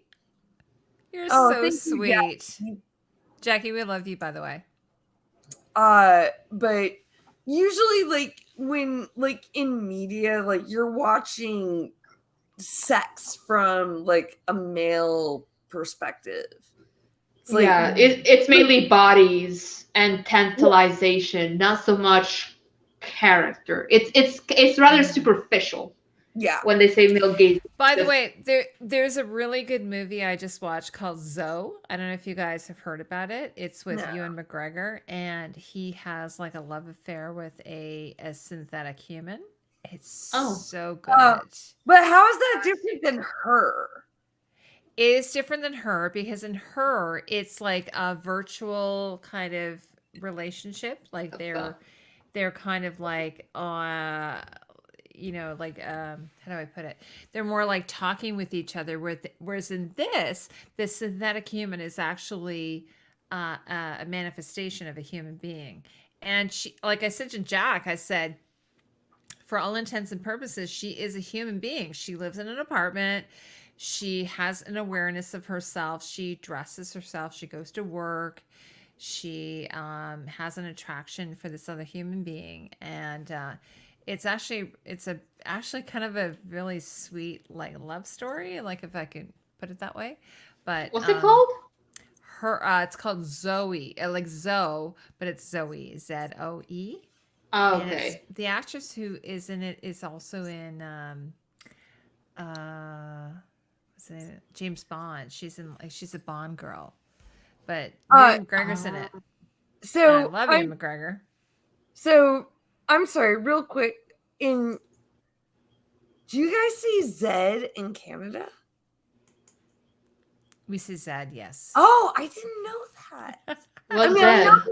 know Zed in England, but You said Z is like ZOE. XYZ. Instead of XYZ, we say Yeah, XYZ. I didn't realize. Oh, I was today years old. I say Z some. I mean, I mean, Yes, well, like, Zoe. but It's I Zoe. I did not realize Canadians said Z.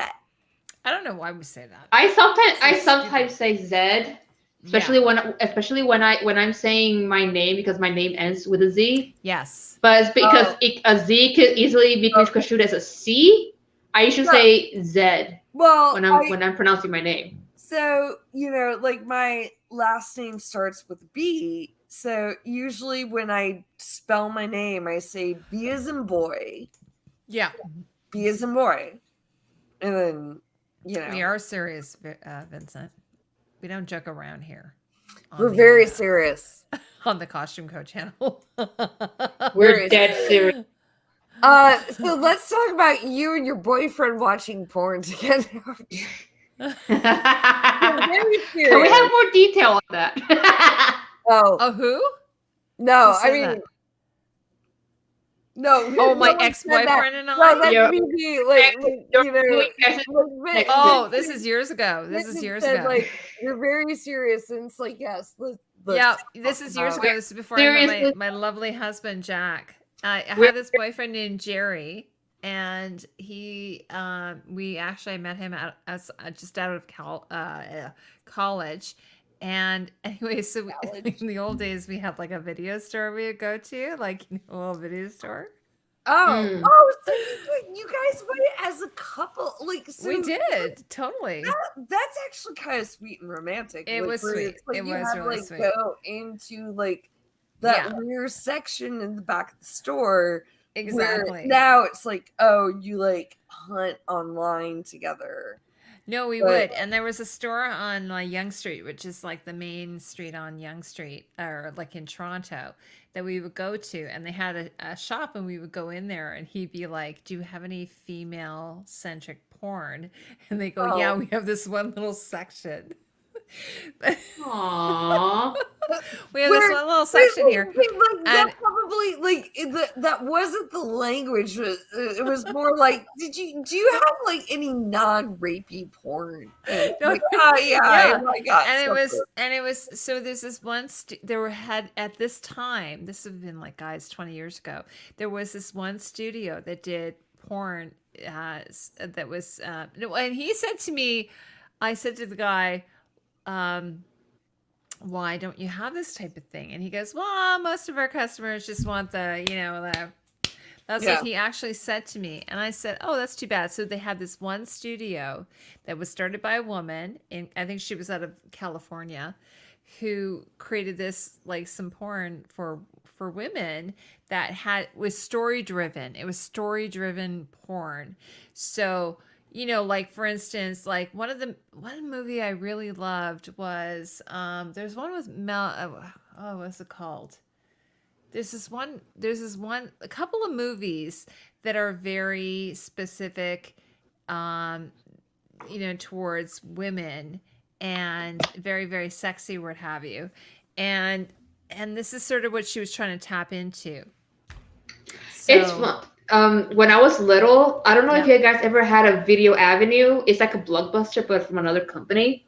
Over here, we have both Blockbuster and Video Avenue. And I remember there's a Video Avenue close to my house. And we would go there. And I was like 8, maybe 10. And the porn section would not be hidden at all. It was just like be there, like right against the wall. And to this day, I never forget, there was this... I was 8. I never saw any of those porns, but I remember the cover of one of the pornos. It was like kind of very 80s type thing, and this is like the 90s, early thousands. And it was like black with like this woman with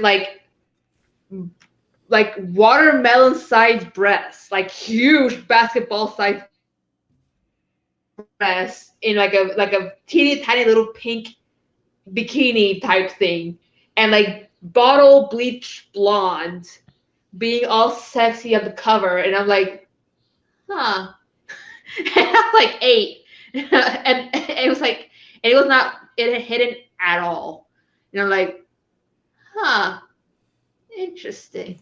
And then I would go, to the anime section. Yeah.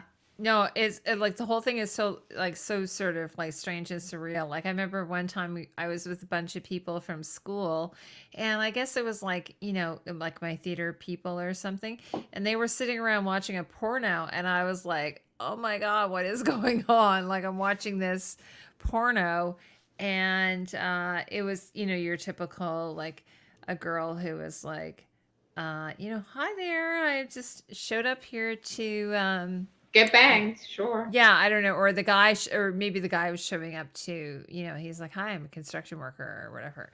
Something like that. And I need you to fix your house. Agree. Yeah, and it was totally like that. And I was like, I'm sitting around with a bunch of guys that I went to high school with, and I'm like, "Oh my God, what is going on here? I'm watching this thing." Oh my God. I remember watching this video of he's one of my favorite YouTubers, and he was reacting to the intro scene to the porno, like the scene that happens right before the porno. And there was, I think this is one that's pretty famous, is one where the guy is like in a bathtub, just taking a bath in a bathtub, and this like really hot woman just sits next to him. It's like, "Hi, I'm your lifeguard." And it's like, "My lifeguard? I'm in my tub." I was like, "I'm here to save your life." And it's like, "But I'm in my bathroom." and she like blows her whistle. It's like, "Shark, there's a shark." It's like, "A shark? Where? I'm in my bathtub." It's like, "Oh, something bad could have happened to you. I might as well just reward you for it." It's I love it. It was fucking hilarious. I love it. Yeah, I haven't actually watched. I haven't watched one in years. Like, to be honest with you. Oh, and another one. It was actually like it was a family event. It was like a family reunion type thing. The family was like around the table, and like the girl's boyfriend. I think they were like introducing him to the family, and he's like the one cooking, and it's like, "Oh, here I am.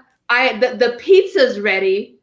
The pizza's ready, and he comes out because like as if he had cooked the pizza when the pizza was like literally in a cardboard box, and he's like, "The pizza's ready," and he comes out and he like lifts the pizza box cover, and it's like his penis on top of the pizza, and everybody's like, "Oh my God!" And she's like, and the girlfriend is like, "Well, I guess bon appetit," and she just starts talking him off right there in front of the family, and everybody's just like just looking. That's a Targaryen family dinner. Totally. Exactly. They order a pizza, and there's a penis in the. It's like the popcorn. You guys ever see the popcorn with the hole in the popcorn? I do have to say, like, there is something about the obsession with incest, which I don't like. Especially twin incest. It's a thing. Yeah. It's a kink. Well, like, yeah. I mean, but like, there's so much like people are obsessed with incest, and like a lot of times, like, I worked on this movie, a low budget movie, where like the intro is still here. The big plot of the movie was like, a brother and sister had been reunited after like years of being separated, and they had an incestual relationship when they were younger. But the movie was written by a man. It was directed by a man who was my friend. And there was a little bit like the way it was like being treated, and there was a little like it was a brother sister, and it was a younger sister, and like the younger sister was the aggressor, and I was like, bullshit. This is all bullshit. And both the director and the writer were men who did not have sisters. I found very interesting.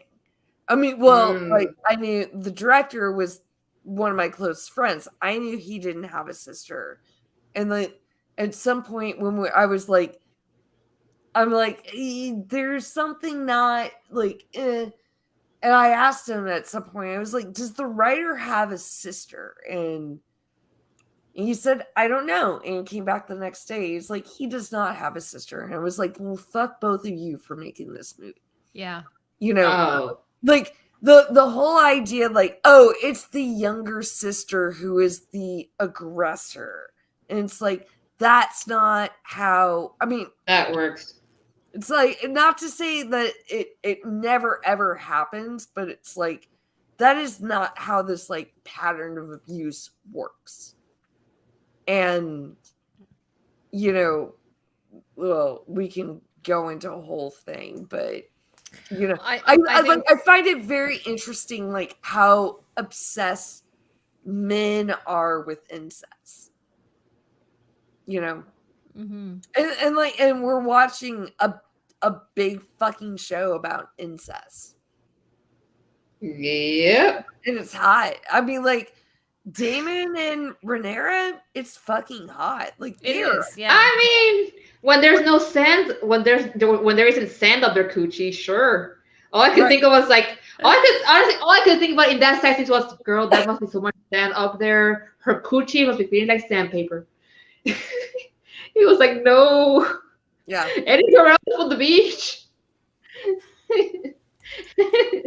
I was gonna say we should probably wrap things up because I think yeah, we're almost at Mama Costume Co has to go to 5 hours again. We go 5 hours again. It's like we need Justin for this one. I know. I just think Mama Costume Co has to go to bed. But it was the girls who obsessed over flowers in the attic. Well, I mean, fair enough. Like, and it's not to say like, but it's been forever since I read VC Andrews. Like, yes, I think that's that's a whole different. But yes, you're absolutely right. Like girl, but it was marketed towards girls. Yes, I think it was. Yeah. Okay. It's only 4 hours. Really? No, No, we started 7. no. 7, 8, 9. Yeah, 10, like 11, we're 12. almost. It's 5. It's 20 minutes to 5 hours. 4.5 hours. 4.5 hours. Right now it's 4 hours and 40 minutes that we've been. Yeah, it's 4.5 hours, and because I was thinking though we should really do the spectacular. I'm gonna totally go like that. Well, when we have a big. We should do it on a Friday though, or something. Yeah, and but we should also we'll stagger talk about this offline, but like we might the guests, stagger. Yeah, we have. Yeah, so that not everyone is, and at the same time, so we're all shouting at each other. We're all like yelling at each other. Although I have to say, like I had since we've been doing this series, I think we've been pretty good. Like we haven't really been talking over each other too much. It's been a few times. No, like I think it's only because like we get like no one's like aggressively like we get excited and then like there might be some audio issues and we're like, I think the worst it's like we go like no you go no you go no you go. Or we could do a Saturday. Yeah, we'll work it out. But I think we should do that. Yeah, no, like we should do like a Saturday or Sunday. A Saturday, yeah, and then Saturday. And then we can do we'll do like the entire season. It'll be really fun. We'll invite Tanya back. Who do we have? Tony. We had I can't remember everybody. Justin, obviously. So yeah, it'll be really really fun to do that. I think. To have let's talk about the whole season. So you guys, I have to go to bed. Yeah. Like I'm but natural look at all the drinks I've had. I've had these natural collection. Jesus. Vincent Harper, you've been a fucking star tonight. Mike Boy, Sharon G. Yeah. Carl. Hey, Sharon. Carl. Natural selection. Get in the house, Carl. And Shut up, I Kat! don't think she's here anymore, but like AK-47, might still be here. Iron Throne. Iron Throne. Like we had so many Sharon. It was so Sharon's got like she's Oh, got a Return of the Jedi girl. Luke Skywalker. I think. Nice. Jackie C. If you're John, who's still got here, like a beautiful, like everyone. Jackie. Oh, Jackie's John. awesome. Yeah. John Scally. John, John, who's the talented artist. He's a new one, aren't you? He's a new one, isn't he? John. Gorgeous. Beautiful, beautiful. Welcome to the beautiful. madness. Vincent, who's our new friend. Yeah, Vincent, thank you for you were wonderful tonight. Like we're so all of y'all were happy wonderful. you. I want to go back. I think I'm gonna maybe. This is terrible. I might just go buy myself Flowers in the Attic and reread it, just for fun. A VC Andrews. Throw that in there. Into my my paperback stack. Oh, what do you got here? Same. Jack's probably like up in bed and going, "Where the hell are you?" Yeah. Because I kept going, "Oh yeah, we're gonna be done soon." He was like, "Oh, it's Wrapping not it like up. 5 hour We're one." wrapping it up. Like it's so easy for us to do 5-hour streams. For sure. It really is. Yeah. Well, I told you last week. I'm like, I had to get up early last week, but I'm like, this week, we can just chill out. Oh God, it's really been fun. I have such a long day tomorrow. Okay, so we'll let you guys. Okay, so Rebecca, tell everybody where they can find you and stuff. You can find me on the Instagrams and Twitters that I'm mildly active on at Shadowcat Becks. But yeah, follow me. I looking forward to hearing what everyone thinks and feels about the rest of the season. Sorry, I was just laughing because Natural Selection said VC is still making books even though she is pretty dead. Is she kind of dead, or she's did she market her name if I was in the VC Andrews thing, it's fuck it, I'll sell my name as a brand and totally get my kids to have money perpetuity. It was the same with I'm sorry, did Anne Rice not pass away because she's apparently a producer? She became a born again. She's not. I thought she died. Well, maybe she did, but she became born again. Okay, she's apparently a producer on Oh, well, that might be a little bit her estate. Okay. Yeah. Oh, her family. Oh, her family sold her name, but original died in the 80s. Oh, okay. And so Anne Rice. So I was confused because she's apparently a producer on how. Oh, she just died in December. Yeah. So she's a producer on because it's called Anne Rice's interview with the vampire. So that might 30 Days is still here. Yeah. Oh, hi, 30 Days. I thought he left. Yeah. So I'm sure that's the estate, Sure. Yeah. And I'm sure I think it was her son or something who was involved. Any show that is or anything that's made off of her books, she is going to get an executive producer credit. Yeah. As she should. I was gonna say, by the way, Jack and I watched the Sinead O'Connor documentary. I think it's on. Oh. It's pretty good. And apparently the Prince estate would not let them use. The Prince estate is a fucking mess. Yeah, they're very jealous of the property. Well, yeah, very jealous. Mess and they're Thanks, Natural. They're I wonder if they made that movie. Well, no, I mean it's actually been a while since Prince died. It's a mess. He left too many people in charge. It's again same thing. It's so what happens when you have too many heirs? Yeah, exactly. And they like just like fight over shit. But anyway, it's a great documentary, and it was kind of sad. They say at the very end of the documentary that the Prince estate would not let them use her version of Nothing Compares to You, which is written by Prince. So it was kind of sad, but it was a great documentary. Yeah. So Tatiana, why don't you tell everybody like where they can find you and stuff? Well, y'all can find me here next week for the next live stream. 4 weeks. Hopefully. Yes. Oh, actually, is there only 3 weeks left? Yes. Actually, no, 2 weeks. This is no wait. I keep thinking there's 9 episodes. 3 weeks. I'm also on Instagram at Tatiana Melendez PR. You can go look at my blog, tatianamelendez.com. And can you all please pray for me, because yesterday I actually submitted a design of mine to a competition type thing for at my sewing school, which is also like a fashion house. And if it's accepted, I will have to make it and then watch it walk down a runway. And that's a whole kind of worms that I'm like very afraid of dealing with. Oh, this is the design actually. Oh, it's beautiful. It's supposed to be inspired by witches because of how wow, it's amazing. Yeah.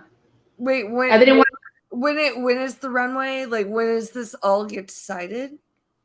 I mean, the proposal, or at least the design, they're maybe gonna tell me like this week. I don't know when, and the runway is at the end of October 29th. So I would have to make the thing, and I am not a seamstress. I'm just now starting to take lessons in sewing. So you need Aaron to help you. Aaron should come up and help you. Aaron is dealing with his own stuff. I'm leave him alone. Well, let's talk offline. Like, yeah. I got spells, bitch. Yeah, exactly. Well, congratulations, Tatiana. It's so well deserved. You really deserve it. Thank you. What happened? Natural Selection is asking, are you going back to acting school? Not for the moment. I am not going back to school. I'm just taking sewing lessons. I was just going to show everyone my new tattoo that I got yesterday. Oh, let me see it. It's like I'm sharing the screen. Okay, let's see. Okay. Or are you showing the screen? Oh, here. Oh.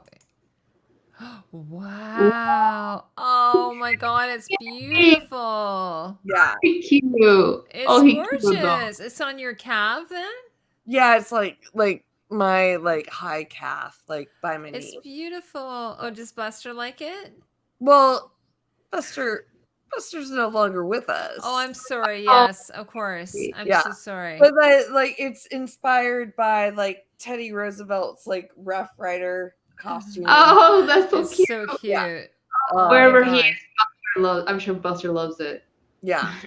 So it's beautiful. I'm gonna share that. It's really nice. Oh, we lost Tatiana. Wait, where am I?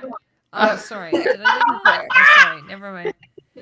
Okay. Well, guys, we're going to end it here. But you know what? We're going to be back next week. Yes. And I don't know what the episode is called. Do we know what I saw hold on. God damn it. I did see like the very last episode is called The Black Queen. Like for the season. Yeah, that'll be good, eh? That's a good title. Yeah. I can see if I can find it. No, hold on. I'm there. Are you? Are you there? Are you there? Are you? The Lord of the Tides. No pressure. The Lord of the Tides. The Lord of the Tides. Really? Well, I'm guessing for Corley's. Oh, yeah. Well, I mean, Corley's episode. Yeah, the Lord of the Tides is injured. So, oh my god! Oh, you know what they have, and then there's the Green Council. Oh, I wonder what. Oh, is that episode 9? because Yes. IMDb doesn't have like episode 9. The last didn't one have is the Black Queen. Yeah, the last that's one's what the Black Queen. I said that. You did say it. I grabbed these from with the Wikia. So the next one is Yeah. the Lord of the Tides, then the Green Council, then the Black Queen. Yeah. So You're I'm guessing Viserys dies in episode 8. Or I'm sorry, episode 9. He Yeah. dies because Rest in peace, Viserys. I mean, in this next episode, like Otto was the one sitting on the Iron Throne. That means that Viserys Yeah. well, can't Yeah. go. I mean, What and, a like, piece of and work. definitely, like they've already showed, like, you know, his like Emma slip up, like, you know, like that wasn't him being like, oh, I'm a fucker. Like, no, that, like, you know, that's a man who's like kind of losing it, like slipping away. He's slipping away And into that. I don't know. dark It's path. like it's one of those things. Like we can go back and forth about how much he sucks, but I do he feel was sorry not for him. intentionally awful. Mm-hmm. Yeah, He he's just really bad. Intentionally, like you know, like he was a fuck up, but he was not intentionally awful. Yeah. He just did it. He just didn't know how to rule. Yeah, I mean, He was never trained to rule. but also God. at the same time, like he's ruled for like 20 some years. Yeah. Like Yeah, know, well, like rule is a bit strong. It's more like he mainly just he never dealt with the big shit properly. And he never dealt because he just let the big shit grow. he was never decisive. He was never decisive. Like Rhaenys should have been queen. Rhaenys should have been queen. Although, but she would have had Corlys as a husband, and like, you know, Yeah, she would have. you know, like Corlys probably would have like fucked some shit up as well. Yeah, but she would have been decisive. No She was one like, can do this well. Who does this well? Because even Jaehaerys didn't do this well because like Yeah. all this you like didn't. bullshit of like secession like questions. Like I'm just gonna from say fucking I think I would have been a terrible king. misogynist Jaehaerys. Uh, Oh my just- god. No, Just saying that. Heidi, cut us off or we're gonna go for another Okay, hour. okay, Yeah. okay. We're gonna say goodbye. Cut Okay, us let's say off. goodbye to everybody. bye. Sharon, yeah, thanks, Sharon. Okay, bye. Okay. We 26 years, 2 minutes. all of you. Okay, we love you guys. We're gonna see you all next week. Okay. Yes. Okay. Bye. Goodbye, everybody. dearie. Night, Thanks for everybody. coming. Bye. Bye.